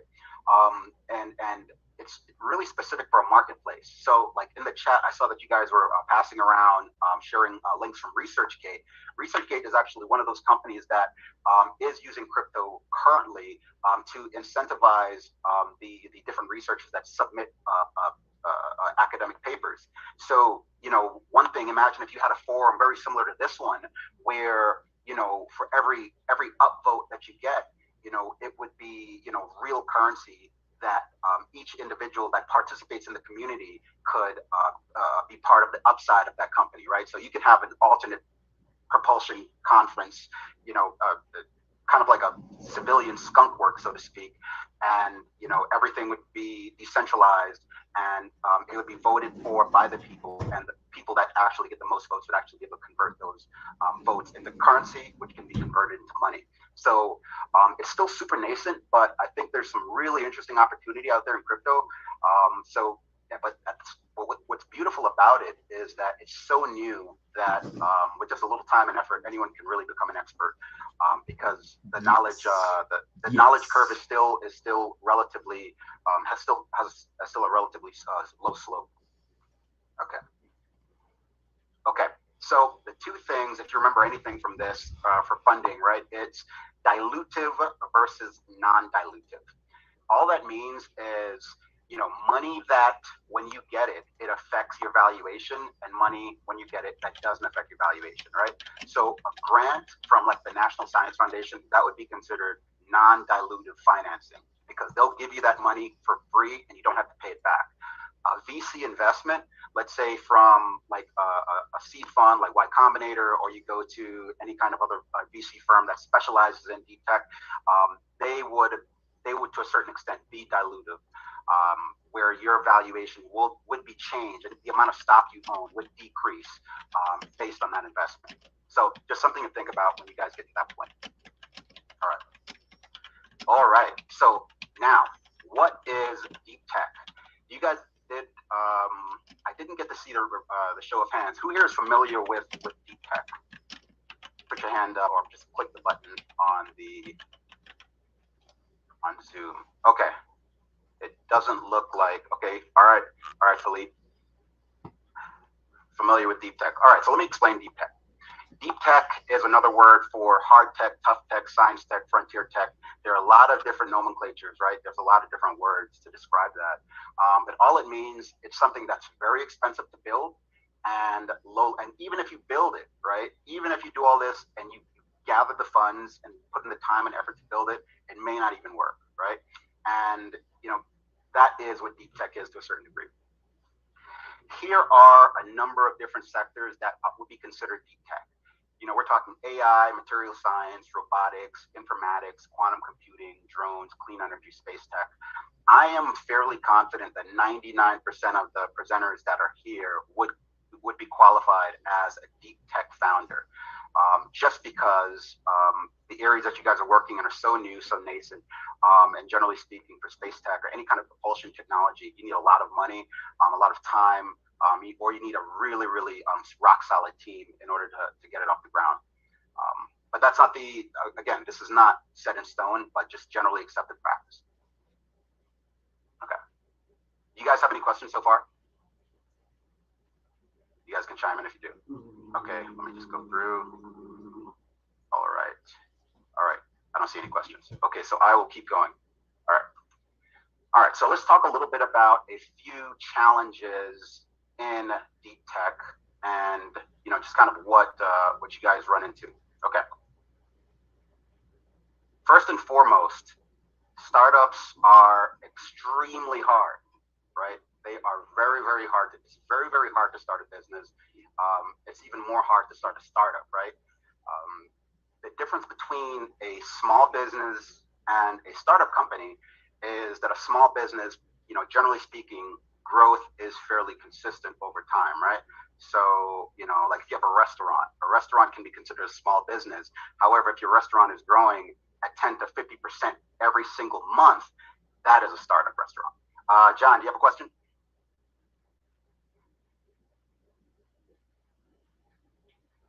Okay, sorry about that. So I had that set so that people would not. Sometimes people accidentally interrupt. You guys can unmute yourselves now. So, okay. And that's... Yeah, I just wanted to clarify dilutive versus undilutive investing. Dilutive obviously is people invest in your company in return for shares of it. That dilutes your own ownership, right? Right. Okay, and then non-dilutive is where they just give you a big block grant and say, like a government funding agency gives a grant and just says, go make this a success and report back to us. Exactly. Exactly. Okay, very good. Thank you. Of course, I'm used to the latter, the latter form of going to the government hat in hand and getting the big hat and getting money. I mean, hey, no problem. No problem, John. And also, like, one other thing too, as far as like dilutive financing, you can have dilutive debt as well. So you can have what's called a SAFE, which is a simple agreement for future equity, where a company can give you a loan, right? But your valuation would be affected by the amount of money you take in for that loan. So I don't want to get into the weeds of that, but that's another aspect where, and there are some situations where it's more beneficial to do a SAFE. Revolving credit line sort of thing? Not necessarily a revolving credit line, but more so, if let's say the company did not want to give up much equity and they wanted to, or let's say you were planning a big hire within the next few months and you know that you have a certain amount of stock that you want to allocate for your future employees. They play with the variable rate. Excuse me? They play with the variable rate for growth. And that's how they, always keep that portion. I have no idea who is that. Sorry, that's Lulu. Sorry. Hi, Lulu. Hi there. I have a few things because I was studying the Series 7, and I took the insurance. Awesome. Me too. Qualifications. So I know a little bit. You've got different kinds of money. So it's not what you're saying is like two ways. Not really. It's like, a whole array of ways of what money, really is. So, talk about generational wealth. Generational wealth is supposed to be like origin certificates that are never, ever meant to be cashed in, but always promoted for this, the continuum sustenance of what is called a civilization. Rules and orders and whatever you want to call it. Like when you take a bond, you're taking something of the generational entrustment, and you build on that. And that's what creates the value system. And that's supposed to keep track of time, to keep track of, what is the latest technology. And it's issued on these little things, of detecting, where the level of technology was and timestamps it. You understand? So, and then you've got the money that is called disposable income. And then you've got, the money that's supposed to be, a building block in your civilization, like for agriculture. Agriculture bonds are, they're not really, those are supposed to feed the populace. So they stay as a continuum. So when you talk about, those kind of stocks, you can't dilute those. Those are fundamental. Those are elementary. Those are, So let's try to stay focused. Let's try to stay focused on funding for innovators. And I swear to God, I could teach all of y'all. I know, but I mean, the problem is you're kind of getting off on a tangent. Okay, so I'm sorry about that. Yeah, no problem. Yeah, there's a lot to unpack. I would say that yes, there are definitely multiple ways to fund your company, but it boils down to two things where it's either dilutive or non-dilutive financing, just for simplicity's sake. But there's a plethora of different options. And I think what, Lulu, you're referring to were the difference of investors. Yeah, I took my Series 7 when I was 19, 17, 18. So I can't say that I remember everything, but yeah, there are different levels of investors that are allowed to invest in certain different things. Hey, Philippe, you have a question? Yeah, well, I'm not sure if you're done with the presentation, but I just want to have a link to your firm. Is it TLDR, is that it? No, the company that I work for is called applaud.cc. Yep. And I'll give you guys the email at the very end if you guys want to continue the conversation. And I also work on a podcast to showcase different entrepreneurs in the deep tech space. So, yeah. Well, Rupert, you know, if I could jump in, sorry about that. And you know what? Let me remove the spotlight here since we have other folks. There we go. We have other folks that are asking questions. So one of I think the big areas for our community is risk, right? And I know since you've studied HFGWs, I know that's an area that you've probably explored as well. Like the risk to return and how, I'm wondering how would that impact investment? And for things that are naturally riskier, like this area, or energy or anything like that, how can innovators pursue money in those higher risk brackets? Yeah, I have. That is exact. I was going to get to that. If you give me 3 slides, I would get to that exact same question. Okay. Awesome. But you read my mind, Tim. Awesome. All right. I love it. Everyone's super engaged. Okay. All right. So back to the presentation. Okay. So startups we established are super hard, right? Deep tech startups are much harder, right? And here's why. Right. So Elon Musk, the proverbial man crush for every engineer, has he said this about starting a company, right? It's like eating glass and staring into the abyss. And if you feel like you're up to that, then start a company. And I would submit to all of you guys on this call that starting a hard tech company is harder than that because you're working on technology that technically doesn't exist yet. And so that has its own challenges that we'll talk about. We'll talk about those risks, and we'll talk about how you guys can mitigate some of those risks with a number of case studies. Okay, so here are some of the big challenges that deep tech entrepreneurs face, right?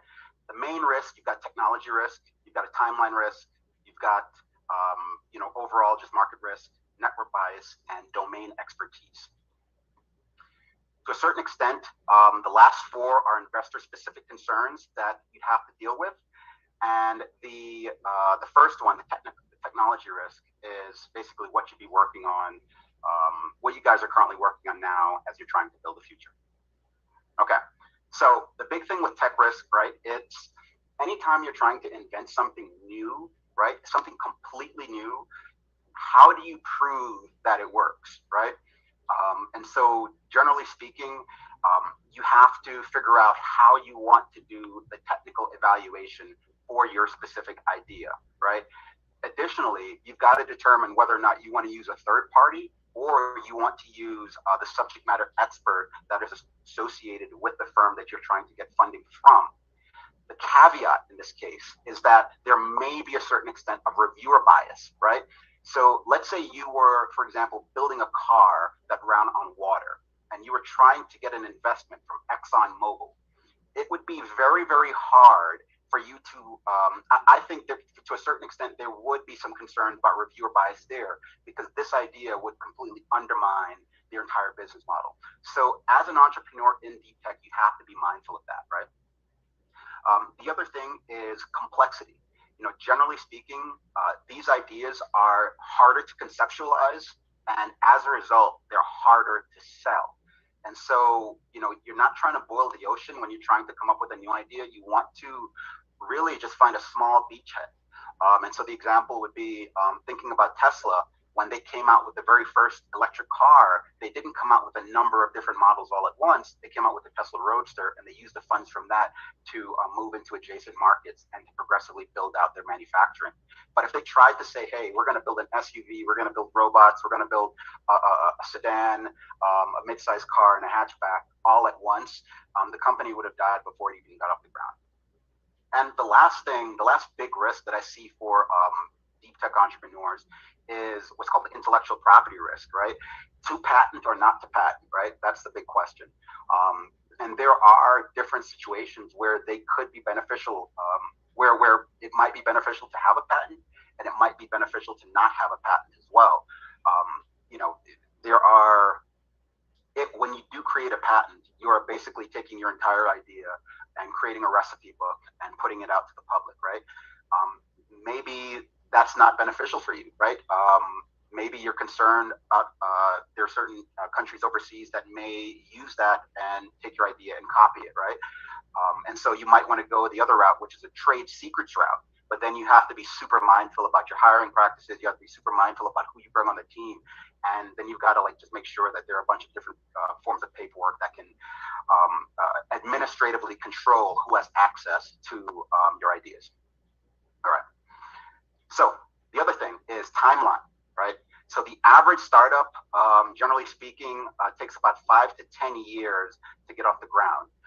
For a deep tech startup, and this is a guideline, we're talking 10 to 20 years. And that's because you're looking at manufacturing issues, you're looking at supply chain issues, you're looking at a number of different hardware associated issues that you wouldn't necessarily have with a software company. Okay.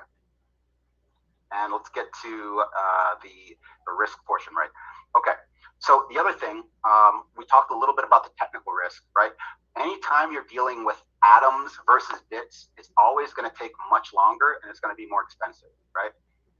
You also have the challenge with when you're in a lab environment versus in a production environment, right? So building in a lab is different than trying to manufacture it. We saw that with Tesla when they went through production hell, right? And the other thing too is like the systems risk, right? So you're looking at how can, oftentimes with a lot of these nascent technologies, you have a bunch of different new systems that are working together. And, the challenge is getting them to work together all at once, right? So it's like the difference between like a symphony orchestra and just a garage band, right? You need all of these different components to work together in unison in order to make this product work. Okay. The other thing is business model, right? Who is your customer? How do you price and sell it? It would be really hard for, let's say, Netflix to, when they came out, I think it was 1999 when Netflix actually started. They actually started giving out DVDs, right? It was DVDs that they would sell by mail. It would be hard for them to price their monthly online approach where people come in and stream because the technology wasn't invented yet, right? And so as a founder in this area, you have to kind of be able to look around that corner to think about how is the technology going to evolve and how is your customer going to evolve and how are you going to price and sell it?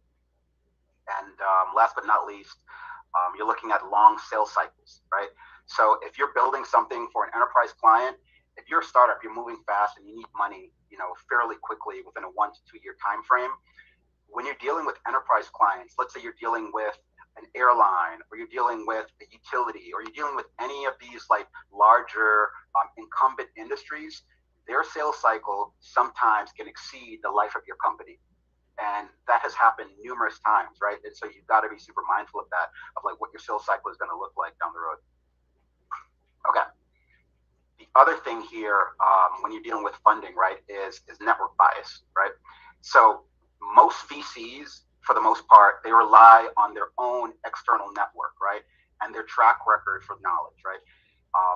And they're not at, the bleeding edge of any new technological development. And so your general investments are going to take your due diligence that venture capital investors are going to make, going to need to take in order to invest with you. Sometimes that's going to be a little bit longer than if you were a traditional software company, because they may have to bring in other people, that are specialized in that industry. And maybe you're the only one. And so that's another challenge too. Okay. So here's a quote from Sam Altman. He is the founder of Y Combinator. Does anyone know what Y Combinator is? Just like show of hands. Okay, Tim. Okay, I got one. All right. Okay. All right. Okay, Jared, I see you too. Awesome. Okay, so Y Combinator, for folks that don't know, it's an incubator. They provide about $125,000 for seed funding, and Sam Altman was one of the founders of Y Combinator. And the reason why he said to a certain degree that hard tech companies are easier to start is because once you have the technology figured out, generally speaking, smart people want to work on things that are challenging and want to work on big ideas. So if your tech works, your hiring, your investment, and your flexibility with investors generally is a lot easier than if you created another photo app to share pictures of dogs. I'm not saying that I have a problem with any photo app that shares pictures of dogs, but you just have a much easier time to raise funding. Okay, let's talk about some strategies. And the way I'm going to break this down is we're going to go through some case studies on how you guys can, on case studies of actual companies that have gotten funding, that started with tech that was hard to build and is actually successful now. Okay, so here's one. Boom Supersonic, what they're doing is they're building a replacement to the Concorde, right? And New York City to London in 3.5 hours, right? Obviously, the founder of Boom Supersonic did not start out working for this company, working on this company. He started with just the normal, I believe it was a file sharing app. He made an exit, and then he was able to roll into this company. And because of the fact that the idea that he was working on was so compelling, he was able to pull in a lot of talented engineers. So one strategy, right, when you are working on new technology, something super nascent, is that you want to have a team of top advisors. You want to try to find and assemble a team of leaders in the field. If you are the smartest guy in the room, that is fine, but you need to find people that are the second smartest, in this specific topic. The other thing too is building computer simulations, right? And Tim, that's one of the things that we're doing with some of the HFGW research, right? That was the biggest challenge for us. It's being able to build an adequate computer simulation, for the high frequency gravitational wave generation and detection. And the other thing, the last but not least, is building a portable model. So what Boom was able to do, they actually built a plastic model of the plane, and they used this coupled with their simulations, coupled with the backing of their team of top advisors, and they went to different airlines and were able to actually get contracts with those airlines, right? And so so this is one strategy that can absolutely work, and it has worked in the past. Okay, let me go into the chat. Let me see if there are any questions really quick. I see Founders Fund. Okay. All right. Okay. All right. So here's another one. Astranis, right? Astranis, what they're trying to do is build really small, low-cost satellites for wireless internet. So very similar to what Starlink is doing, but they wanted to do that. They want to do that at scale as well.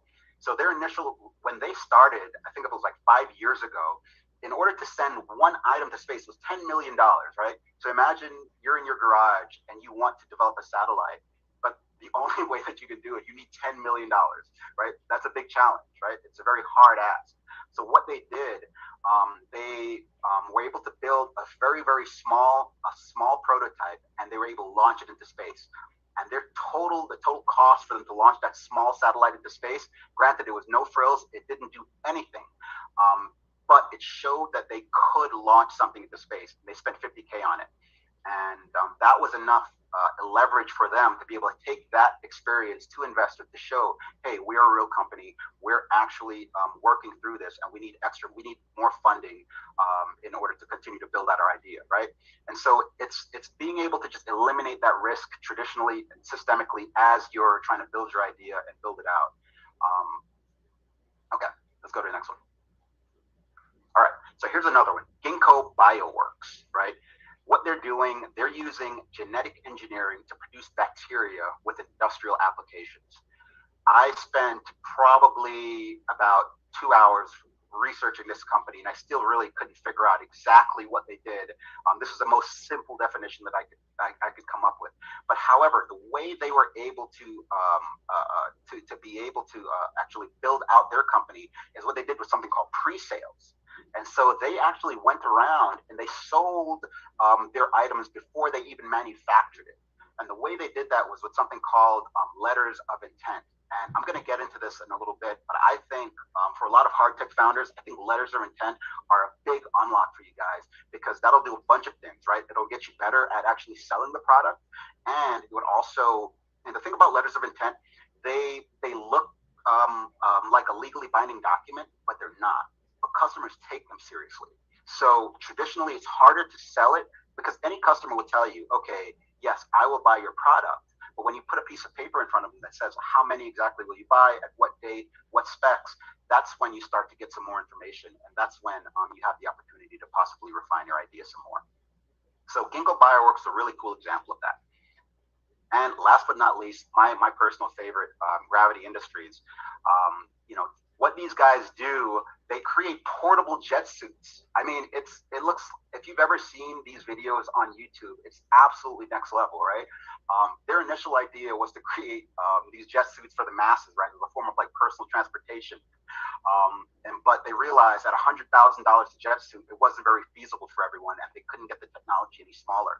And so what they did, they made a pivot, right, to custom suits and to flight experiences. So what they do now, they have one suit or a bunch of suits, and they have it at a fixed location, and people pay $5,000, for a 3-hour flight experience, right? And so this is an example of, just really, just out of the box thinking of how can you take your idea, how can you get it funded, and how can you generate customers given the initial conditions that you have. But they also, another thing that the CEO did really, really well was compelling storytelling. If you go on the website, it looks like next level, super futuristic stuff. And who doesn't want to be a part of the future, right?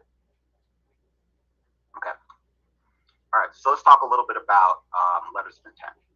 These, I think, as I mentioned before, these are going to be super important. Like when you guys actually build out your product, I think that this is like one of the least utilized strategies for deep tech entrepreneurs, right?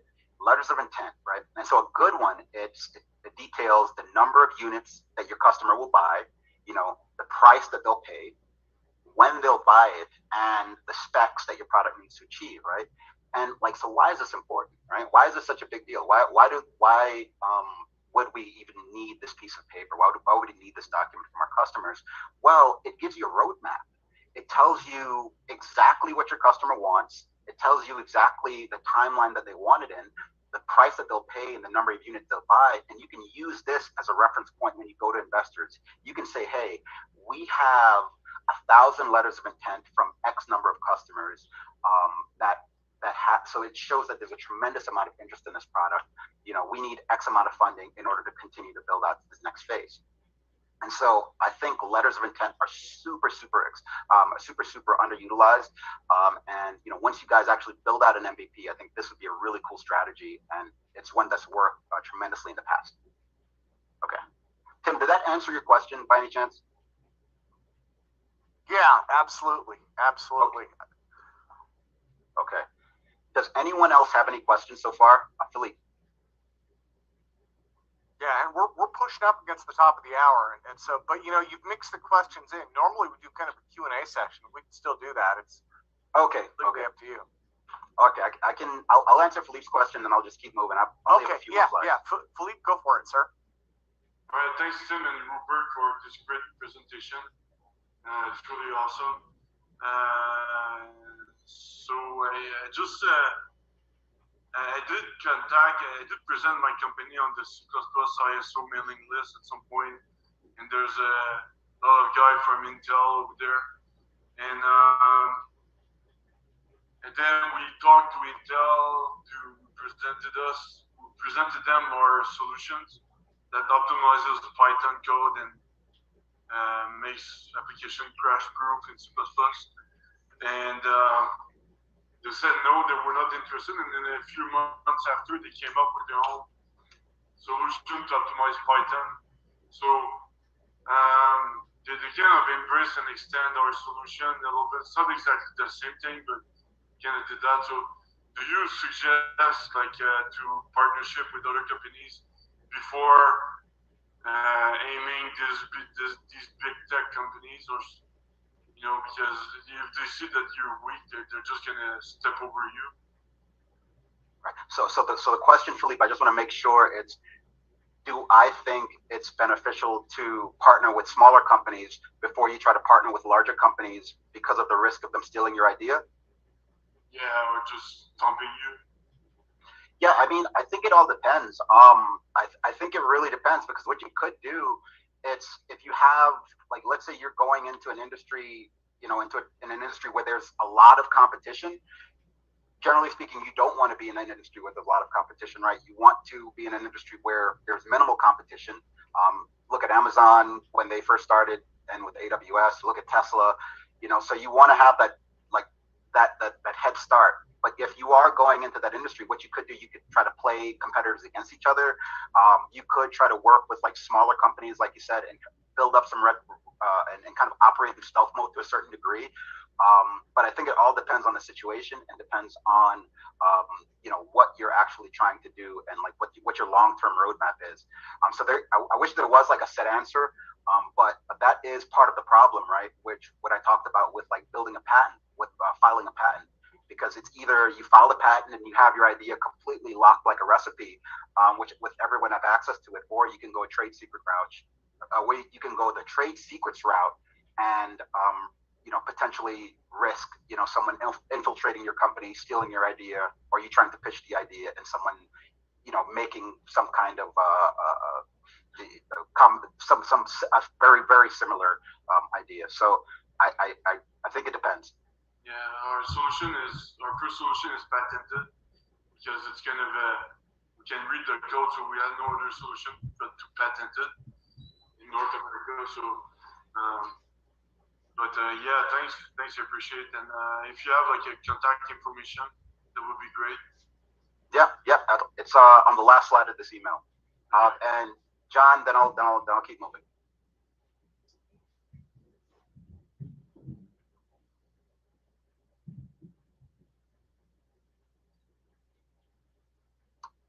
Am I okay? You can hear me now? Yep. By the way, I'm enjoying your talk very much, Rupert. Thank you. This is reality. How to take these ideas we're discussing and turn them into real growth economically. Let me just clarify one thing. The letters of intent that we want to seek, like the Boom people did, are so you can then take them and show them to investors that there is basically a good market for your idea if you can get it to work. That's correct. Okay, good. But just wanted to make sure I was clear on that. Yep. The letters of intent are not financial commitments. They're basically bragging rights. Yeah, I mean, so the thing is, the really bragging sneaky thing. Rights are important. The sneaky thing about letters of intent, and the really subtle aspect of it, it looks like a binding document, but it is not, right? And so customers take them very seriously. And so, so what happens is you can, this will be part of like your customer discovery, like when you get to that whole point when you're lead generation, customer discovery, and like closing, and your customer development cycle, that'll be like super useful information for you. But like near term, your letters of intent just basically, they give you leverage with investors, and they give you some super, super warm leads for you to follow up with when your product is getting close to development. Very good. Okay. Thank you. No problem.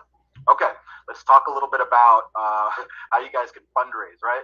So I found this meme online, and I think this is like a perfect example of how you should not try to fundraise, right? You don't want to go as a deep tech entrepreneur, go from zero revenue to $100 million Series A, regardless of how good your idea is, right? Because, well, it's very hard, very, very hard for an investor to give you that much money on a seed round.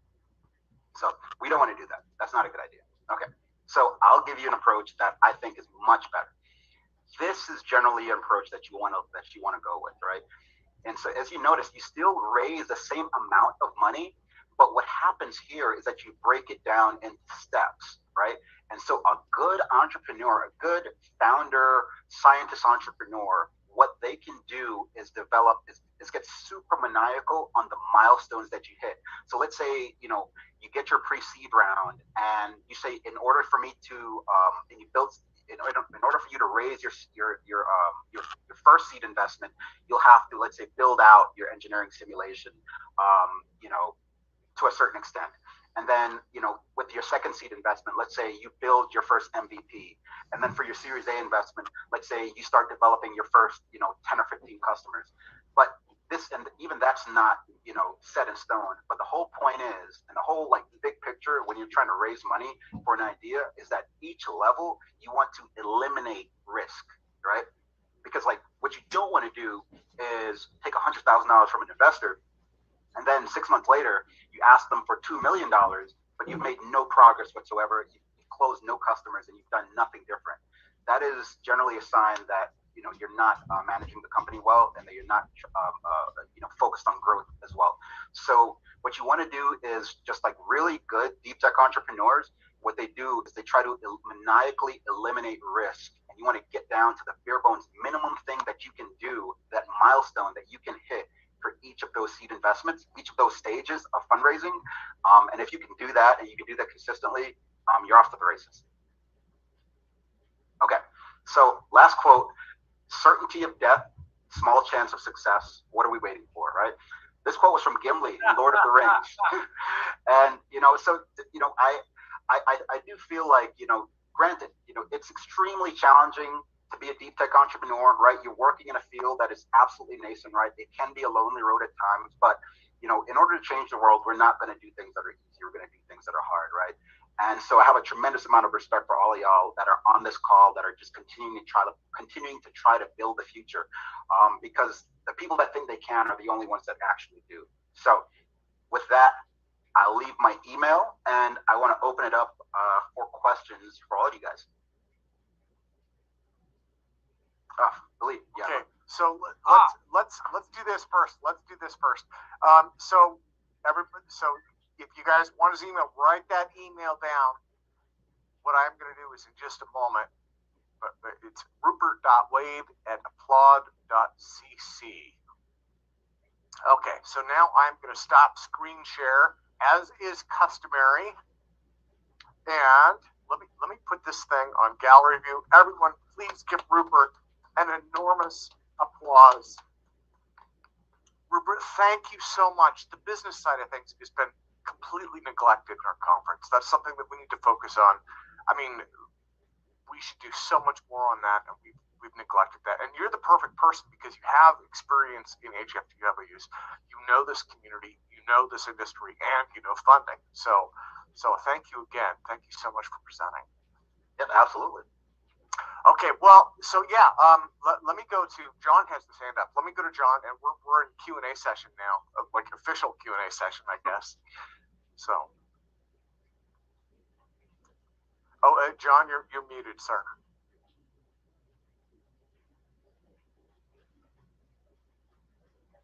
Okay. There we go. Let's say I've made a method to get warp drive so we can get to Mars in a week rather than 10 months.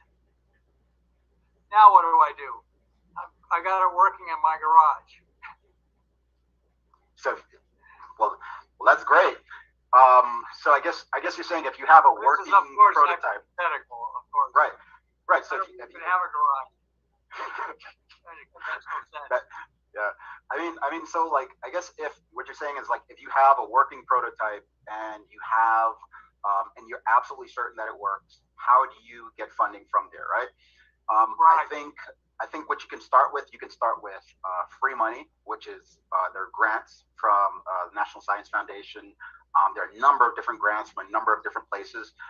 There are also a number of different startup incubators that focus specifically on deep tech entrepreneurs. There's one that's the Google X Prize was one. MIT has their own incubator called The Engine. There's another incubator called Hacks. And what I'll do is I'll put together a Google Doc with a bunch of these different resources so that you guys have access to them. But once you've actually got the technology and your MVP built out, I think the first step you want to go for is try to find funding that's non-dilutive, meaning find funding that does not affect the amount of stock ownership that you have. Because generally speaking, since you're the one that's inventing the idea, you want to keep as much control as possible. So I would say that, go through an incubator, and then from there, build out a team, and then set up some milestones for how you want to go from an MVP to actual production, right? Because at that point, you'd want to start thinking about manufacturing. You'd want to start thinking about parts availability, supply chain issues, hiring, growth, marketing. There are a number of different things, but the first thing you want to focus on is try to get some more free money in order to build out a team. Free money, I like the sound of that. Me too. Okay, so you start with the grants and incubators. Okay, good. Yeah. And this is not set in stone. It's all dependent on your idea and kind of what you're trying to do in the future. But I think generally speaking, you want to go for non-dilutive financing first, so that way you can minimize the amount of influence you have in your company down the road. I think we saw Charles next. Yeah. Very good. Okay. Yeah. And Charles, go ahead, sir. Hey, can you see me? Can you hear me? Yeah. Hey, it's my first time on the Apec meetings. It's very exciting for me. I decided to join. I saw John's name on here. John probably doesn't remember me, but we worked together at NASA 20 years ago at Kennedy Space Center, the Electrostatics and Surface Physics Lab. Nice. Anyway, just hi, John. It's nice to hear you again, if you remember me. So this is a great talk, Rupert. I definitely enjoyed it. I do remember you, Charles. You do? Oh, that's wonderful. I can't remember. It was a guy with a very Hispanic-sounding name, I think. That's right. That's Dr. Carlos Calle. I've taken over as the lead of the electrostatics lab. Yeah. Mars is one big electrostatic generator. I love it. So is the moon, for sure. But anyway, pardon me. No, you're fine. Pardon me. But no, this is great. This is the first time at this conference. I had a couple of questions. I've blown away by this conference so far. I really enjoyed it. I've seen some of the other talks. But so for Rupert, I don't know if I have so much of a question other than just a comment. I do have, in addition to my NASA work, I do have a side company that does have propellant propulsion technologies. And we looked at the market. We can generate thrust, we can generate high vacuum, we can do the little spinner things and all that jazz. And we can do it in Faraday cages and all that jazz. That's the typical scientific method. But the thing that I question is, how do we, as a community, tell the world that this is actually real? That's the biggest thing I think we have to overcome, because until we get to unity, which is basically, lift an object up by itself under the gravitational force, how do we demonstrate it other than actually going to space, showing people that it's real? And then when we go into that market, what we found, we've been doing this for 6-7 years now, and it's a slow, dramatic increase in thrust. We've come 4 orders of magnitude, but it takes a very long time. And so my question is, other than the satellites market, where is the customer base other than small satellites or satellites itself? Because the Starlinks are up there, they're going up every day. The electric thruster community is well established, hard market to get into. I'm just looking for what other ideas are there other than satellites, if there are any, and just waiting to hear your answer if you've had a chance to think about it. Yeah, I mean, I would the propellantless thrust. I would think in aerospace. I think that would be near term, without really understanding a lot more about the idea itself. As far as finding the customer, and that's the thing, right? It's, for the most part, anytime you're building something, that's super. That's within the deep tech sector, right? Where it's something completely new.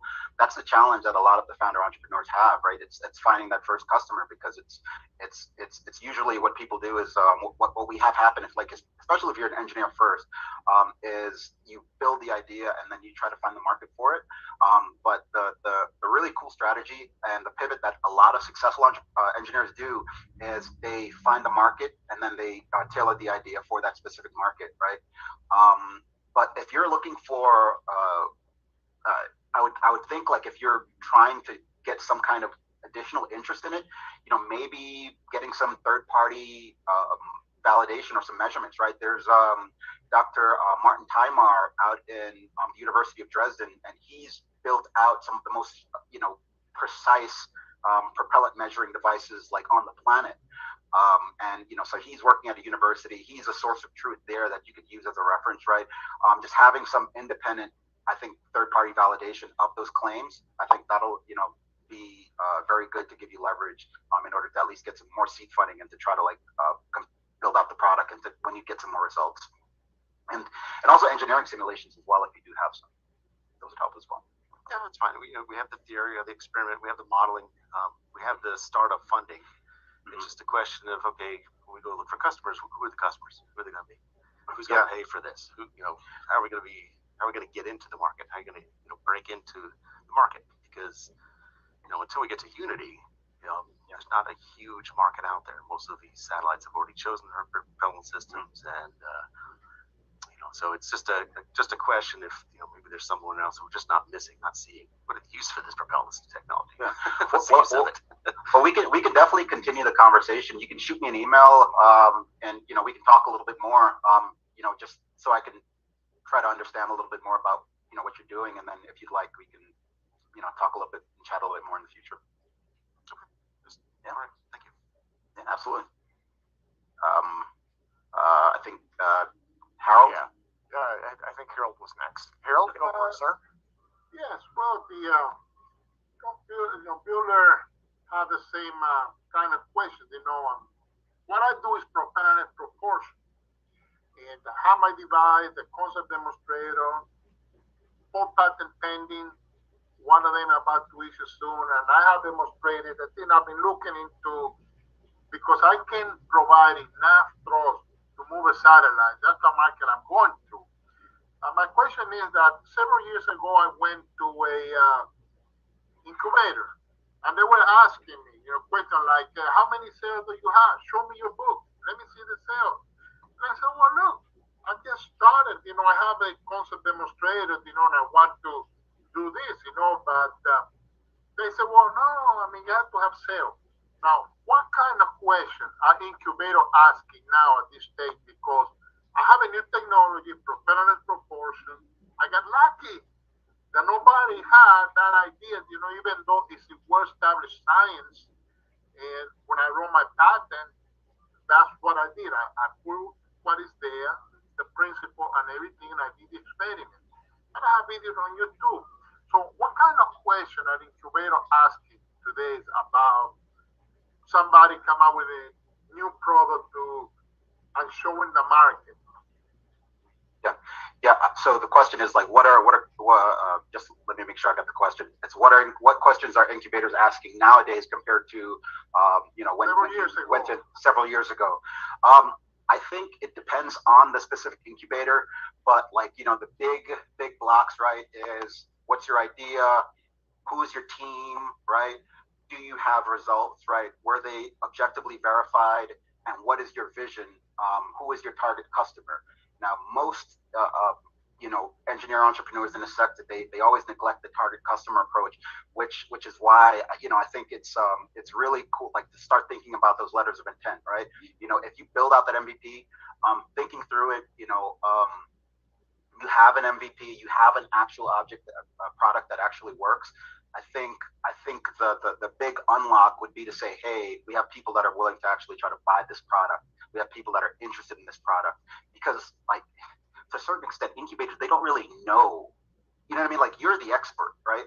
You are the one that have developed the idea. And so they just need some type of validation to show that what you're saying actually makes sense and that it's objectively verified from some kind of third party, right? Because if you're talking about completely new physics, completely new technology, you're the only one on the planet technically that would understand it, right? But how can you convince someone else to buy that? And how can you actually build a business around it so that that incubator can make a return, right? Because that's what they're doing. They're investing in you in a small amount now, so that in the future, when your company is valuable, they can make money off of it, right? A certain percentage that you would agree to, obviously, but But that's the whole thing. So if you keep that in mind, if you can show that your company is going to grow, show some objective validation of your idea, of a demand for that idea, I think that'll take you a long way, as opposed to just waiting for that question to be asked to you. You know what I mean? So you can take it head on. So just to recap, right? The team, your vision for the company, the fact that it works, objective validation, right? And to show that there's some level of customer interest in the idea, albeit small, but just to show some kind of traction. Yep, you're welcome. Yeah. Okay, so let me go back to Phil. Phil, go for it, sir. Hi, hello, that's me again. I think you know me. So the National Science Foundation, I tried to contact them like 3 years ago. Obviously, I'm from Canada, but now I've got an American umbrella company I can use. But how long? They never really replied to their email, and how many times a year do they have, like, are they doing funding? And what's the range they can offer? I don't have any specific information on what their range is and how many times a year, but I'm sure on their website. I think it's yearly. I have no idea what their investment cycle is, because I'm not directly involved with them. So I would say that you'd have to really just check out on the website and see what that application timeline is, because those dates potentially change over time, and the criteria could change as well. So I think the website for the NSF would be like the best source of truth. Okay, and what is it I wanted to ask? I forgot sorry, I forgot my question, but thanks. No problem. And I think yeah, so let's go to Shrish next. Sir? Oh, where'd it go? Yeah. There we go. Okay. Yeah. So, nice presentation, Rupert. So I just had a question on, what you mentioned about Boom, right?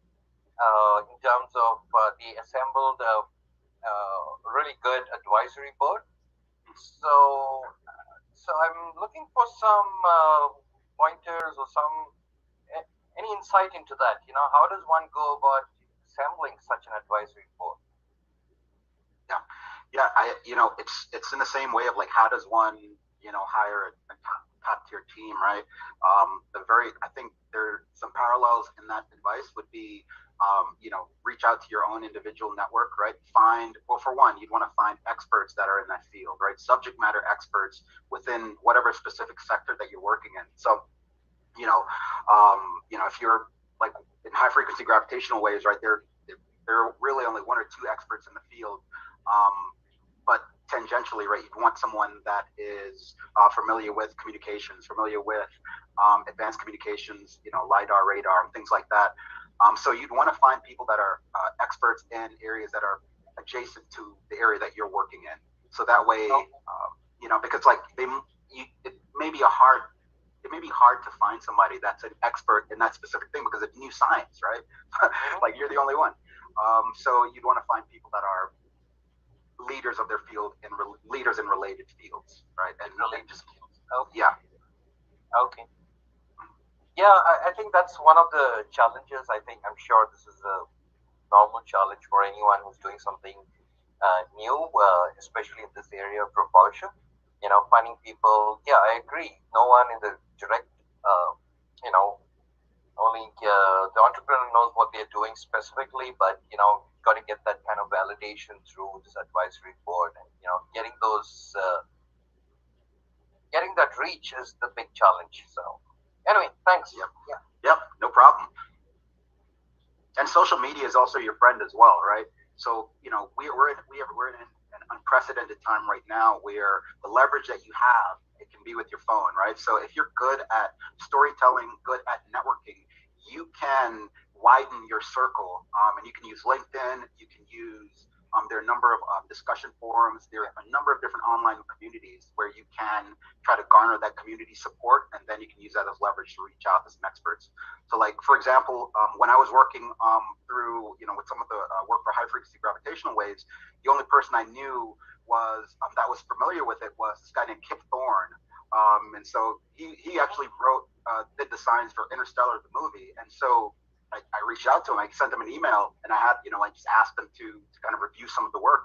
And granted, it went to a certain extent, but he was able to give us, some like really unique information. So don't be afraid to reach out to these folks, because like in academia, it's very different than like if you're like the CEO of a company, right? Like with academia, these people's phone numbers are just right there on the papers. You can just call them up, which is absolutely insane, right? So, so do they respond to such cold calling kind of stuff? Maybe not, but it's there's only one way to find out. And so you can either email, you can call, but really just the approach will depend on what you're trying to do, what kind of information you're trying to get. But I think just utilize the information that you have and try to widen your network, and don't be afraid to reach out to people that you don't know. Okay, that's great. Yeah. Awesome. Well, thank you, Shrish. Let me go to Jeremy next. Jeremy G. Yes, can you guys hear me? Yeah, can you turn your camera on if that's okay? Yeah. I had a question regarding, what do you call it? Whenever you're, if anybody knows any technical things about frequency input, like around extremely low frequencies, around like maybe even 20 hertz or something, is it possible to detect any like wattage, even if it's just like 1 watt, if it like is produced when you're starting to slowly increase the signal? Oh, okay. Well, let's try and focus this in a little bit on what Rupert is presenting on, right? So okay, we're still in context. Okay. Yeah. So let me do that. So Jeremy, let me go to Charles, and I'm going to put your hand down. Give some thought to what you might want to. Okay. Okay. Let me go back to Charles. I just wanted to add, if you can hear me again, the NASA SBIR program also can be used to get funding as well for small startup companies, right? Yep. Not just NSF or Department of Defense or DOT. The federal government does provide funding for these things too, which you can also make use of. There's been a lot of big changes at NASA. A lot of the naysayers on this technology are gone. So this is a new age for NASA. That's awesome. So, that's awesome. And if you have a topic that you think might be worthwhile, I am a subtopic manager for some areas. So whether it's instrumentation or testing methods, or basically the propulsion itself, just let me know, and we could always put out a solicitation for that, and the government would have to respond and send out calls. So that's another avenue that you can have access to for funding. But just wanted to add that to your list, Rupert. Yeah, thanks, Charles. And what's awesome is that I had a list, and the SBIR program was on there as well. So I put together this Google Doc, and I will share it with Tim after the call with a number of links for non-dilutive and dilutive funding sources that you guys can peruse at your leisure. I think there's got a couple more with I see Charles and Mike. Yeah. Let me see. Well, so we were just with Charles. So let's go to Michael after that. Michael, go for it, sir. Okay, can you turn your camera back on? Yeah. Hold on a second here. His archaeologist gear. There we go. So, Rupert, I enjoyed your little presentation there. I got a quote. So, I'm trying to approach this whole thrust thing from a different avenue. Everybody's like looking at bigger stuff, like talking about stuff in orbit and space, and I have several patents on a thing called gravitomagnetism. I don't know if you ever heard of the term. I have, yep. Yeah, Martin Tajmar used it in some of his earlier papers. He talked about it, and spoken to him. And so I've communicated with him by email. Essentially, I have the patents and stuff. So what I'm trying to do is find a way to get it so that it's anybody can have it. Anybody can have their gravity diode.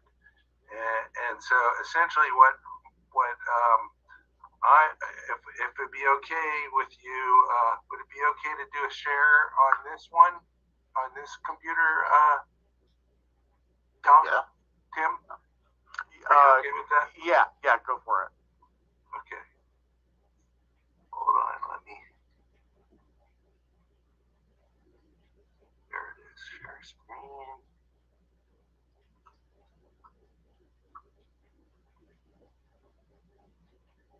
Okay, do you see that there? It's just starting now.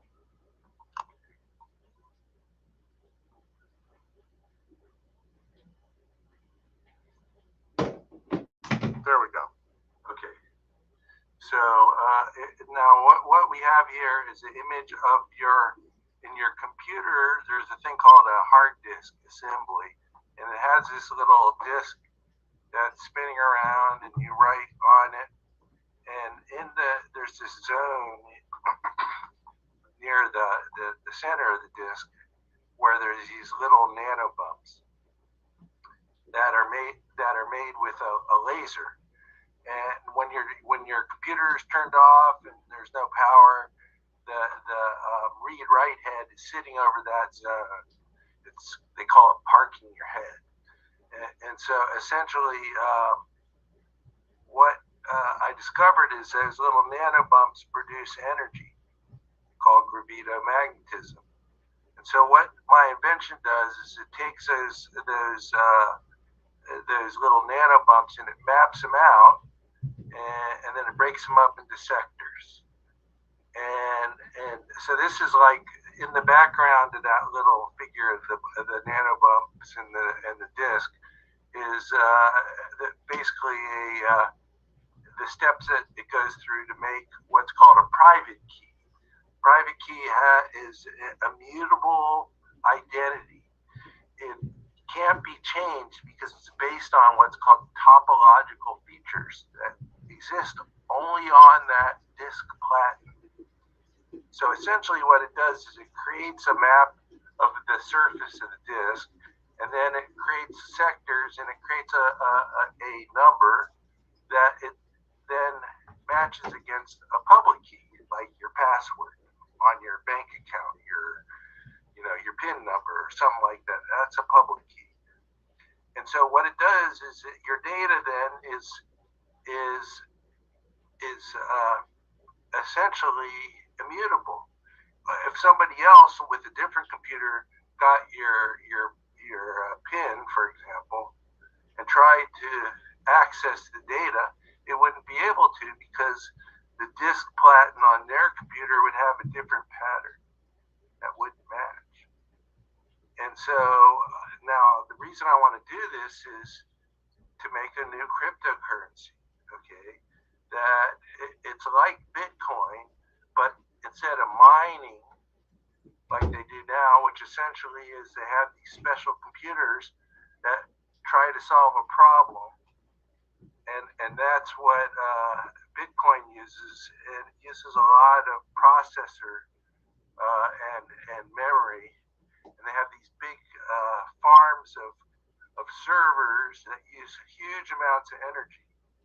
Instead of using energy, this device collects energy, and it stores it on your computer in the battery. Because most of the time when your computer's running, that little disk is spinning, and in the head sitting right over that texture zone, and it's not collecting the energy, it's just wasting. And so that's what my invention is. And I have a patent pending to do just what I'm talking about. Now, I tried the approach on, hey, I got this invention, you can do like propulsion and all kinds of nifty stuff with it. You can do like space-time metric engineering, stuff that's pretty wild, far out there. But how do you get? Mike, I'm gonna have to talk to you about this project later because I think I can give you some direction. Yeah. So yeah, let's try and Michael. Let's try and focus this back in. So I think what you're saying is what is your approach to funding? Like for this, that's exactly my question. And it sounds like you refocused your idea so that it might appeal more to conventional funding. Yeah. So do you have more of a spreadsheet, Rupert, on the crypto investment strategy? Or have you developed on it? I want a customer base. That's Well, it's like, hey, satellites are great, but how many customers you got? I think it's a really cool pivot to. It's almost like an analog blockchain in a way. I think that's super cool. I mean. Mike, I can help you with introducing you to some communities that have done NFT launches and other crypto projects. Find people that benefit from, from the increased efficiency, right? The higher security. I can think right off the top of my head, probably military applications, possibly, without kind of like diving into it and trying to being well read on it. But I think, if you're pivoting into an area that it seems like it's higher security, right, more efficient. I can just think near term it would just be like some kind of telecommunications play, right, or some kind of military security play, potentially, right. But that's just off the top of my head, just thinking about it without being very well read on the software and how it's built out. But the very first thing, right, is you want to make sure that you have. It seems like you've got a patent pending. That's awesome, right? And just try to find any sector, find one specific sector and start talking to people in that sector to see whether or not there actually is a need for it, right? And if you can find and when you can triangulate where that need is, then you can go to those individual people and say, hey, this is what I've got. I think this is better than this current solution that you're working on, which is X. What would you be willing to pay for it? Or that's when the letters of intent can come in, where you can say, okay, we're in the early stages of production right now. This is our timeline. Once we go into full production, once this is live, would you be willing to be a customer, right? And then you collect those letters of intent, and then that's how you can use that as leverage to get more funding to build out your team and to grow the company. Okay, thank you very much, Rupert. I appreciate your answer to my question, and I won't take up more of your time, but I appreciate it. I appreciate your thoughts on it. Okay. Yeah, and if you have any questions, shoot me an email. Okay, will do. Thank you. Okay, and Michael, thank you. So let me go to Charles now. Charles Crawford, or? Okay. Yeah, hello. I was wondering, what are your thoughts on non-disclosure agreements or NDAs? Yeah, non-disclosure agreements. Generally speaking, anytime an investor looks at an NDA, it's like a red flag, because and that's just, I didn't create that rule. That's just kind of like the general consensus in Silicon Valley and with startup funding.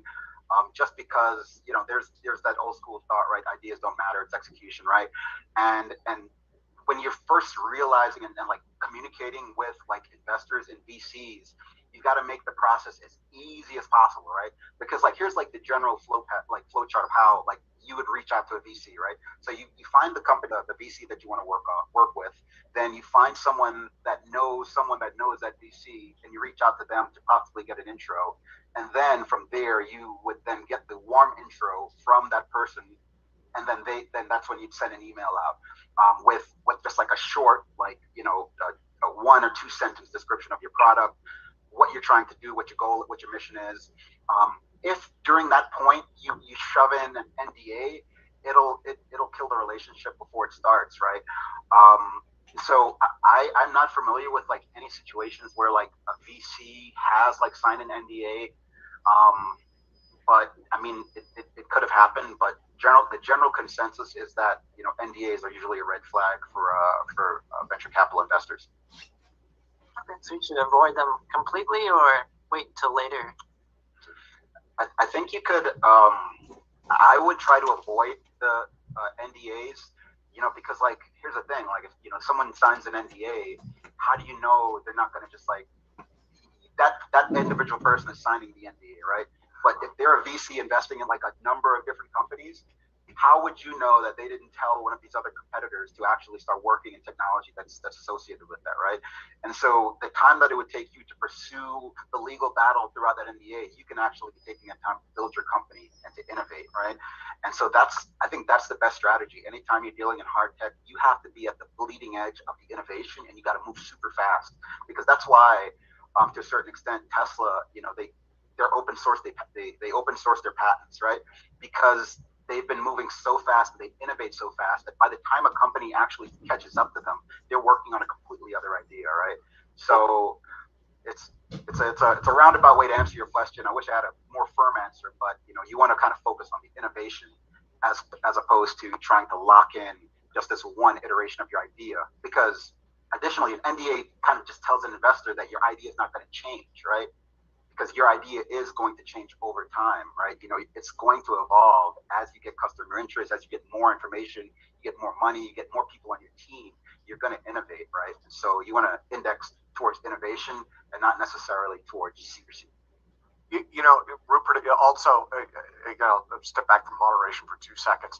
So in my experience, and I've had people approach me, like with APEC, they've had me approach me with NDAs, but also with technology I've developed and stuff. And the perspective I use is kind of like a market maker, right? Like I would say that, if it's compelling and it's demonstrated and you're, making news headlines worldwide, right, then you can do the NDA and get away with it. But for the most part, what I've seen is, if you're looking for funding and you're kind of in startup mode, most VCs, if you give them an NDA, they'll just walk because you're not a market maker, right? You can't dictate to the market what it is. You have to accept what they're willing to do. And I did some volunteer work for a blockchain company. They tried the NDA, and it was the same thing. It was just like, okay, well, we're not going to sign it, so have a nice life. Yeah. And the thing is, like, if you want to get an NDA signed, right, you have to have some kind of leverage. Like, have you started a company before? Did you have a successful exit? What have you built before? So like you said, Tim, if you're starting out cold, you want to make it as easy as possible to reach out and to connect with these VCs. Yeah. Okay. Well, let me go to Thomas again, sir.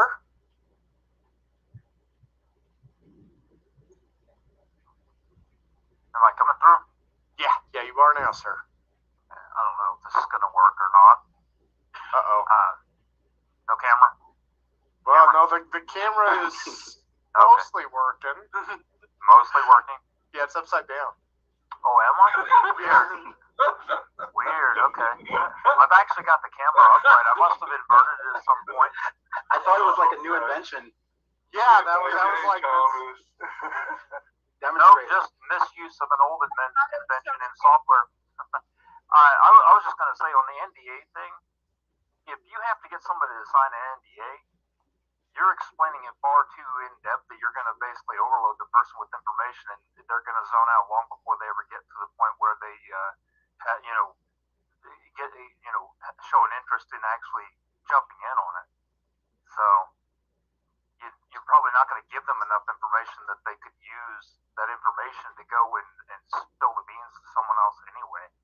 So you'd want to save the NDA for later whenever whenever it's people who are coming in to work on it and whatnot, so they don't get the information and walk away, to go to somebody else who has, more money, and then, end up screwing your investors. Because it's going to be your investors are going to be more, they're going to be the ones that are at greater risk. So, I mean, I would concentrate on trying to trim that down to where you're, like he said, storyteller. I don't think it's so much a storyteller, but can you be concise and entertaining enough that somebody doesn't fall asleep or zone out or, stare off and look at something else, or, not be as is so crazy that basically they're too focused on your antics than, you know, your information. So, you know, I've been approached with the conference, with American Anti-Gravity, stuff like that, with people who want an NDA before they'll even tell me what it is, right? And it's like, I got something really big. Here's you got to do an NDA first. And I'm like, who are you? Do we know each other? You know, like, it's, yeah. So maybe there's some dating rules involved there. You know, it's like let's get to know each other a little bit. So, what are you working on? Right. Yeah. I was gonna say, if you're just dating, you don't need a prenup. Yeah. You know? Yeah. Exactly. Yeah. And that's when you really got to like refine that elevator pitch, right? You know, but just have like a one. Yes. You should be able to describe your idea in one sentence, right? Right. If you need like 3 or 4 pages, then you've got to trim it down. Right. Yeah, it's something I've struggled with on my deal. Like I said, my focus on replicator technology, but I almost always forget to even integrate that, hey, look, it's also a refining and recycling system too. So you have, like, say, old electronics you don't want. Say you have a busted, you know, LCD TV. You can feed that in pieces, and it'll literally break it down and store all the materials so you can use it to print out a bunch of cell phones or something, you know. And an energy harvesting system, so that it's portable. That's the important thing. Bring the technology to big factories all the way down to where it could be sitting on a desktop, or, you know, on in a garage, or you can print out bigger parts with the little ones, so you can line the inside of the garage so you can print a car, or print an even bigger one so you can print a whole house and do it, you know. So, and you know, I've got a bunch of other stuff that once somebody I've got their attention, like, you know, rotary systems that basically can burrow through the ground, refining the material that they're going through while printing whatever system, like a cellophane system or something like that, so it won't collapse. So you can just build whole, you know, networks of like tunnels and whatnot while you're collecting material for people to live, and leave printers behind in all these like nodules off the side, so it's like a bunch of bronchia. You know, it can go any direction you want to go. You know, it's like the movie Screamers. That movie freaked me out. Right. The big thing is, you know, it's focus on the ability to do before we start looking at what we want to do. Yeah. If you don't have the game plan of how to get to wherever it is you're trying to go, it doesn't matter how much you know about where you're trying to go, because you still can't get there. Yeah. You got to start small. Start off with a beachhead, just one small beachhead, and then you can tangentially move to different markets. Here's the other issue, though, with any kind of investing. I've got some people who've already kind of helped me out with the finances and whatnot on some of this stuff, but they all understand that this is not going to make anybody any money. What it's going to do is put a piece of technology in their hands that can allow them to do things no amount of money could allow them to do. See? So, and the ability to just spread it. Like a virus, you know, if you know somebody has one of these pieces of technology, chances are you're going to be going home infected with one that you're going to be installing in your home, and now you'll be able to do all that stuff too.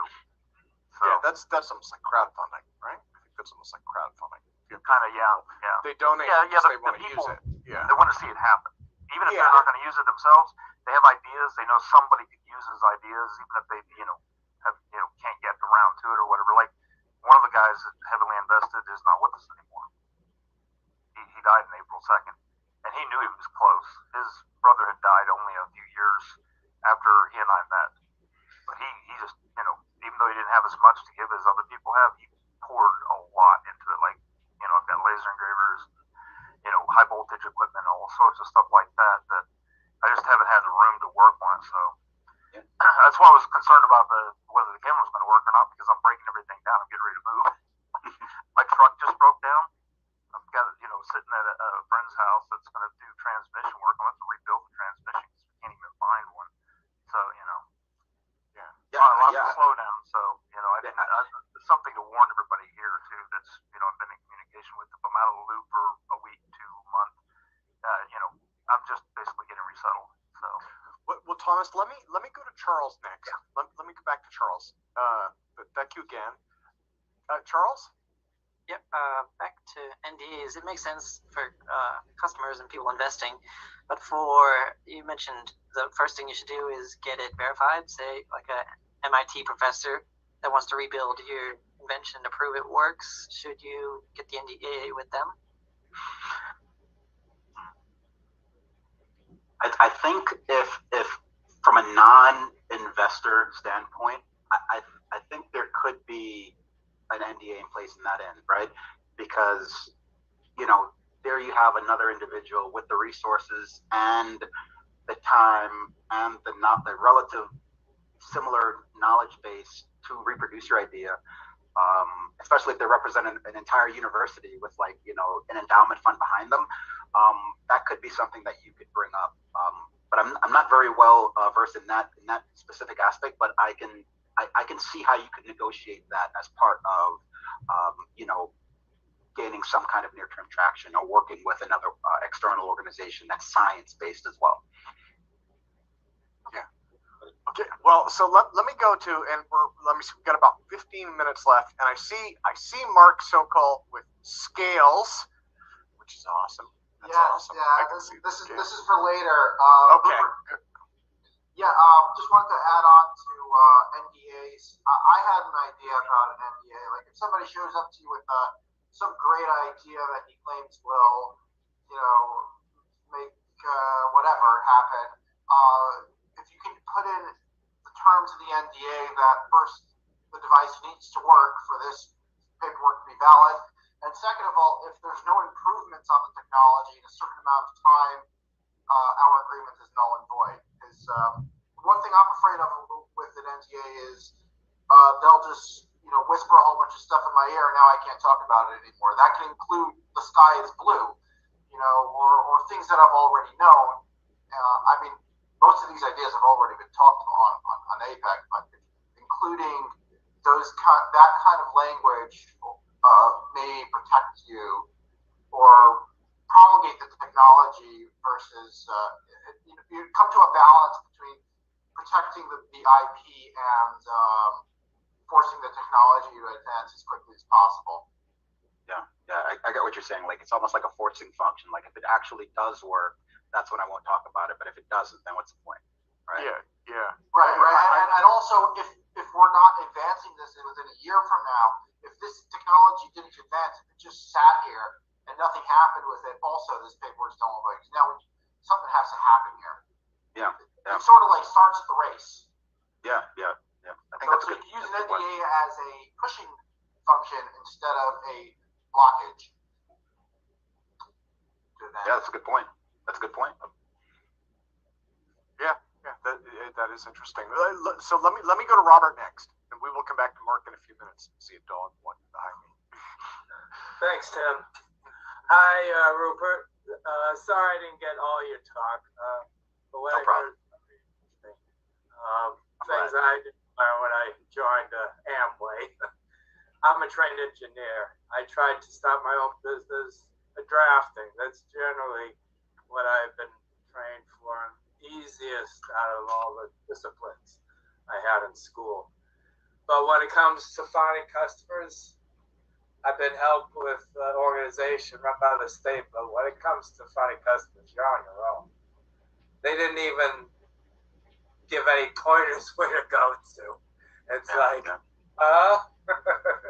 and I'm not very articulate. I find, I'm sure there's a lot of people, introverts, who aren't well spoken, who have great ideas, but just don't know how to start, or if they're heard, they just don't know how to attract attention. And I learned a lot in the Amway training, I have to say, but life happens. After my parents passed, I lost all interest, especially when my mother died, because she was my only customer. Okay. But to find, I've been to networking groups and everything, nothing. I just didn't have the tools to learn how to find customers. I thought I was doing the right things. I would say that. So I guess, so Robert, are you trying to, I guess, like figure out like what's a good strategy in finding customers? You know, given a current idea, or I thought I was doing all the things I could possibly do. ENET, the Entrepreneurs Network. I went to their meetings. I've been to job employment meetings I've already been going to. I knew some people, but it's a type of environment. There was no people that would want to take. I had to find, I didn't have the environment to hook on to the right people who knew people who would have businesses or people who could use my skills as a draftsman. Because I bought a commercial version of SolidWorks and it cost me a pretty penny. I still use it. I'm glad. I don't regret getting it, but having my own business, I was hoping it'll pay for itself. But because it's partly me, I'm finding my own personality, and that's another sad thing. Yeah. I mean, I could train myself to do it all the time. I took a public speaking course in college, but still.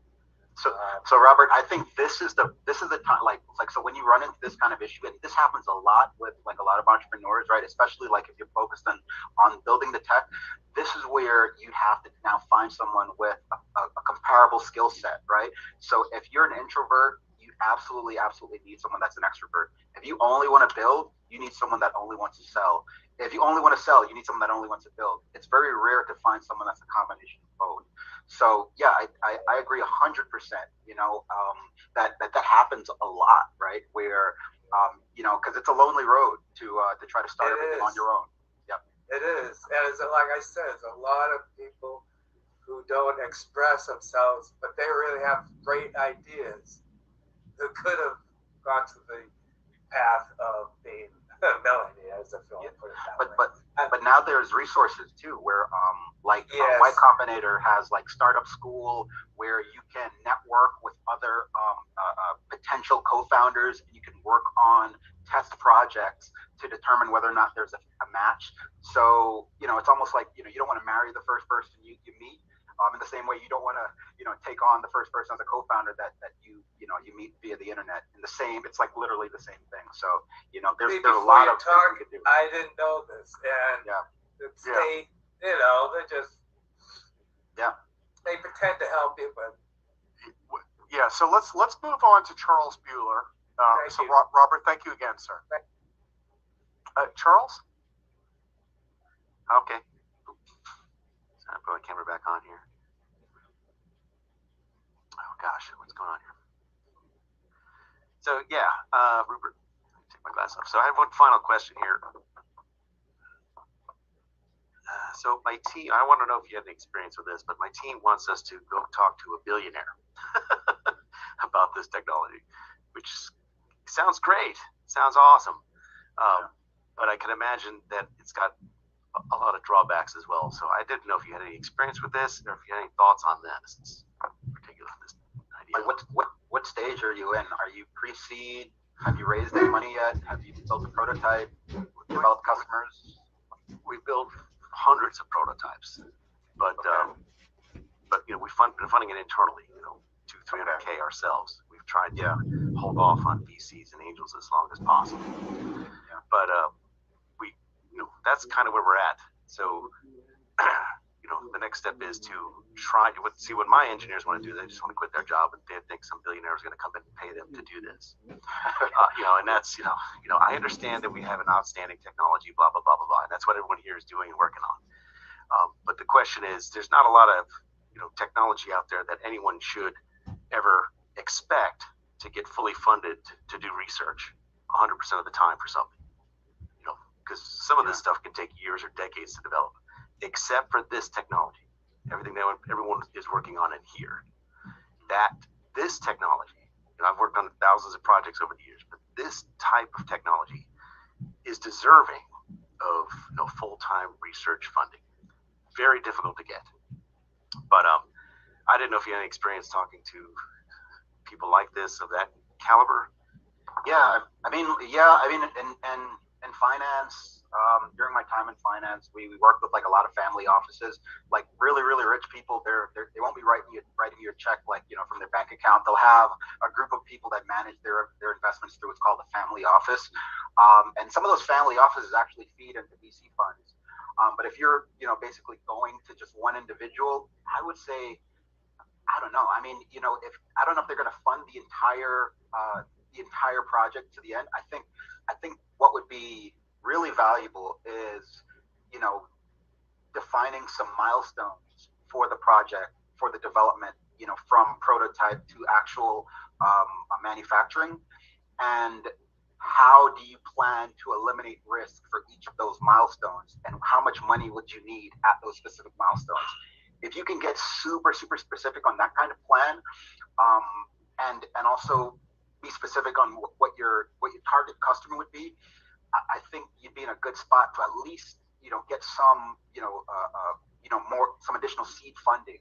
I think there is a little bit of danger, right? If you give you just tell your entire idea and just from end to end, you just let the entire cat out the bag. You talk about your entire product roadmap. I think there is some challenge there, but as far as near-term funding, I think the what I've seen like successful businesses do is you develop a roadmap and then you break down the incremental milestones that you want to hit. So like if you're going to go into this meeting, it would be hey, this is what we've built so far with this prototype. Our vision, for our customers X. We're hitting a roadblock now where we want to, our plan from the prototype, we want to go into manufacturing, and we need this kind of machinery to help in our manufacturing to eliminate, this risk. And so that's the conversation. That's how you want to target that conversation, as opposed to, this idea is going to require hundreds of millions of dollars. We need, X amount of money, so the more like tactical, you and your team are, and like, if you're leading your team, the more tactical you are with the plan, I think, and the more you can break up that investment, I think that would increase your likelihood of success. Well, thank you, Rupert. How about time shares? They give off in the real world loans to timeshares. You buy them for a vacation for your family, like 1-2 weeks out of the year, and there's funding, like you take a loan, so they give it a value, numeric value of, time and value. How do you value that in your equation? Timeshares. Yeah, the end in my observable, my experience, I experienced that these things, like at the end, they're worth nothing, and like you almost have to pay to get it out of your name, and so you don't incur on it registration, fees and things like that. But at the end of the time, something got built, and it exists, and there is the modernization of that space that one person at the end will still according to your scale, which you showed us on your process, at the end, like one person still owns the actual material thing, and everybody else dissipates or gets so reduced to the point where they just don't want it. Yeah, so I guess so Lulu, I guess the question is, you're saying what strategies can you use to minimize the amount of dilution in the company when you get funding? I'm saying, like, these already exist, and they're incorporated into our financial structures and profit, for creating something or an idea. And this creates, structures, not hypotheticals, like, time where people actually can, use as investment, like, paid, you already like prepaid that material into existence for like, amount of weeks for your family, a year, or, I had one of those, so I know, I used it, so I know exactly the structure. You take out a loan, you pay taxes, and, they give you the interest, you deduct it, and so forth. But it comes to a point after you pay it, like they do not, for example, deduce the tax ratio, because now you're not, the mathematics stays the same, but like the value gets less and less and less because there's no, application of the revenue that they're collecting as tax and maintenance into upgrading it. Get it? Yeah. So they play with all of that. Yeah, there's definitely a risk, right? There are a lot of companies, right, that like, so there's one company that recently went bust, a company called Fast, right?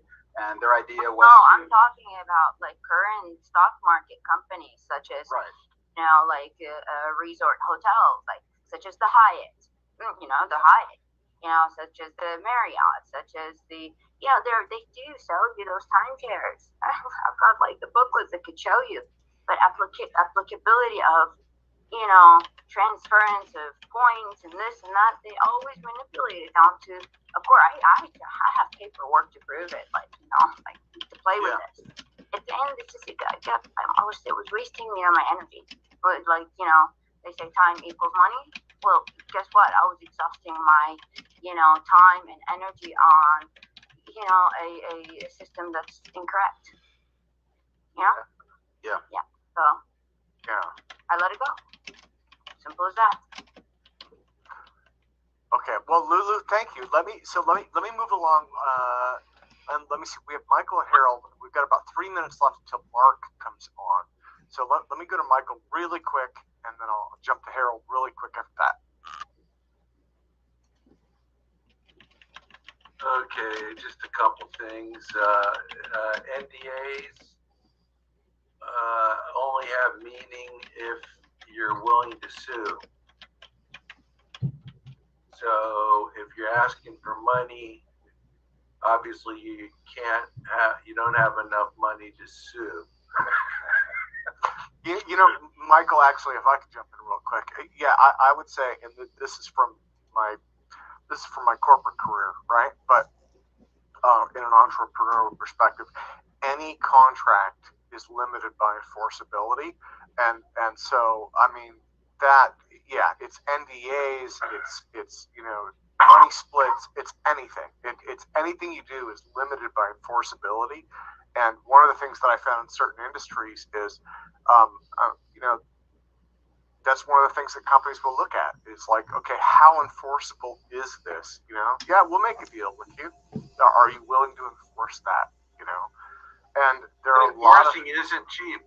It isn't. It isn't. And that was what I meant. Where a lot of those things you're talking, you know, you may $50,000 to $100,000 in lawyer fees.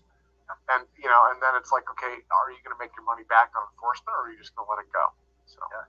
And the other thing that it costs you, right, is your attention, right?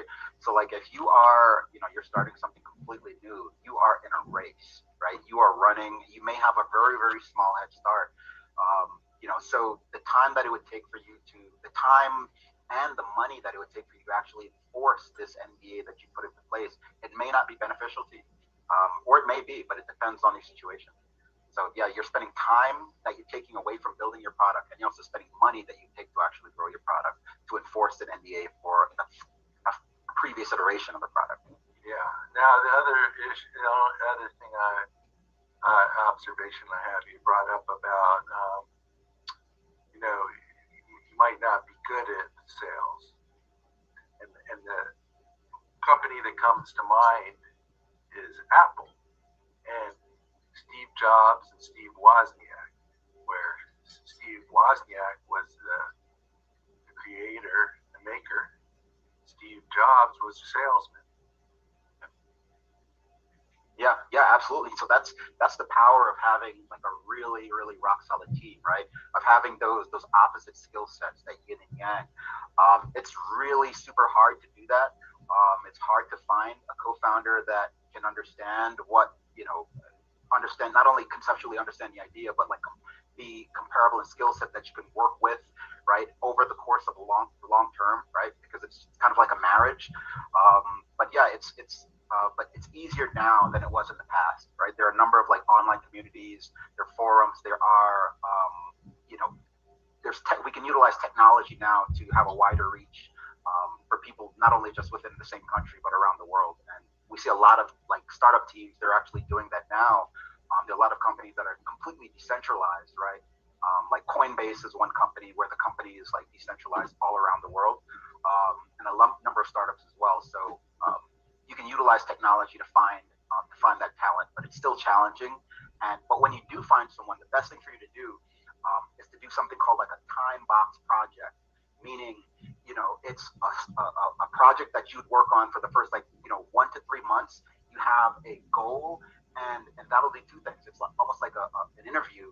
And secondly, it'll teach you a little bit more about this person. How does that person handle stress? You know, what their motivations are.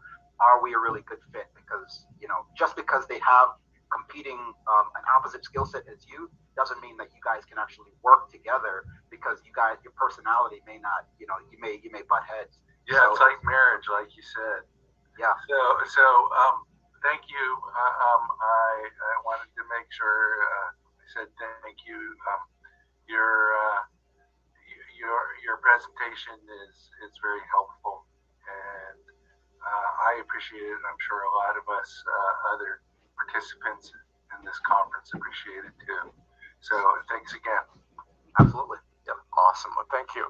So we're about 2 minutes over. Harold, do you think you could make it super quick, and then we'll go to Mark? Yes. And my apologies for the time crunch. I second that what Mike Boboy said. Great idea. But my question is this.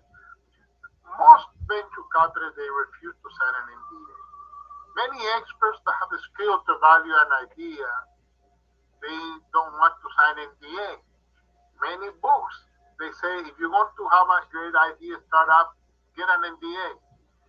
Why is it when everybody's against NDA, yet it is a recommendation that investors want to see that if you disclose the idea to an expert, they want to see an NDA, yet they don't sign, the investors don't want to sign NDA. Why is that advice so common?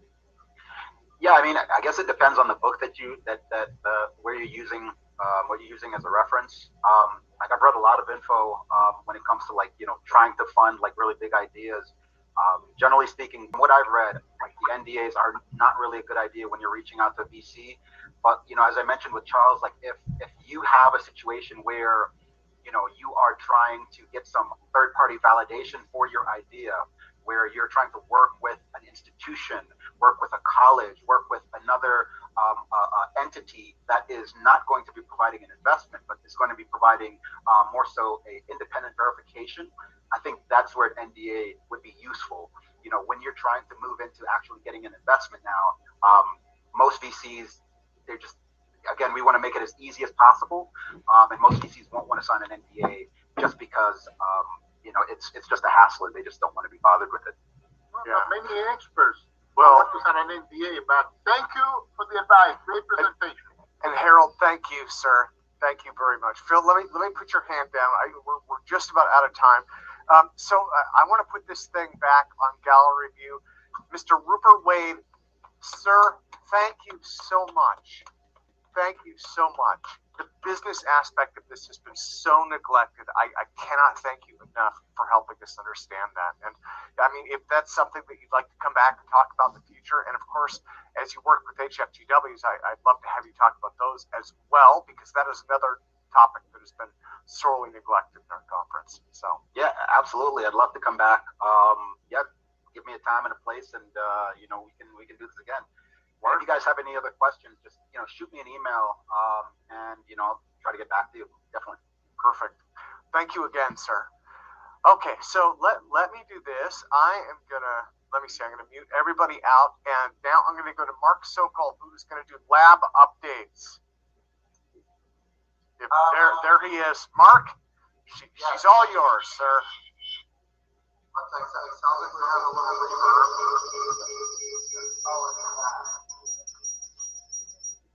Okay, that should be a little bit better. So basically, we have continued work on this gyroscope attraction over here. Was inspired by Mike Gamble and his work with gyroscopes at Boeing. Tom Butler over here has assisted with both the build design and the software. So we've come to a point where it's pretty much complete. The software can be tweaked a little bit more, but we set it up on a bed of ping pong balls, so it's pretty resistance free. And the force measurements you're seeing over there are actually two axes.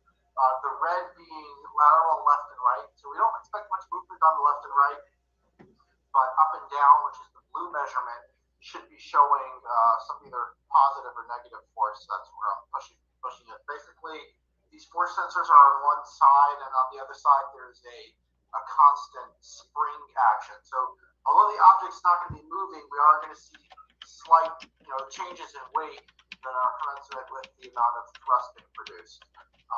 We did run this on a test stand earlier in the week. I posted a video on YouTube that was moving around, following the direction as expected. Other people did note that the surface needs to be perfectly level, which is why we're actually working right now on getting a section of the lab perfectly flat level, so we'll be able to see whether for future tests we'll just be able to set it down on this section that we know is perfectly level and use the same ping pong test to try it out. So without further ado, we're going to power it up. Switches. I think that'll be fine. So programmed in a period of no movement, which is going to help it start up. This was to give the motor some time to there they're going. So the motors right now are spinning up. We're going to use the sleeve of your jacket.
So there you have it. There's the data is right over here on the top left. We are seeing larger spikes on the blue.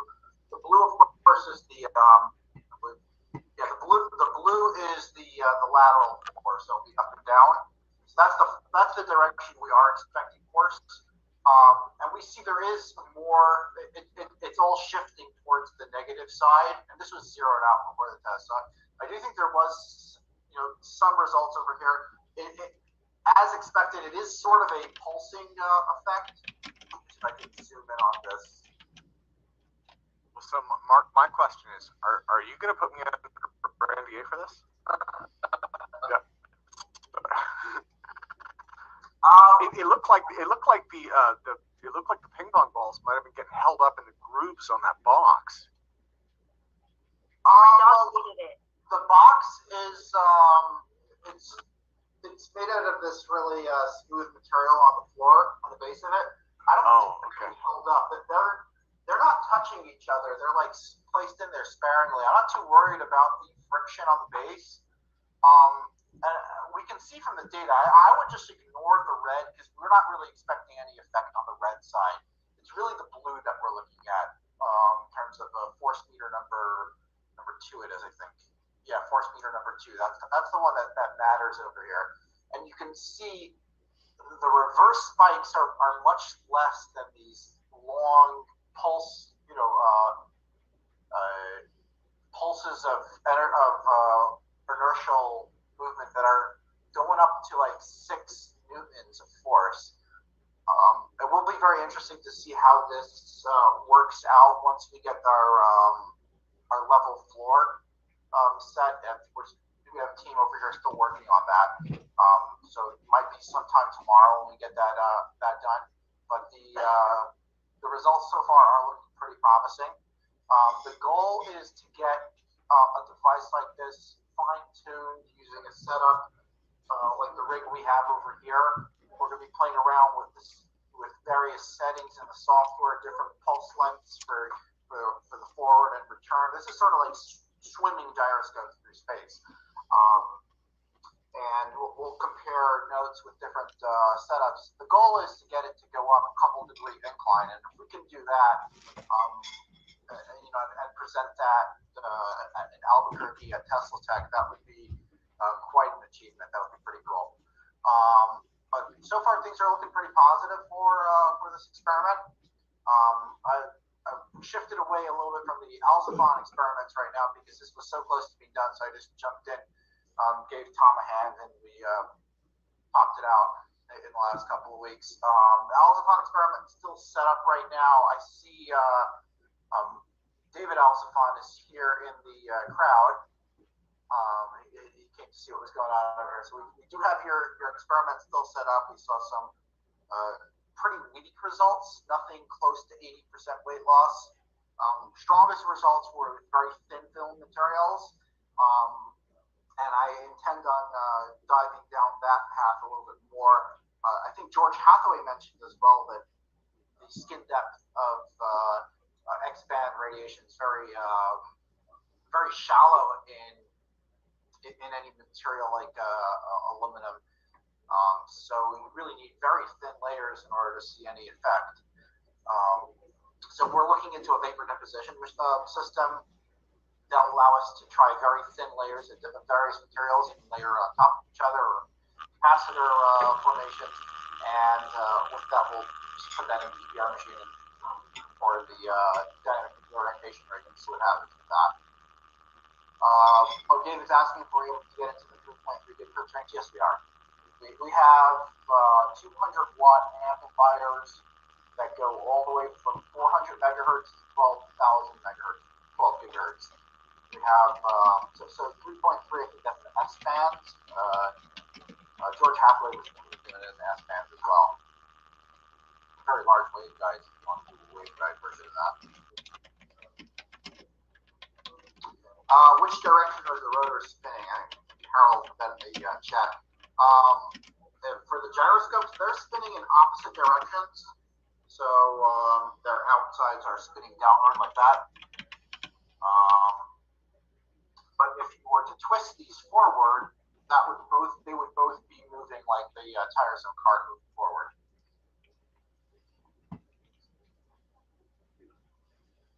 So that is all, folks, for now. We'll have a bigger update for you guys in 2 weeks. Mark, I have a question real quick.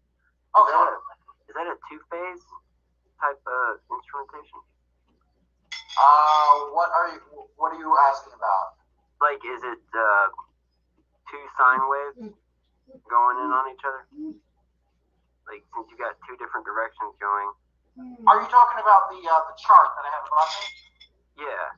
Yeah. Oh, those are not waves. Those are they kind of are waves. Those are movements in this entire ring. Like if I move it, if I move this around, you see that these are force sensors over here. 2 force sensors giving me the X and the Y of its movement. Okay, I see. Okay. So really, we're just concerned with the Y. I just want to see if there was anything happening on the X. Nothing's really happening. Oh, actually, no, this is the Y. This would be the X. So we're really only concerned with the X movement, the left and right in this configuration, because it's expected to move in this direction. This direction was here just because you need something that, to stabilize it, and we had an extra force sensor. Yeah. So, like, what's the limit, though, how far it can go before it starts clipping, I guess, as far as, like, distortion-wise? They're able to go up to 10 newtons of force, which is about the force is 100 grams. That would be like a couple pounds of thrust before it would start going over the edge. There's a switch that allows you to go to 50 newtons. So this is on the sensitive setting. Yeah. Yeah, but that's good that just fine tune it more slowly and get it up there. Right. What we're actually fine tuning is there's a chipboard over here that it's sort of like a robotic chip for robots with PWM. And Tom over here has been programming it, working with people at Palolo, right? Mm-hmm. Yeah. So it's really just changing the settings on that. That's what we mean by programming, and then we'll power it up on this apparatus and see whether it created more thrust or less thrust, and what we're looking at. All right. Mark. Yeah, go ahead. Hi. If I understand your graph, the blue lines above the zero axis is going away from the camera, and below is going toward the camera. The blue line is. Yeah. Mark, if I could jump in. So, I think this was some of the confusion. So, you've got the blue and red. One of those is sideways, right? One of those is like your y-axis, and then one of those is front to back. That's the x-axis, and that's where you're expecting to see the motion. So one of them's lateral, it's side to side, and maybe something happens, right? Because it's shaking. And then the other one is forward to back. Exactly. And I'm gonna see if I can zoom in over here onto the. Okay, so you're just trying to make it less sporadic. So the red represents side to side then. Yeah. I see. That's cool. Mark? I'm understanding this. Like, this is pretty cool. So it's just fine tuning. You're just trying to get a bit smoother curve. Yep, pretty much. I'm gonna do the same attempt with a cell phone. I want to try that one first. What are you working on? Like the same thing, kind of like similar to what you're doing, like with just tuning the curves and stuff. But I want to use like the cell phone at a very low vibration, like 1 hertz, and then I want to try to see if I can have some measurement scheme of detecting any like a wattage meter or some similar deal, and just try to use less wattage possible to get to a higher frequency. So, but I'm gonna try to start off at a very, very low type thing. But all I'm doing right now is extra reading on it. So, I'm kind of new to this, but it seems pretty simple a little bit. It doesn't seem too hard. It's like X and Y axis, right? On a circle line, you got your degrees that's rotating, and those angles are the fine tune, and you just gotta match all the phases right, different time variations. And this is very fascinating. So, and this is why I didn't really care for cash. So you understand what I'm getting? I'm pretty sure. No, I really don't. Oh. Well, you got like. Go ahead, Sarah. Go ahead. You say you're not concerned about the red. That has no bearing on your goal for this experiment. Yeah, the red measurement is, in this case, it would be the y-axis. We're only expecting movement on the x. So if I found a way to remove it from the chart, we should try doing that.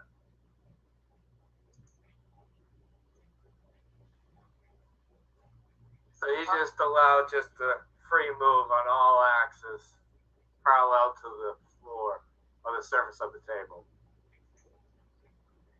Yeah. I think it's interesting. You have significant lines in the red, even more than the blue. That was just from us. Yeah, I think I was adjusting it manually. You were adjusting it. Okay. All right. Thanks. Yeah. Mark, Aaron, I have a question. If both of the arms were pointing forward, the same direction, and looking from your side, let's say they were both spinning in the same direction, let's say counterclockwise, how much force do you expect to be producing? They were just pointing forward, stationary, just only the wheel spinning. How much aeroscopic force do you expect they will be producing, let's say, toward the X direction? I don't really know. This was based off of Mike Gamble's concepts that he talked about several times at Apex. So he said that it works best with up to 15 degrees of movement, and that at a certain point there's a lower return on investment. Like you don't really get much more effect by going any farther than that. So that's really what we're sticking with.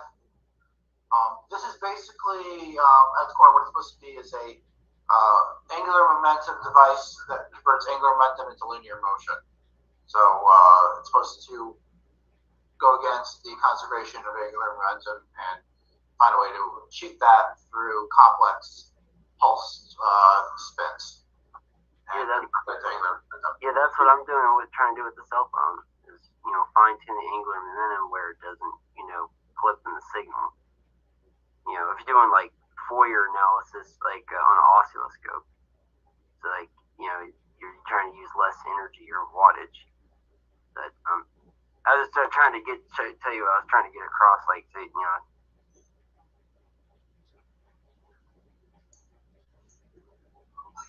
Yeah. Well, guys, so let's go to open discussion. Want to do that? Sure. This is the relevant data, by the way, from the x-axis, and you can see right over here between the two ones. That's the 0 point. So there is more thrust in one direction than the other, but there is a little bit of a return pulse. I also posted a video on YouTube showing this device scooting across the table on a similar platform of ping pong balls, and it was just able to swim around. It was pretty cool. It's a little scary when it's up and running because these rotors over here have a lot of angular momentum to them. If they come in contact with flesh and bone, they can be pretty nasty.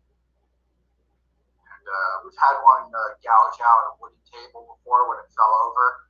So we try to have something handy to remove that energy from it.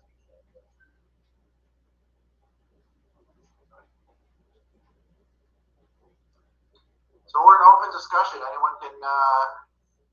So Mark, it looks like you have more spikes in the opposite direction, but larger spikes in the direction toward the camera. Is that correct?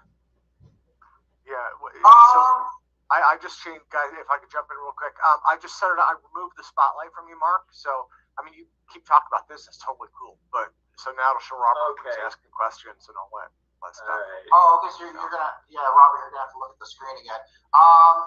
Yeah, there is. In terms of number of spikes, I'm not sure that there's more of them in the opposite direction, but there's definitely bigger magnitude and bigger overall energy, force in the negative side of the scale, which seems where we're seeing that forward momentum. It'd be interesting doing a general energy analysis to see if there's more energy going toward one way than the other.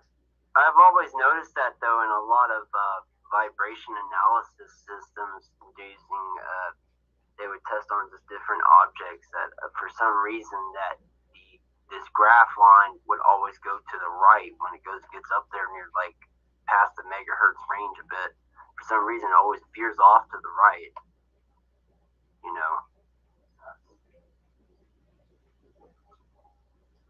I don't know if that's any relevant what I'm trying to I mean, I said I'm new to this. I don't know all of this all the way. This is gyroscope propulsion. You're probably talking about some RF stuff. Yeah, but it's the same thing. It's mechanical resonance. It's all the same, thing. I mean, it's just the model of physics I follow is just mechanical resonance. And it's just that, electricity, infrared, UV light, gamma rays, and, the whole EM spectrum is just, all the same thing. It's just the more pulse rate you go, the more that the energy, transforms into whatever phases. So hold on.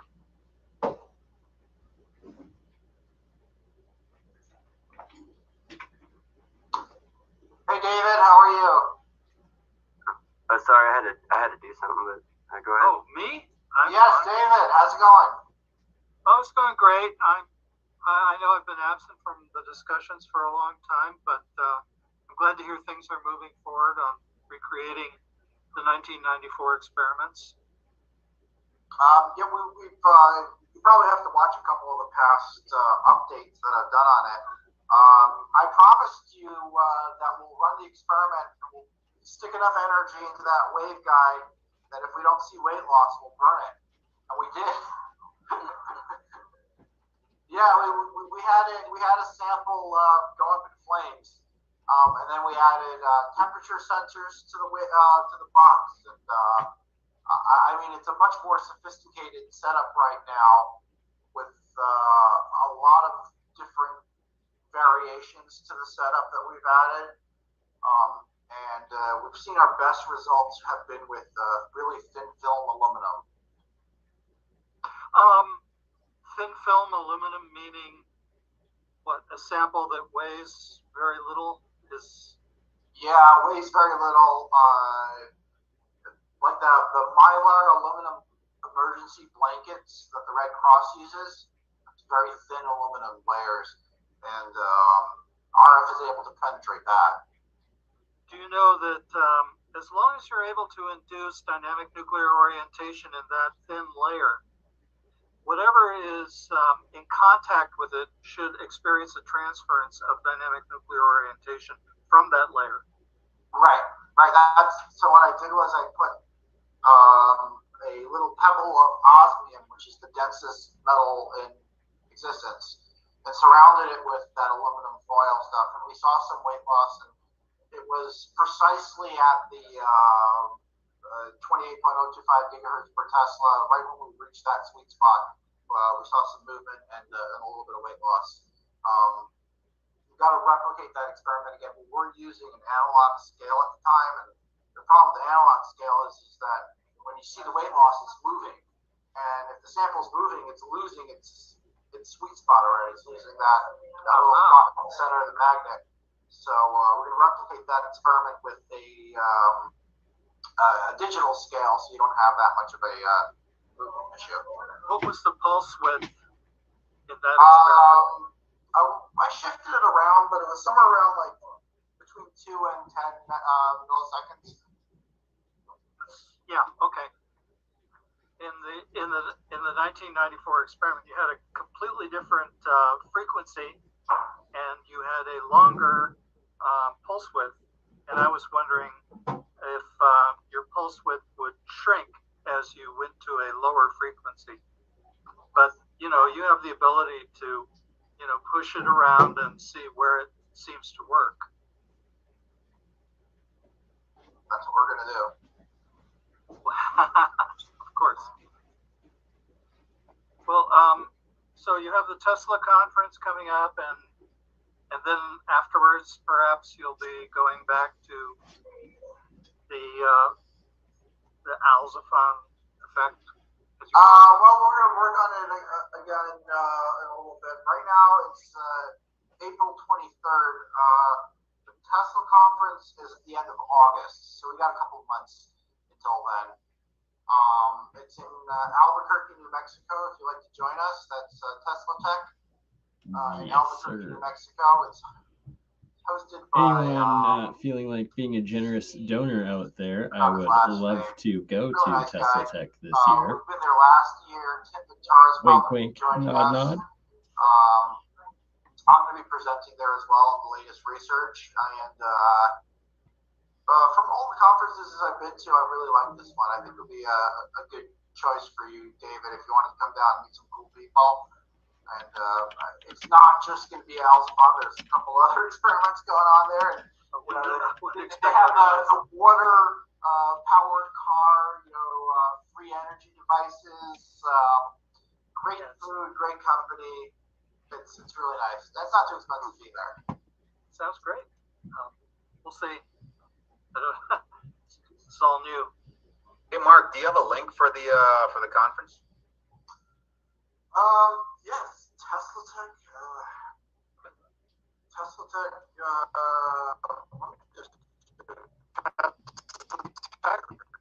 It's usually August. It's usually the end of August, beginning of July. Or sorry, end of July, beginning. I thought it was more like the end of August or middle August. You might have changed it, but yeah. But like I said, Mark, I think your experiment is probably the best approach to get to like anti-gravitic effects. What I'm trying to do is like you have your dot on the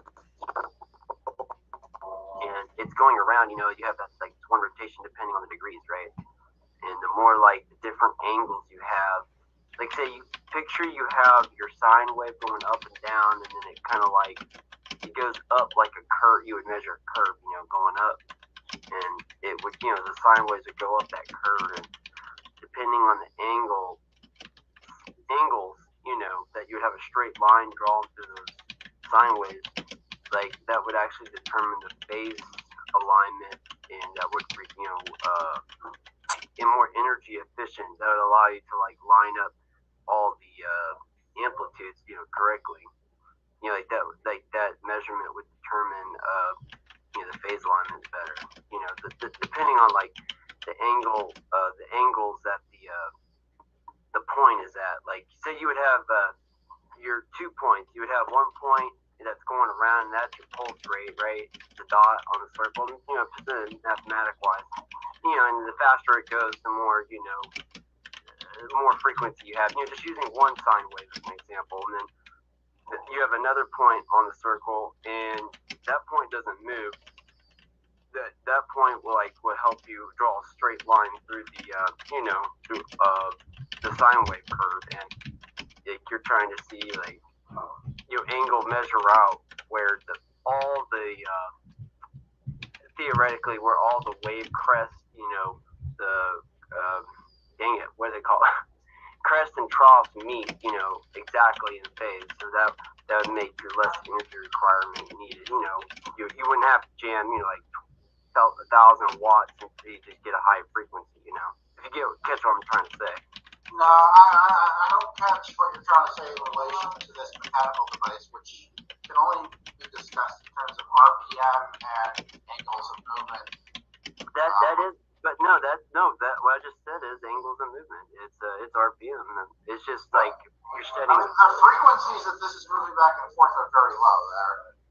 Yeah, but it's the same concept. It's really the same thing. Like you said, angular momentum. You know, angles on a circle. But you know, it's, you know, the dot is spinning around, so that's, you know, literally the same concept. Like, I'm just saying, what you're doing is like what I'm trying to do, but I'm using, you know, like a math scheme. This isn't, you know, alternating current measurements in like, you know, regular circuit boards and stuff. You know, same thing. A lingo the electricians use. So, you know, like using that circle measurement spacing would determine better energy efficiency. So, you know, you would require less power to get to a higher frequency. So, I don't know if that helped. The study of angles, you know, on measurement line for, you know, phase alignment. So, you should really check it out. You know, that's just the research I've been digging up. So, Mark, you talk about. Go ahead, Robert. You talk about Steve Ellswick. Yeah, that's Steve Ellswick at Tesla Tech. So I spoke with him several times. I feel sorry for him. He lost his business partner several months ago, or last year. R.I.P. He's doing it on his own. He's doing it mid-August, so it's August 10th till the 14th. So yes. Here, I don't think I'll make it. Register before May 31st, and you'll get 25% off. Yes, I know that. Yeah, I know, but still, I may not be able to make it. I got so many other things going. Life happens. But, I'm hoping to visit your lab fairly soon. Love that. I gotta run, guys. Well, it was nice talking to you, Mark, man. Take care, Jeremy. Yeah. Yeah, I think we're actually kind of winding down for this evening. Yeah, so you know what? Why don't I stop recording now? I'll do that, and I mean, so let me do that. I will stop recording for this evening. Recording stopped. Okay, there we go. So yeah, I mean, it's pretty mellow. I mean, I don't know. Well, Tim, since it's just me and I guess whoever's here, but the concept I was trying to do is like, picture a circle, and like you said, you have one dot that's spinning around, and that faster, like you have your point where it starts, and then the time it takes to go around, that's one rotation, right? So yeah, faster it goes, that's your frequency. So that's how a sinusoidal is also to be measured like that. It can be measured on just the circle itself, and you have a curve. You picture a curved line, like a line. Just picture a line, and then it's slowly going up, curving upwards. But you'll have it like you'll have your curved line going up, and then you'll run another line through that curved line. Like up and down curves. Through the straight line going up, and that way you picture, right? Yeah, you're talking about kind of like a hysteresis effect almost. Yeah, hysteresis curve. There we go. Yeah. Picture one line hysteresis curve, and then picture a sine wave type curve going through the hysteresis straight line curve going up, and both of them are going up. Then you have two lines doing two different things. One going as a straight line, and one going up and down through. Yeah, like a pulse, kind of like a pulse DC. Yeah. And now on the circle, you'll have the second point will be not moving, and it will be like, say, it will be like a degree measure of angle, and that then you'll like draw a line from that point on the circle, on the hysteresis curve, and it'll be like a third line going through the hysteresis curve and through the second sine wave curve that's going through the hysteresis curve. So yeah, it'll be a straight line. That would be your. Yeah, and that will be like an angle measurement that will align all the crests. Give me just a moment. So David, I saw that you. Sorry, I know I'm changing topics here. David, I saw that you posted in chat. Would you want to present again on Alciphon? Sure. I'm sorry. Can you hear me? Yeah. Okay. Well, you know what? I'm gonna make a note then. I'll get you back on the schedule. And then, and actually, the other thing was if Jared is still here, I don't know, because Jared had something to present also. I want to get his email so I can reach out to him. Hey Tim, yeah, I just shot you the email. Oh, sweet. Thanks, man. Okay. Sorry. Let me pop open my calendar. Yeah, and again, I'm sorry for changing topics. I just want to get this kind of while everybody's here. So, see, this is what you learn in electrician class. When there's no circuits. This is one of the measures. I mean, it's just one pure sine wave you can use to measure high frequency. Like it's a single AC, a single alternating current phase modulation. That's what the title is. So you can apply that, and to me that seems more minute and like it's like the bare minimum measurement with no errors, hardly at all. You can just use one sine wave. Like the only thing about what three phase and four wave mixing is all it is like you're taking three more different measurement modulation schemes, and that like allows you to like basically even more control, like more controllers, you control the flow even more in increments. So it's like so you picture the circle, you're just taking more increment pieces of that circle and controlling it more through varying degrees of each part, and each is like a interlocker, that would lock certain parts of the flow rate of the original one sine wave. So it's like the sine wave is going through. It's an analogy or an abstract concept, but sine wave's going through, and you got like four different controller mechanisms that are controlling the flow rate in 4 different, ways. So, but they say they thought that would be more efficient, and they said that we got 70% more power in our electric grid because of that today. But I think that's just a cop-out way from doing it, the basic way they did from Charles Proteus Steinmetz, who is the guy who, on the improved on Nikola Tesla's original AC generator back then.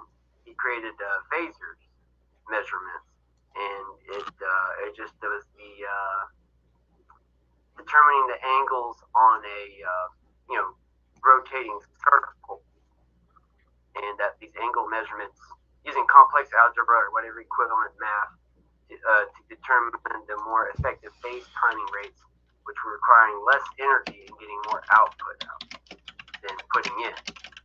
And that actually decides, how much energy you can put in to get to a higher frequency. So, that's the goal, So, but, I don't know if everybody's forgotten that. And, just basic math and, learning how angles work and stuff. So, but my question right now in my research is that, would you be able to detect any watt expenditure? Any type of watt readings if you reach a frequency around past in the terahertz range, possibly? Do you think it'd be possible that Watt's detector would detect any watt output? It probably depends on the sensitivity of it. You'd have to look at the detector. And then the other thing that I think really gets people, especially in the free energy community, that they run into is phase angle. Issues with phase angle, right? They think they're getting something out of it. They think they're getting over unity, and then when you check the phase angle, it's not right. Yeah. The phase is it's all about the phase. Nobody listens.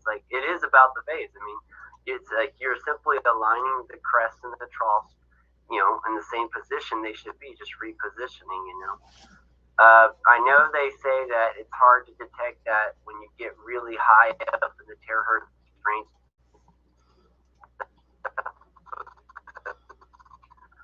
Phasers with just using a single measurement, radians or degrees rotations seems to be much more efficient. And I just think Steinmetz is a genius. Yeah. So, I mean, well, yeah. Go ahead, yeah.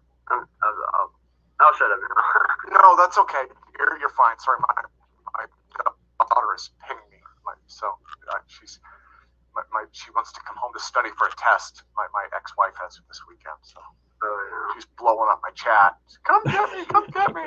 Is your daughter getting into algebra and stuff, pre-algebra and algebra and algebra? Yeah. She has some big state test coming up, so she just started blowing up my chat here about 5 minutes ago. She said, come get me!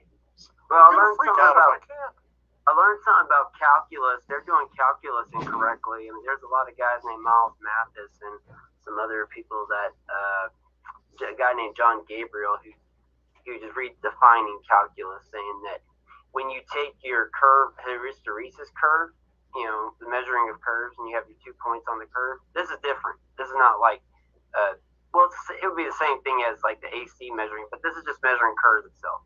How would you measure a curve? And they said that they have your 2 points and then your second point on the curve, which is, past your first point.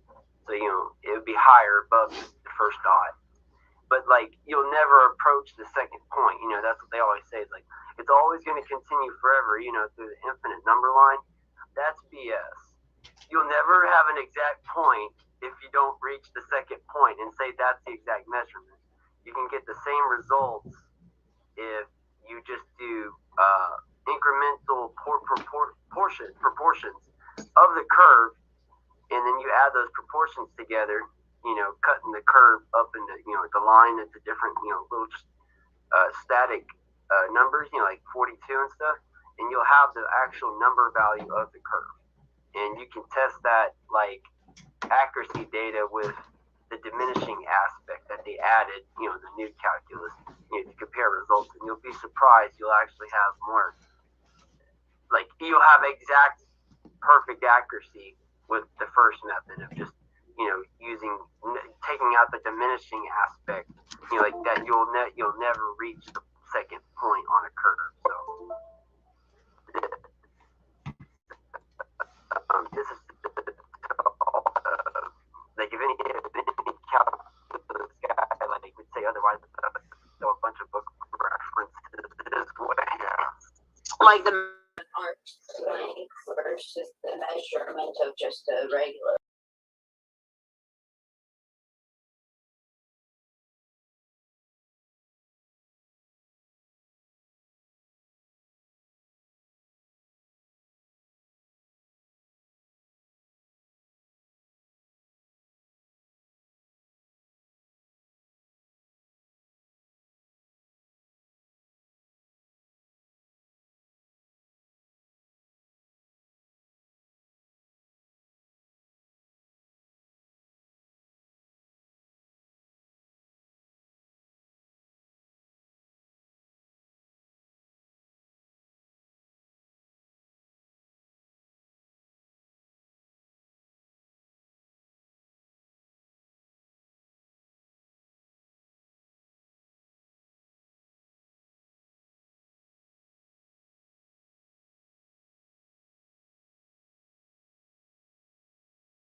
Science.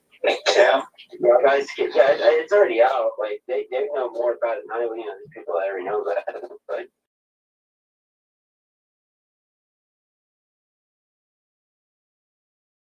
that would be nice. What would y'all do with the cosmetic buildings? I don't think you would take it. Honestly, I personally think that Exactly what you call offering. I don't think. John, you still with us? You want to comment on that? What's Charlie talking about? Or no, not Charlie. Sorry, Jeremy. G. My bad. The Hutchinson effect, it was kind of interesting because he said that he had the Tesla coils producing those fields that they were closed, and that the fields had to be coupling in some way. What I remember is talking to tons of different funders trying to get him funding. It was way back in the day, obviously. Yeah. Jeremy probably just watched an old video and got himself confused. Like I remember he took a signal generator and he put a bunch of different objects on this copper plate, it looked like. And he just had this little signal generator with this rod. And there's like a troll doll and whatever he had. And it didn't look like there was no strings. I mean, you have if you want to fix this tiny nylon string fits together. But like to have a lot of nylon strings with like 9 different objects grouped together and then they're all moving, like when you're doing the signal, they're all moving smooth way, but it'd be really hard to kind of fake with the nylon string. I mean, you really have to work at it. And the video shows the whole imagery of his body, I didn't see anybody like mess with anything. So this was in that new energy series that they had. They showed like Tom Beard, and they have one with John Hudson in it. That's a pretty good fun clip of that. So I think he was really moving objects with the signal generator. So he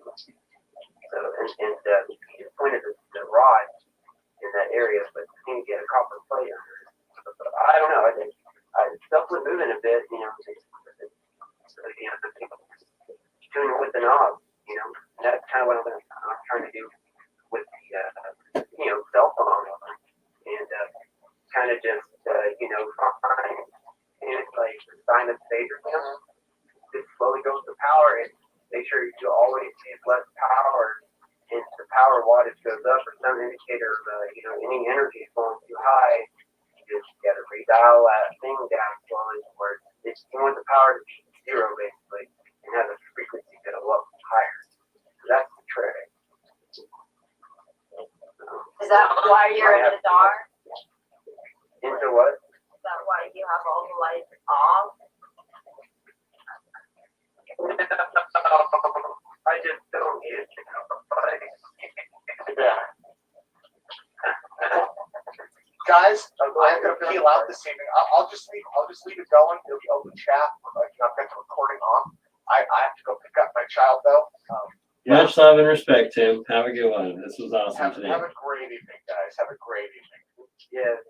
Yeah. And that's totally cool. We have more. I mean, we have more good stuff coming up too. We're kind of getting back to it with like last month was kind of just dry. Today was amazing. Kind of moved back to the next. Tim, is there a way to get that information?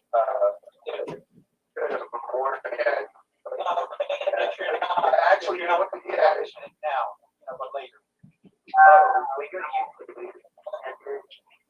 You'll have no, he's talking about the chat. You can do save chat though, right? Sure. Are you allowed to do save chat? You should have. Or just copy and paste it all too into like a note or something. No, you don't need to. You should have Yeah, you're right. You're right, Tim. As long as you enable it that participants can save it, then everyone's able to. You're 100%. Okay. You're doing a stricter thing for that. If you weren't saving it live, you would be able to. I am currently streaming this right now. Yeah. I'll be shutting doing for today here and doing another one in a few days. You know what? I'm gonna there. I just save chat into the box. So This is supposed to be open thought, not on record. You know, it's like playing the theories of the mind. If it's on record, it's lost the function. So that's the whole idea of not, when it's open mind discussions. Like the ones that are being recorded, it's being recorded, like, it's being put under a microscope. But the ones that are free-minded, communication, it should not, collapse that function. Recording that's black stuff. Thanks for this great conference. It was real. Well, thank you guys. I'm sorry for having to kind of go out at the last minute. No, Okay. Okay. Have a good week. Hey, if anybody in the chat still, comments still.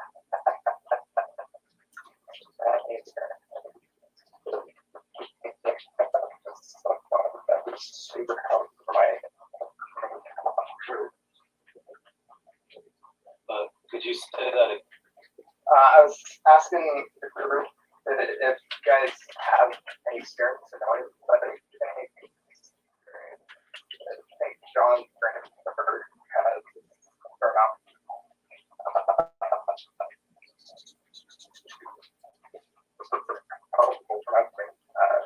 Talk.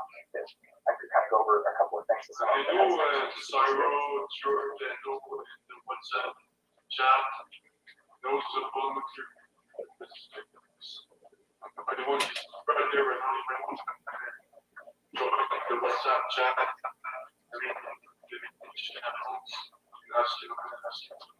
Yeah, so here, I'll shoot you a PM that could send me an invite to WhatsApp chat for sending that guy's name.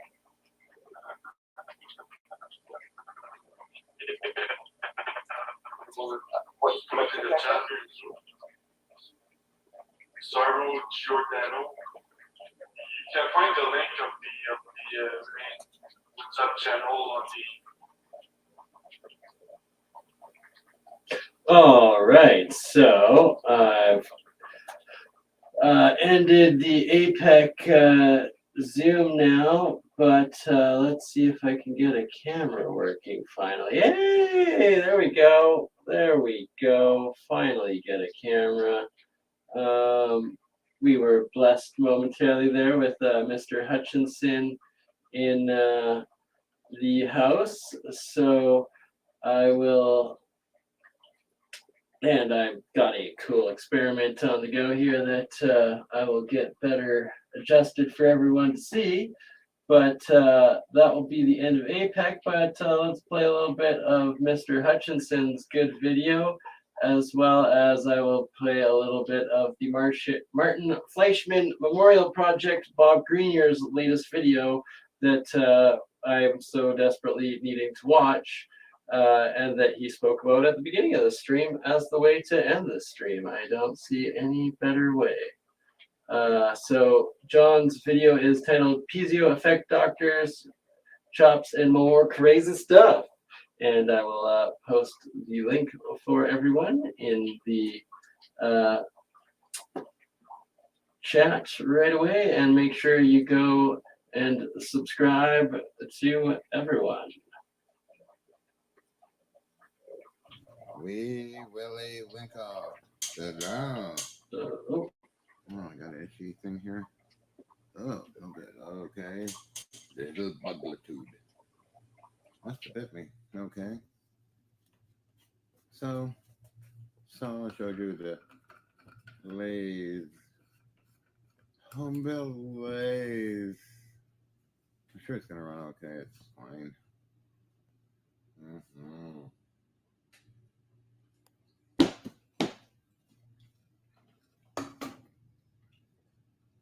Just a challenge. This is the hell of it.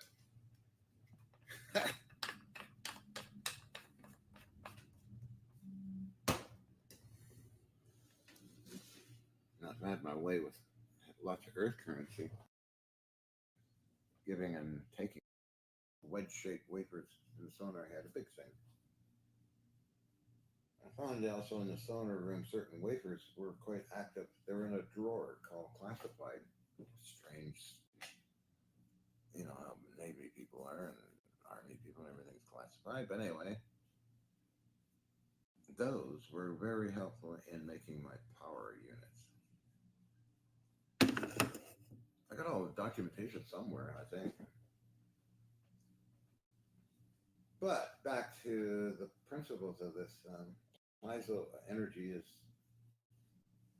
also very faint in metals in the earth, even in your biochemistry. So anyway, back to what I was building, I used cylinders and blocks. I mean, it's a solid piece that's been made professionally. Usually it's silver plated and wrapped with, sometimes with fiberglass. It's spun around the cylinder or to give it an extra boost. A lot of tension there. A lot of electrical energy. Remember, I said fiberglass, it also resonates sort of with crystalline structures. Or glass winding, actually. And glass is piezo in some respects if you know how to use it. So these cylinders and blocks and things are very, very well made, or because your whole ship depends on if a submarine's going to blow you up or not.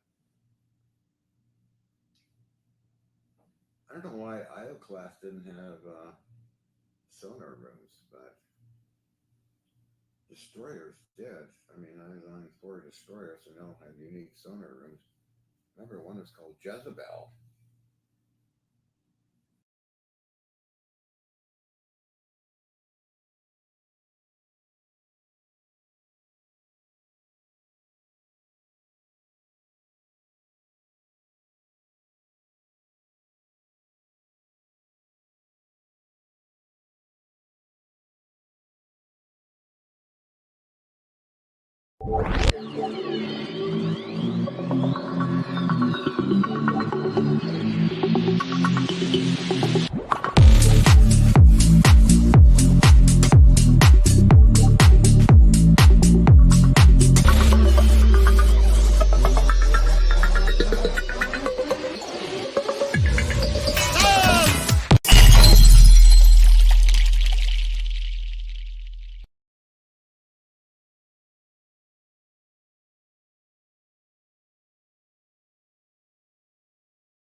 exploring the work of Tesla and building on that with RF frequencies from old equipment, and showing really to everyone what was possible, not necessarily how it was possible, but what was possible. And then thanks to him, that inspired one Ken Shoulders to get involved and do an exploration of what was going on in John's work. And that led to the 1980s book called EV, A Tale of Discovery.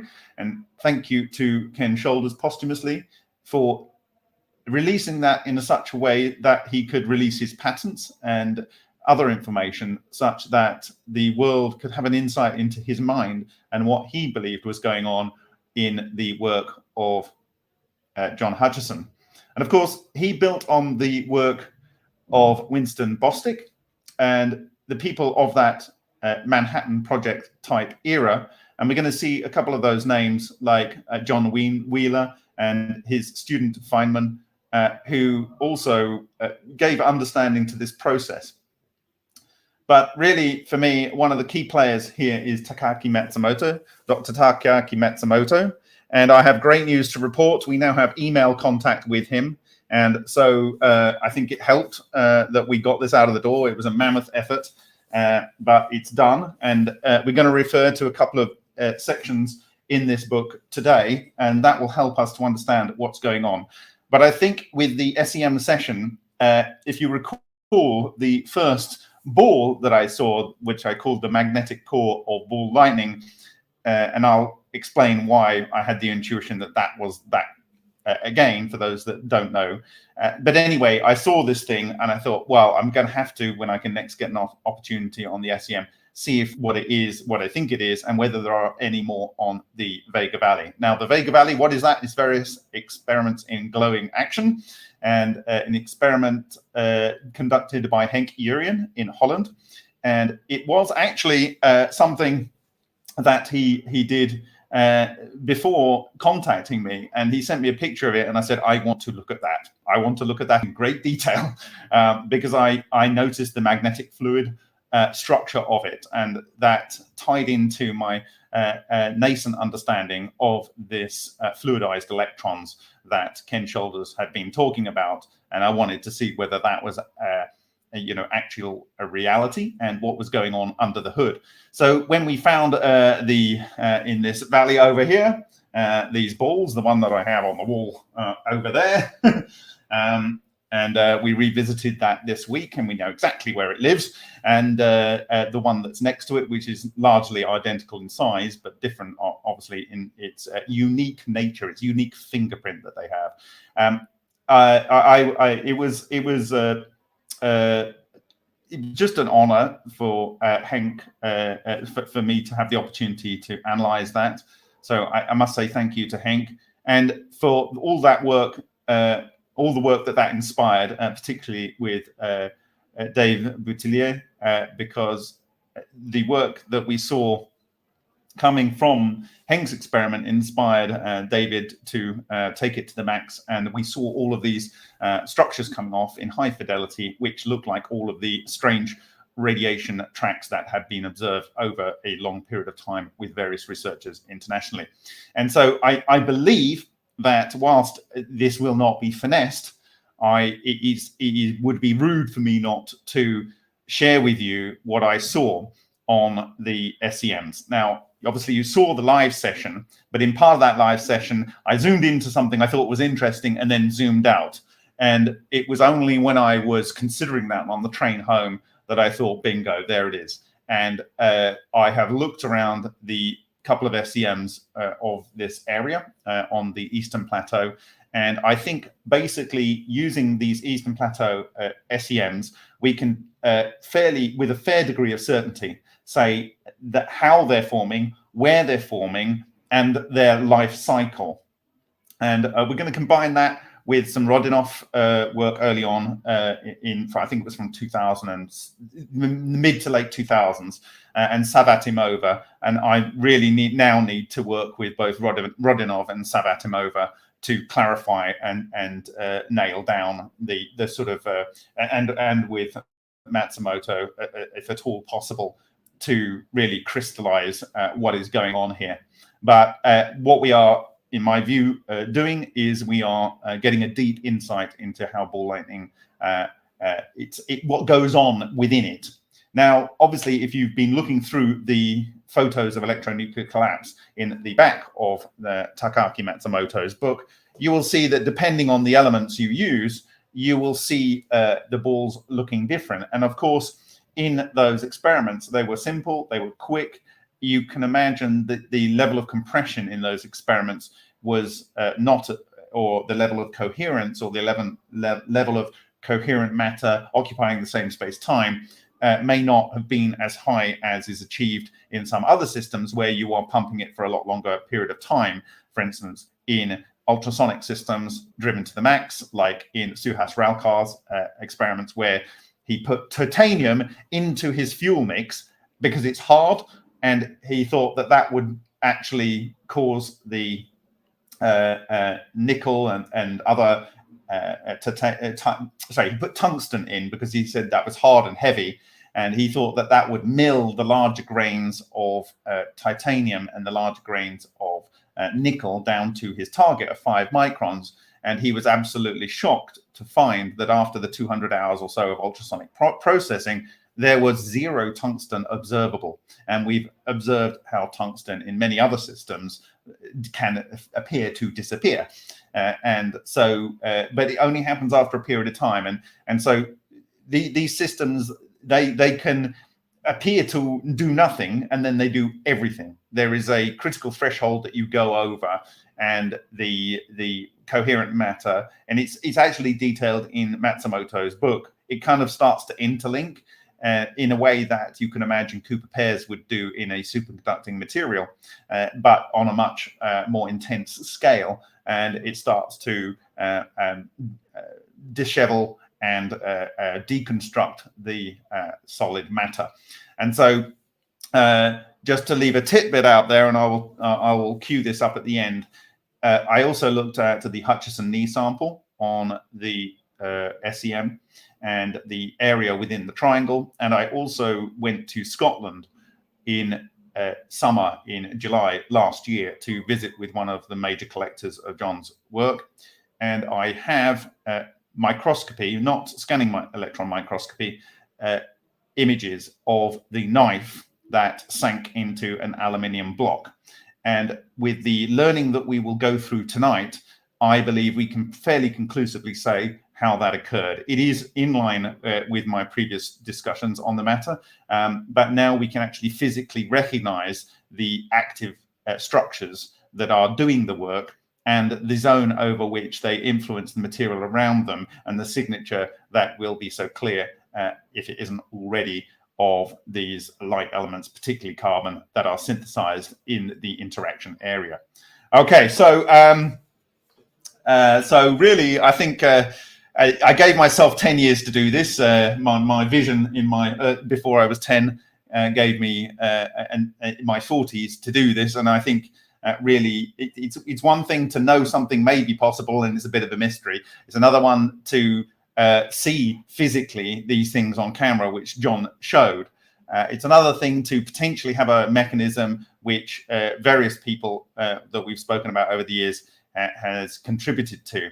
But I think we are approaching a time that with more repetition and replication and establishing the parameters, although I think we can do this at will and at any time, producing these structures. And it is relatively simple when you understand the concept. I think that a whole world of opportunity will open up. And so the one obviously that I'm focused on is fixing radiation and remediation of nuclear waste. And in those, using those technologies, we can move away from undesirable, damaging technologies like the production of solar panels, the placement of wind turbines, the flooding of large amounts of prime forest for hydroelectric systems, the use of so-called fossil fuels like carbon-based fuels in the case of coal and the possibly abiotic synthesized, as I talked about in my previous video, now that we have an understanding of how that can occur, gas and oil from deep in the earth. And we can move to a system where if we need to up the level of carbon dioxide, we can use that. But I think it's better in pharmaceuticals and producing plastics and chemicals, feedstocks, and I also think it's very, very important for fertilizer. And I think the hydrocarbons that are there should be focused on those uses, and we could move to a largely nuclear world, which would free us from all of the destruction of the environment in many ways, because we know we'll be able to do it safely and in small units that will be easy to deal with if there is any rare problem occurring. And that should give us several hundred years easily, in my view, of clean energy. And we can move to understand in those hundreds of years how we can use this very same technology to yield direct energy. And there are already clues out there as to do that. I think we can do the PAP system, which is, in my view, exactly the same, but we have to protect against reactor failure. And that I've argued how you would do that. We can, and that gives you intense mechanical action and also EMPs that can be gathered for direct electrical generation. I think that's probably the twofer that will win the day. But if you want a direct electrical generation, I think the Solin early 2000 patents, which David Boutelier has taken the lead on moving the investigation forward on that. We have that option, but we also have a partner who's developed a Sparker and has a good understanding of how the PAP engine worked and wants it to be openly researched. So we have options now for facilitating the wide uptake of nuclear, I believe. And I think at the end of this presentation, or working through these slides, I think it will become clearer.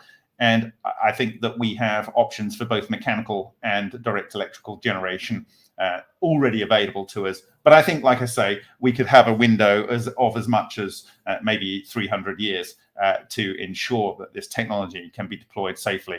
But it is all around us. It is ubiquitous, as Ken Shoulders said. It's in us and without us. And so we shouldn't fear it. But it does manipulate matter. And without a doubt, there are people out there that believe they've had thermal melting when it's not been thermal melting. You get to a threshold and these things will consume anything that they come into interact with. There's nothing that can stop it.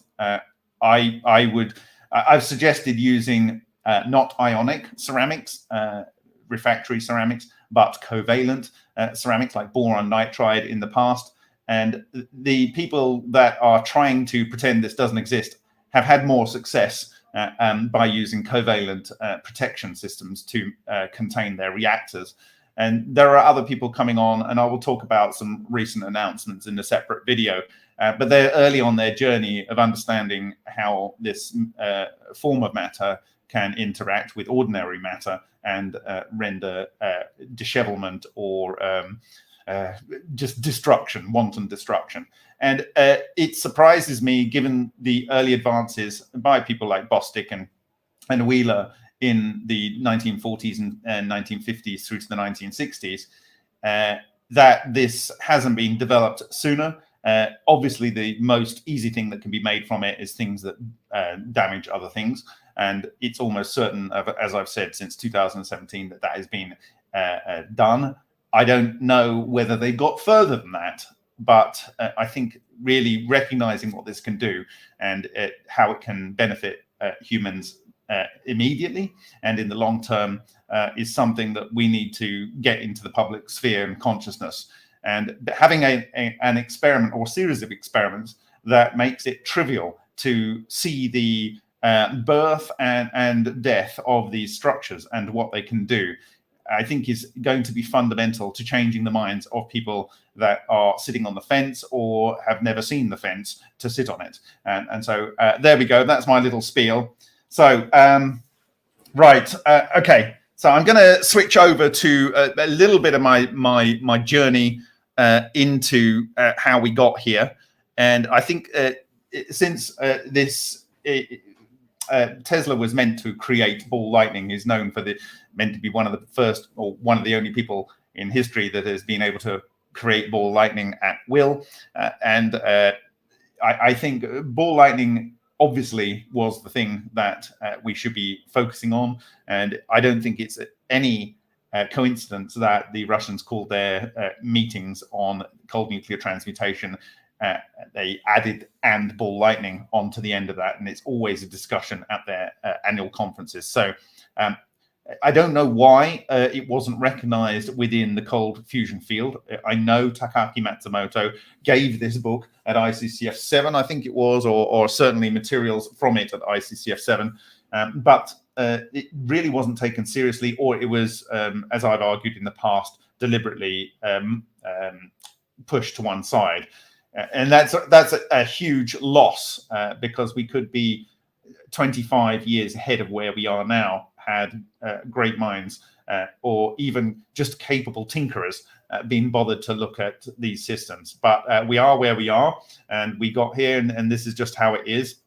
It's just a shame that so many people have suffered because of resource wars, where I believe those were completely unnecessary. So we need to put an end to that, and not with the usual nonsense that everyone seems to bleat on about. This is a real tool to do that. What I can say, and you'll see in what I'm going to share with you tonight, that there are the Russians took his work very, very seriously. And the first paper that I will share tonight, I think, is one by Rodionov and Sabatimova, and you'll see why I'm saying that they took his work seriously.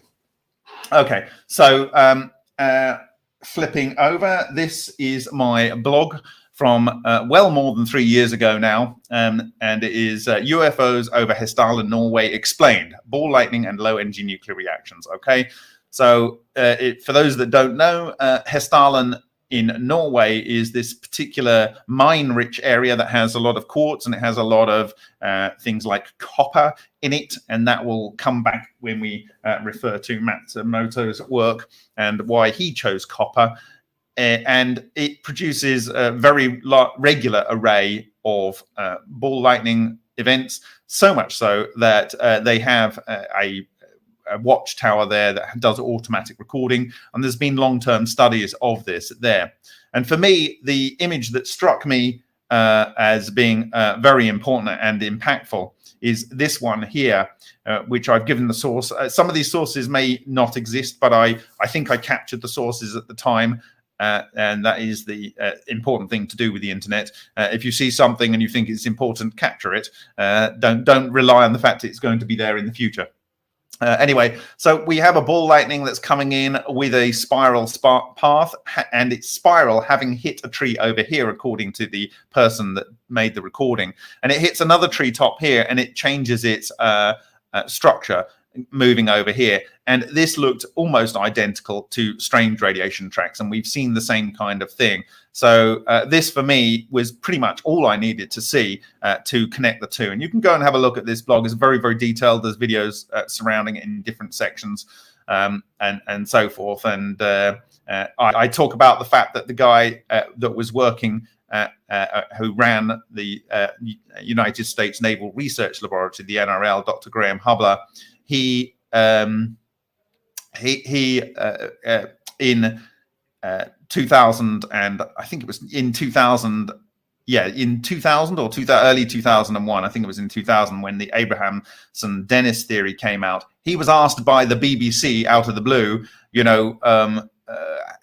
what do you think of this theory? And it's like, of all the people in the world, why did they ask him? And he said, yeah, this explains some things, but not everything, and so on. Anyway, the reality was that around later in the 2000s, there was this presentation, I think, on 60 Minutes about cold fusion, and this led to a philanthropic donation to the University of Missouri to the Sidney Kimmel Institute of Nuclear Renaissance, Skinner, and a lot of the current leading people in the field of LENR were brought into that. But when they looked for someone to bring in to run this project, it was this Dr. Graham Ubler. And I've met him personally, and he's a very nice and pleasant individual.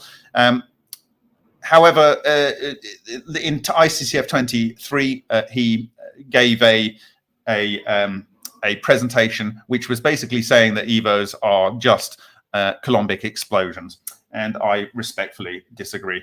And this, for me, was straight out and out disinformation, and I would, encourage him to look at the work that shows that it isn't just Coulombic explosion. Though what I will say is that if he looked at the work looking into ectons by George Messias, who actually technically discovered the EVO a little bit before Ken Shoulders, but didn't actually publish it in the West until the mid-90s. He says that you get an energy concentration on a surface feature, and this leads to an explosion. And if you can imagine, the explosion is when everything gets to a point where it can't sustain itself anymore, and you have an explosion. But there's a critical point, and at that critical point, you can imagine that everything is at the same energy. So there's a chance for coherent matter to form in these events. And I believe that's essentially what's going on. And so, I think it's a little bit disingenuous what was going on. And it may be that he doesn't understand. And it may be that for some random reason, the BBC, when this Abrahamson Dennis theory came out, that they randomly chose this person out of all the people on Earth. But he did say in the BBC article that the US Navy had been very, very interested for a very long time on how ball lightning works. So the military definitely took this seriously.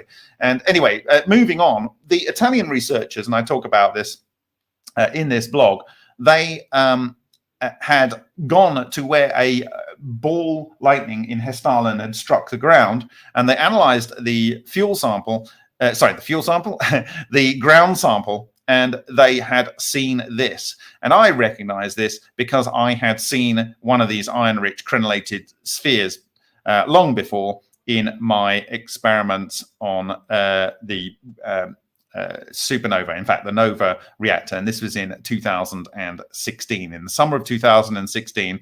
And you can see all these spheres in here, and they are crenellated. And you can see the crenellations here, but it's not so clear. But this is 500 microns. So the big ball here is about 500 microns. And bear that in mind when we look at some other things moving forward. But a lot of these smaller balls are of the class that they found in the Hessdalen ball lightning. And in fact, this structure is almost identical diameter and identical morphology to the one that I showed you on the wall behind me from the Vega Valley, and the first large one. In fact, it's the second one we found in the valley, but it is this one of this size has the same kind of structure. And obviously, we've seen a lot more of those since. There were these magnetic balls coming out of the quartz outer sheath of the Lion 2 reactor. So the reactor is sitting inside here in its chamber, and it came through, and you can imagine it. It came through the reactor wall and through the copper oxide, and went through the quartz, and it came out and produced these magnetized spheres, and it went blump, blump, blump. And so it could be that the payload of coherent matter in there, for instance, a bosonic isotope of iron, could have just instanced. It's like instancing in 3D animation, if you don't know what I'm talking about. This is where you have a model for how something will be made, and it drops the instance down of that. It's just kind of dumping some of its coherent matter. So like you've got large numbers of atoms of iron whose wave function are overlapping, and when it gets dumped, they get dumped in like it's one part of it, one part of the matter that it is shielding within it. Its mass is shielding, and it goes blum blum blum. And I believe that you see this in the crop circle and so forth. Anyway, so this is the structure here. This was later in 2016 by a researcher on the Polish border here in Eastern Europe called Me356, and he acquired an SEM and he found this. And because we know this is carbon and so forth, that this is likely, I believe, to be, I think it's likely to be iron here, but it has a very, very similar structure, this very spherical and crenellated structure with these bands. Okay, so that's that. And then John Hutchison, actually, for the Electric Spacecraft Journal in 1993, shared the ball lightning generator that he had produced. And this is the circuit that was used there, which I got permission to share. And there were transmutation, and we'll see more examples of transmutation, I'm sure, in Hutchison samples. And I can say, actually, that some of the major collectors have reconfirmed their offer, and some of the samples are being prepared for analysis in the coming period. Anyway, so there we go. That's and I talk about different technologies that are clearly will be using that, and so that is that.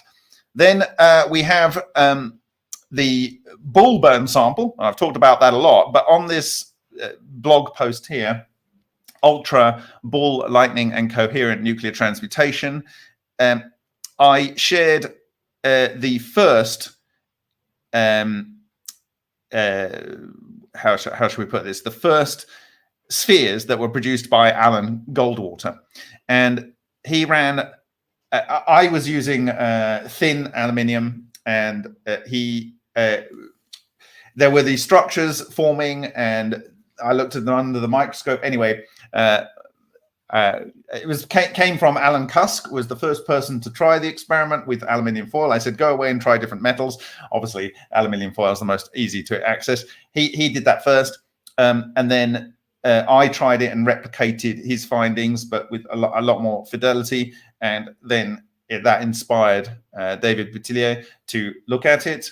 And he thought, well, let's put a magnet in there. And he found that the cones seemed to be magnetic. And so I hypothesized that if this is making coherent matter, it would produce these iron-rich crenellated spheres. And therefore, I asked Alan Goldwater, because he had all the relevant equipment, could he go and do it? But could he use thicker aluminium? Because I don't believe mine would do it, because my aluminium was so thin, it couldn't run for more than about 180 seconds before the whole lot is mashed up. And he ran his experiment for just under 1,000 seconds, I believe. Maybe I've got it here. I don't know if I've got it here. But anyway, he ran it, ran a magnet around, and he found a whole host of these iron-rich crenellated microspheres. And you can see that this one is 40 something microns across. So this is bigger even than the ones that we observed in the Vega Valley. And you note on the outside, it looks like I love this one. It's like a little Earth. But on the outside, you have carbon and silicon. And this is important because these are the elements you typically get synthesized in LENR, quite a lot of, and obviously the iron itself. And we're going to come to various authors that have suggested why that might happen. Okay, so there's the iron ball, very, very isolated, and we've seen a bit of that earlier today. Okay, so this is this 10, 20, 30 something micron across. And you'll notice that on this 4 micron scale here, and we're going to see this repeating measurement all over the place. You have these little sections here, and they are of the order of 1 micron or less. Okay, and you know, in this one, you could argue it looks like they're being even compressed more. So that's what we're seeing. And when you look at these under the SEM on the surface here, it's predominantly carbon, oxygen, and iron. Okay. Again here, iron, and this is atomic concentration. Obviously, iron is a lot heavier than carbon, a lot more nucleons in there, so it's not necessarily representative of the mass. And the other thing is about this, it's actually in water. So the idea that you would have a lot of oxygen on there and so forth is unsurprising. Okay, so you can see how it looks even smoother. And this again, this is this. I don't know. Is this the how wide is that? It's 10, 20, 35, something, maybe 40 microns. So these are quite large structures. Okay. And here's one, and you will have seen some of these before, but you can see how it has this carbon film, this silicon carbon film wrapped around it. Okay. And what I want to draw your attention to on this one actually is the fact that this is almost a loop. This looks like a loop. This looks like a loop. This looks like a kind of loop, but it's got 1, 2, 3, 4 sections to it. This is a loop with a hole in it. 1, 2, 3, 4 sections to it.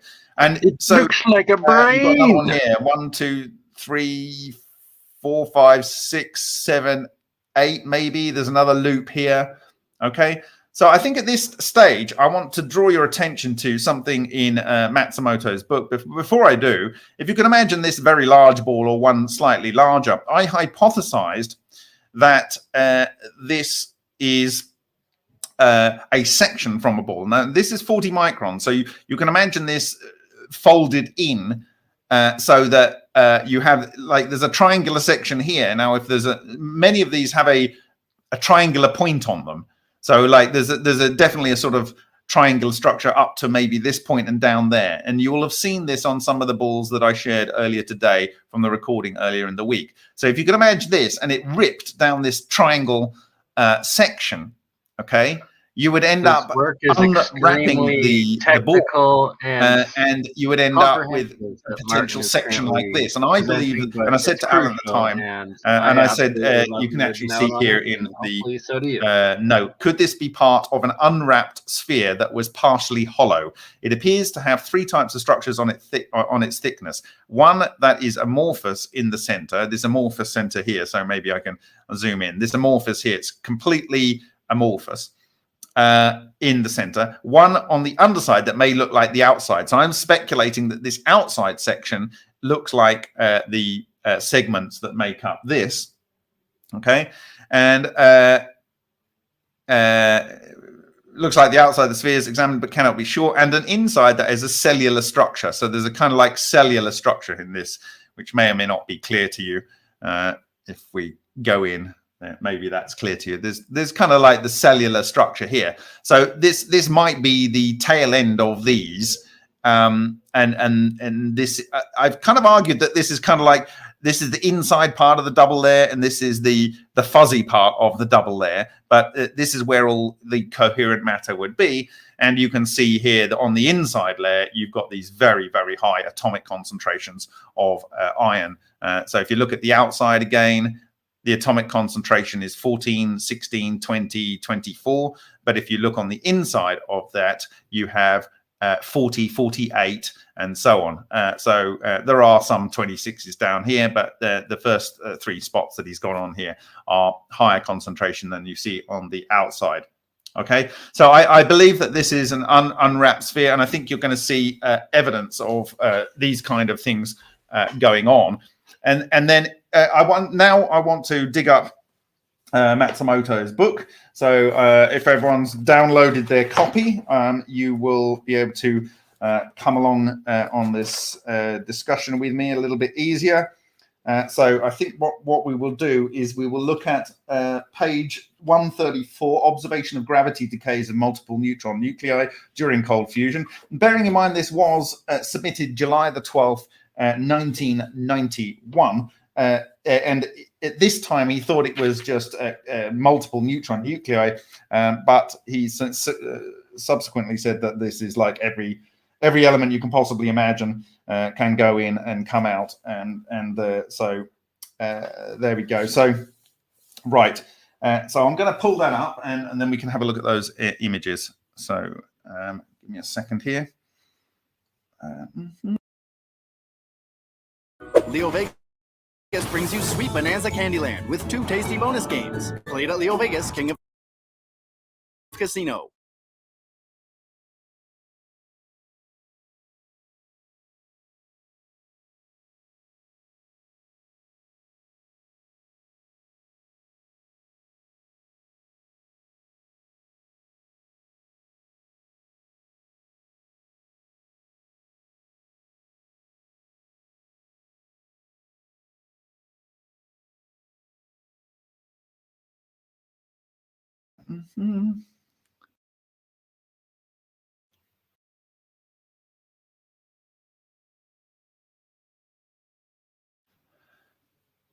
Has anyone got any questions at this stage?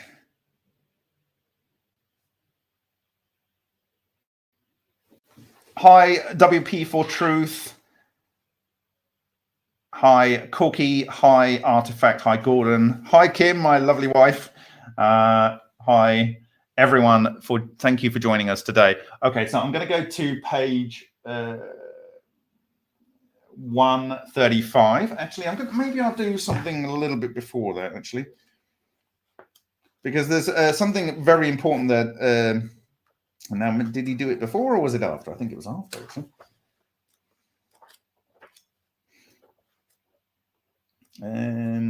Yes, okay. So, I actually think it's more important at this stage to go to pages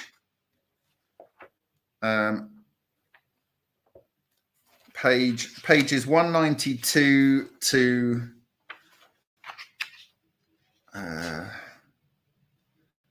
199. So 192 to 199.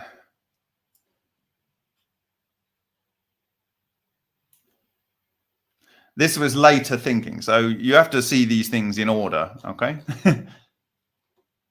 Right.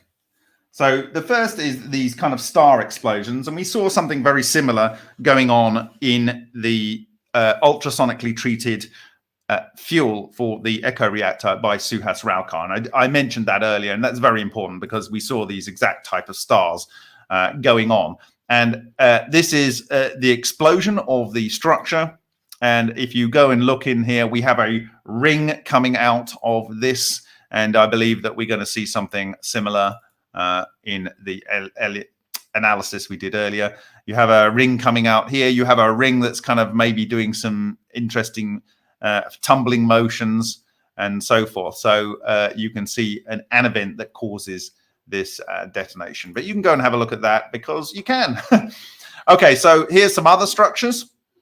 And what are these? I believe that this is the hollow structure. And why do I think it's hollow? Well, later in the book, he shows the carbon coming out of the center of the hollow. Much later than I was doing this, and in late 2020, I came across Matsumoto in 2018. But in 2020, late 2020, I came across the work of Solin. He says that the north and south soliton charges, they cluster and they form these structures, and the structures are hollow, and the nuclear reactions occur in those structures, and they can form tubes as well.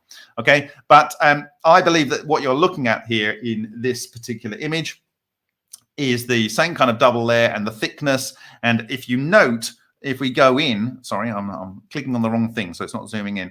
If you note, we've got, as we've just seen, we've got these little kernels on the outside here, and then we have this smoother area on the inside. See the smoother area? See the smoother area? And I'm saying that that is not too dissimilar to what we are seeing on this image, where we have the internal area, which is smooth, and then this little kernel on the outside. So congratulations to Takaaki Matsumoto for doing this.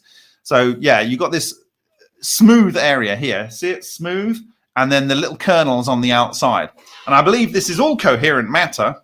This is the fuzzy bit that you see in our Vega videos, and this is the sort of the event horizon sort of bit on the inside here. And what you're seeing here is where the structure has gone in 50% into this material, and it's affected the material in the process, okay? At the time, I think Matsumoto had a different explanation for it, but I think you'll see that that is what it is as we move forward.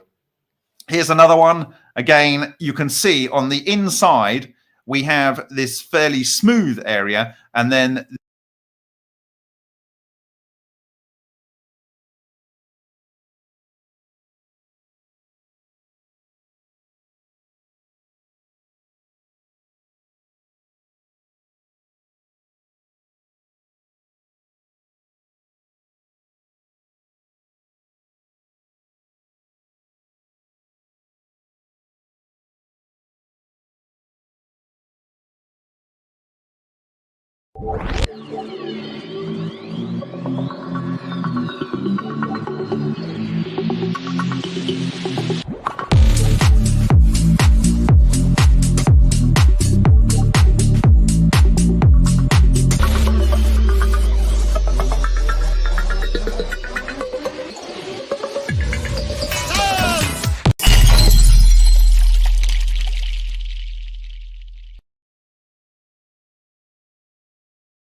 Technical difficulties. We will be right back.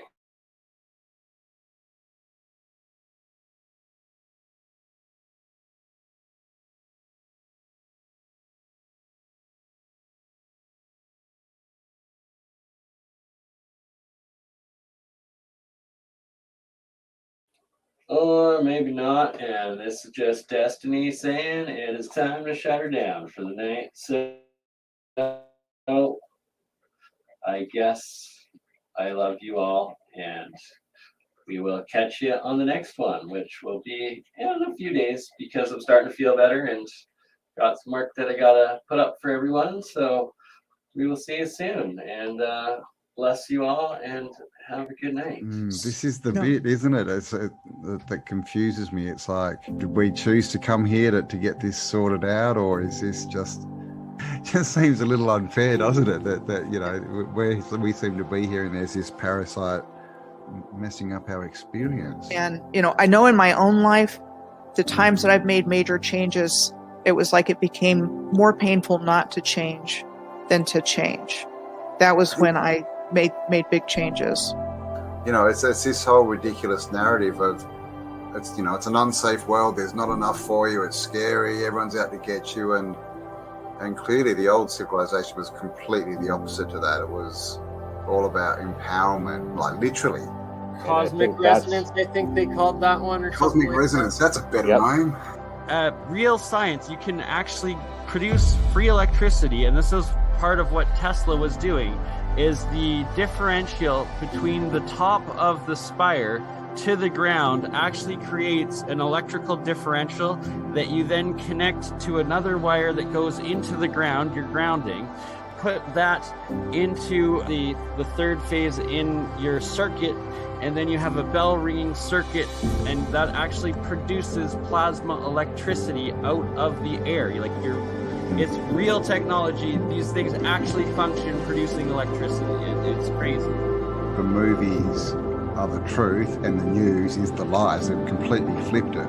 You know, when you look at everything with new eyes and you come across information like she was born into a very wealthy family with elite connections, you know, it means something very different now to me than it would have even a few years ago. And it's our free will that they've really also messed with, because we've been lied to and we react based on lies. Just getting their independence and end up in civil wars for 20, 30 years happens a lot. Because we keep choosing to pick up the gun and use it on ourselves instead of building and uniting and accepting that we are one people, one spirit, one harmony on one plane that together, united, can achieve anything we dream of. So do you want to, wake up, or do you want to just keep going along because the change is too difficult? And then give them pieces of information that they will then pursue themselves and look into, and then they'll wake themselves up. I was going to mention it's the whole red pill, blue pill of the Matrix. I mean, that of the movie. And you can consider that movie as a documentary because they're telling us something about what's happening here. So do you want to, wake up, or do you want to Easy just keep Tigers. going along? I Because think I'm fine and dandy. First things first, I just want to big up the Patreons and people that have shown some love, give me some support. It's thanks to you guys I get to out the matrix and explore these sites and bring you the information. So don't forget to like, subscribe, comment, and share. And if you want to show some love, I've got buttons on my homepage, or I'll leave links in the description. Well, eh? No pun intended. So we're going to be looking at star faults and the correlation with water, cathedrals, cymatic patterns, and all that jazz. So that's what we're going to be looking at. I'm not going to go in depth, and I'm just going to see why these star cities and star faults had cathedrals in the middle of them and why they passed water through them. That's what I want to find out. So, like I said before, we're going to be looking at the LiDAR around the region. This has been sped up, this little image here, so don't worry about it being all glitchy. It's going to be incredible what I'm going to show you. Once again, my research has been taken to another level due to this LiDAR business. And we're going to be looking at this guy here, which is an absolute load of cobblers, but it's quite a funny little story. So apparently this guy saved Winchester Cathedral with his bare hands underwater. I'll tell you the story, we'll break it down, and it's a complete load of BS. Really, the cathedral flooded with its underground water system. But anyway, where do we start? Should we start off with Fountains Abbey? And with a name like that, it's very suspect. Huh? Why would you call it Fountain Abbey? Very strange. And another thing is, it's something to do with all these abbeys. These abbeys always have a stream or a river or something running around it or underneath it. Prove me wrong, because I've been researching this for over a year now and I can't find one. And if it says it hasn't got a river around it, like I said, it goes underneath it. And you can look at the star fault maps and cities and see all this stuff on there. So anyway, this is one in question at the moment. So Fountains Abbey is one of the largest, best preserved, ruined Cistercian monasteries. Now that word's very suspect. Cistercian. Cistern reminds me of a cistern, like water cistern in England. It's located approximately 3 miles southwest of Ripon in North Yorkshire, near to the village of Adfield. Founded in 1132, the abbey operated for 407 years, becoming one of the wealthiest monasteries in England until its dissolution by the order of Henry VIII. And Henry VIII, or this story has something to do with this, because he's the one that got rid of all these places. Now, I think he must have been the guy that was like, right, nah, they're not having all this powerful water or healing centers or anything like that. It was down to that cat. Or should we say he was the face that ushered in these restrictions and stuff like that. A report stated that the abbey is at risk of being irreparable damage by flooding, with several instances in recent years, particularly in 2007, when the 12th century ruins and water garden have been deluged by water. Funding from the National Lottery Heritage Fund, announced in early 2021, was intended to help finance the Skill Valley scheme, which would rejuvenate 12 miles of river Skill to help minimise the risk of flooding. So obviously this river's been man-made to pass through here, and it probably passes a couple of towns. Now, another little clue for this, it goes to say that the monks harnessed the power of the Holy Well stream to run a corn mill and to treat the wool from their sheep. Right, so have a quick recap then, shall we? So we have an abbey, which is identical to a cathedral, right? And it has a river running right past it and right through it. And according to the narrative, it's almost 1,000 years old. Now, this doesn't look no different to any other grand cathedral. So who's to say that all these other cathedrals weren't doing the same thing? Now, another thing is, when you get to all these here, these vaults are everywhere. Everywhere you go, they seem to be everywhere. Every major city, or in a star fault or a star city, if you go underground, you meet these vaults. Now, I wonder if these vaults are where they held water before they got used to store stuff, because they seem to be everywhere in major cities and in star cities. But I digress anyway. It's just my information. Don't shoot me down. It's just what I'm noticing. And let's not forget, these cistern monks, or whatever you call them, I don't even know how to pronounce that word properly, but I call it cistern because it sounds like a plumbing cistern to me. But these cisternical monks, they were using water power 800 years ago. Just a side note, those of you who don't know, a cistern is somewhere that stores water. A cistern stores water. So why have we got cisternical monks? Right, let's actually hit Wikipedia up. Wikipedia says a cistern is a waterproof receptacle holding liquids, usually water. Cisterns are often built to catch and store rainwater. cisterns are distinguished from wells by their waterproof linings. Modern cisterns range in a capacity from a few litres to 1,000 cubic metres, effectively forming covered reservoirs. Right, I literally had to Google the word. It's cistercian. So that's what it says, cistercian, and it comes from cistern. And what that actually means is, or what they do is, the Cistercians also made major contributions to culture and technology in medieval Europe. Cistercians architecture is considered one of the most beautiful styles of medieval architecture, and the Cistercians were the main force of technology diffusion in fields such as agriculture and hydraulic engineering. See, I was not barking up the wrong tree. The etymology led me here. These monks worked with water. This cathedral, just like all the other cathedrals, supplied water, fresh, clean water or healing water, or power stations. Maybe it did all of it, but that's just a guess. With the knowledge that I'm presenting, or the evidence that I'm presenting, it's crystal clear to say that Cistercian monks built and maintained these cathedrals and abbeys, and they worked on water and agriculture. So let's have a look on the LiDAR, because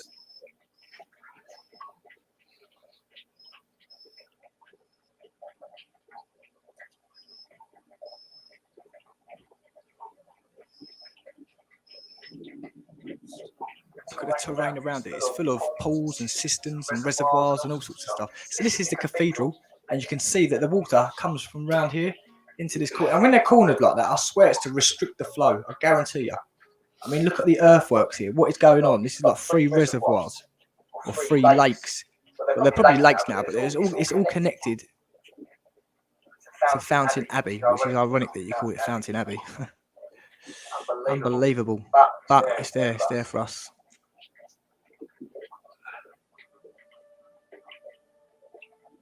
There's a little saying up there. I don't know what that is. But again, you can see this channel, and this abbey is directly in the middle of the channel. Look at it.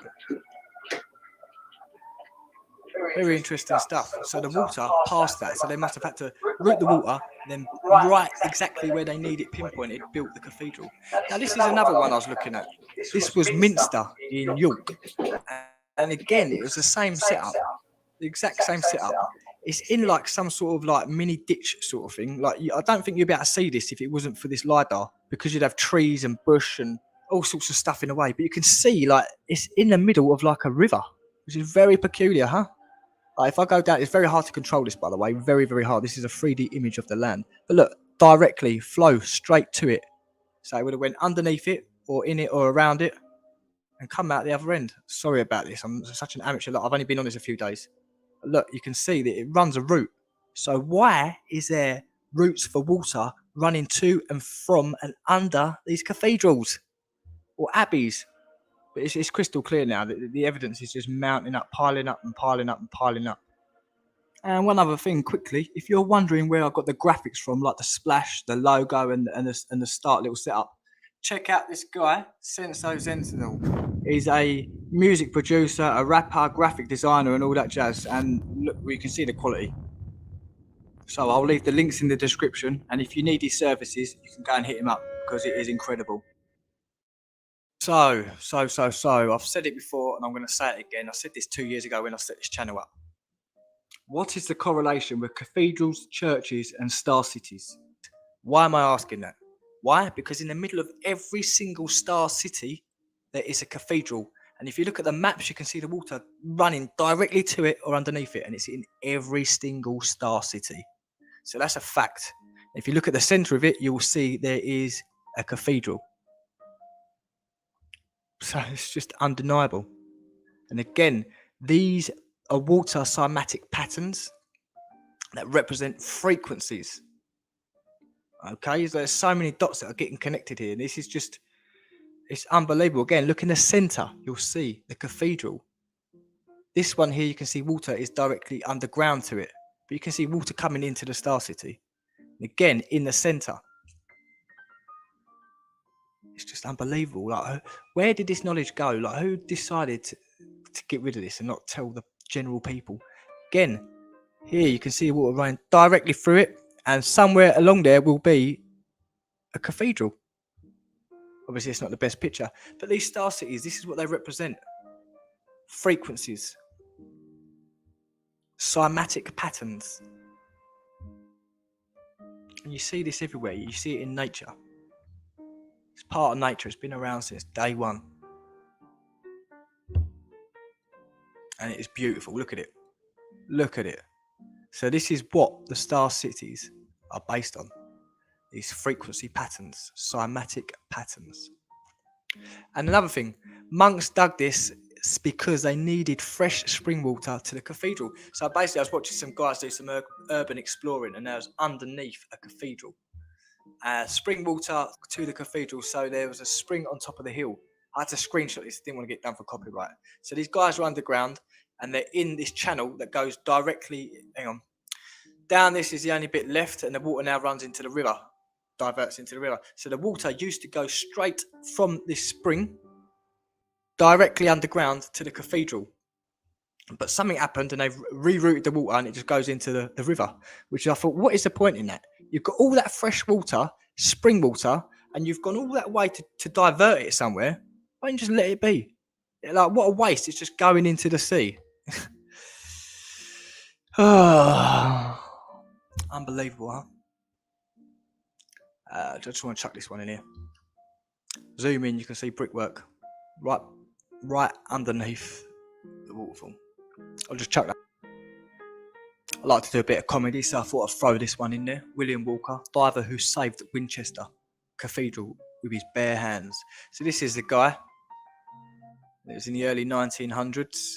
A diver whose work saved Winchester Cathedral more than a century ago has been remembered at a commemoration service 100 years after his death. William Walker carried out repairs on the foundations of the cathedral to stop it from sinking into the ground.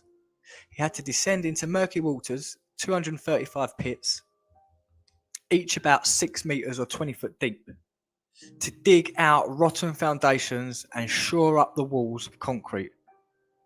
It goes to say that Mr. Walker died aged 49 during the Spanish flu epidemic in 1918. He was buried at Beckenham Cemetery in Bromley, southeast London.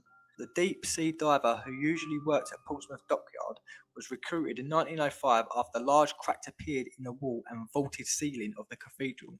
Putting it in, because Winchester was a high underlying water table and the cathedral was built on peaty soil, trenches dug below filled with water before the reinforcing work could be done.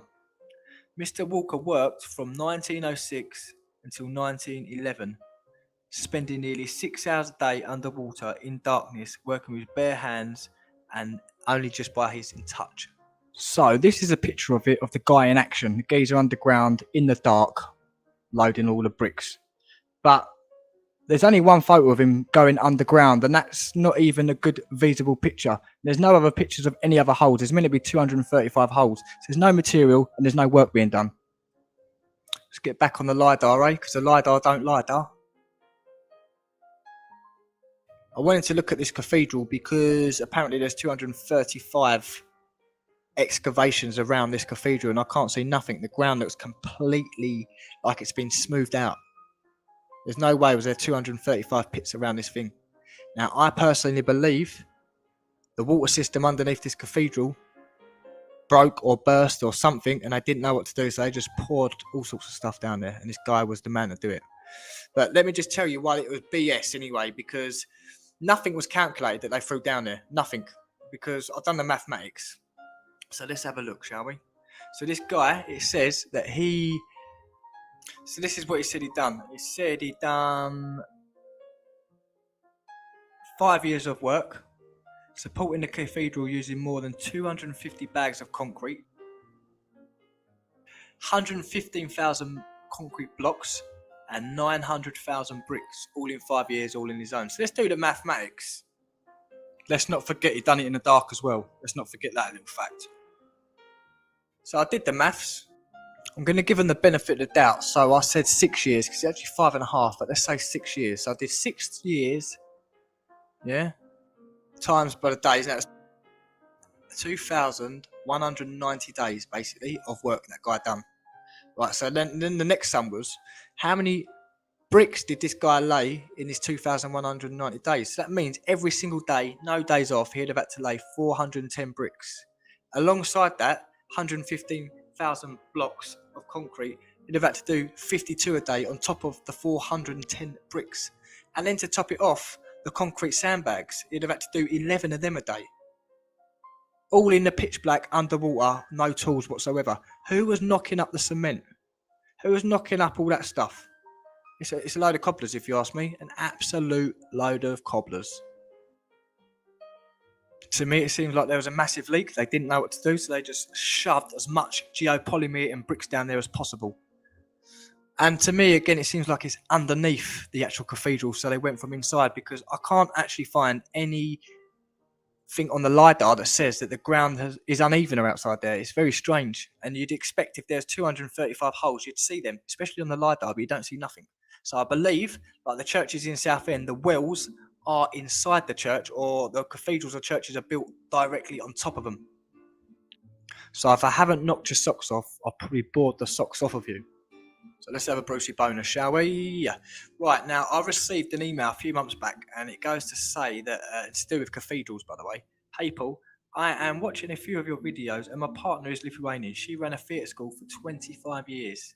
And when she was young, she knew a very old lady who could remember going to the church as a small girl with her mother. And they would take a metal sphere to the church every Sunday and place it on the altar for the duration of the meeting, along with everyone else. And there was a metal floor in the church and a big metal rods extending from the floor up to the steeple. The sphere would charge, and that would supply electricity at home for a week. As you speculate, the sphere would sit in a fireplace hooked up somehow. The whole setup was used for healing. Why do you say, do you feel well? Interesting, huh? And why do we use the term well-being? See, this whole world has just been jumbled up, and buildings and things have been reused. And because people born and die, and life is so short, like, you could literally, the world could be one thing one day, and then in 80 years' time, it could be completely different, and no one would even have a clue what it used to be like. No one. It's like all this information we do. No one knows the truth. They're just opinions. But this is the front room we get now. This is the front room I grew up in. It's ironic because it's the same tiles around the fireplace. It's the same carpet on the floor. It's the same sofas, same curtains, same mirror above the fire. I bet every house looked like that. And it just goes to show that I was brought up in a very old-fashioned house, because this would have been the late 80s, early 90s for me, and it would just still look like 1950. Never mind. Thanks, Nan. And again, I know I've plastered these over my social media, but people might not have seen it. So I went to Portland on the LiDAR just to have a look at the Starfall and the quarries. And well, what do we see, huh? What you see, precision in the Starfall. Absolute precision. Look at that. Look at that. Look how you did this with no lasers, no aerial view. Like, how are you going to do that? Like, you have to be at least a kilometre in the sky to look down on this, because it's huge. You can also see what bits were the quarries. You can see what bits are not quarries. So we were just getting told porkies left, right, and centre. And another thing that I've come across, Dover Starfall is identical to the one in Valletta and Floriana, identical.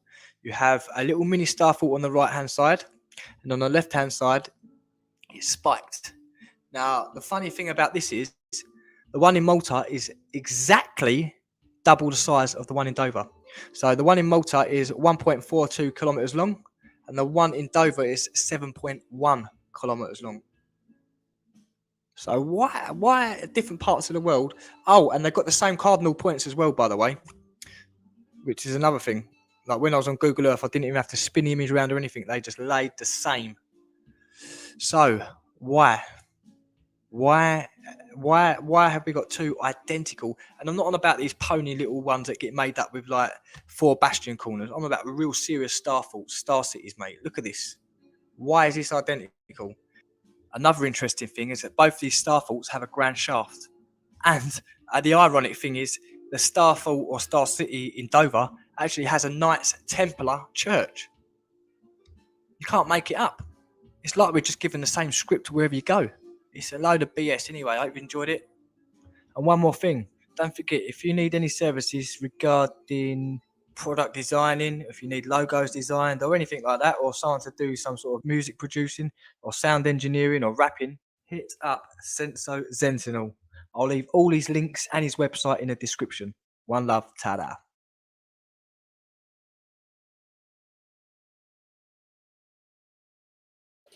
All right, and on that note, we will call it a night.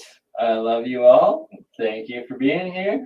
We will catch you guys on the next one. Until then, ta-ta.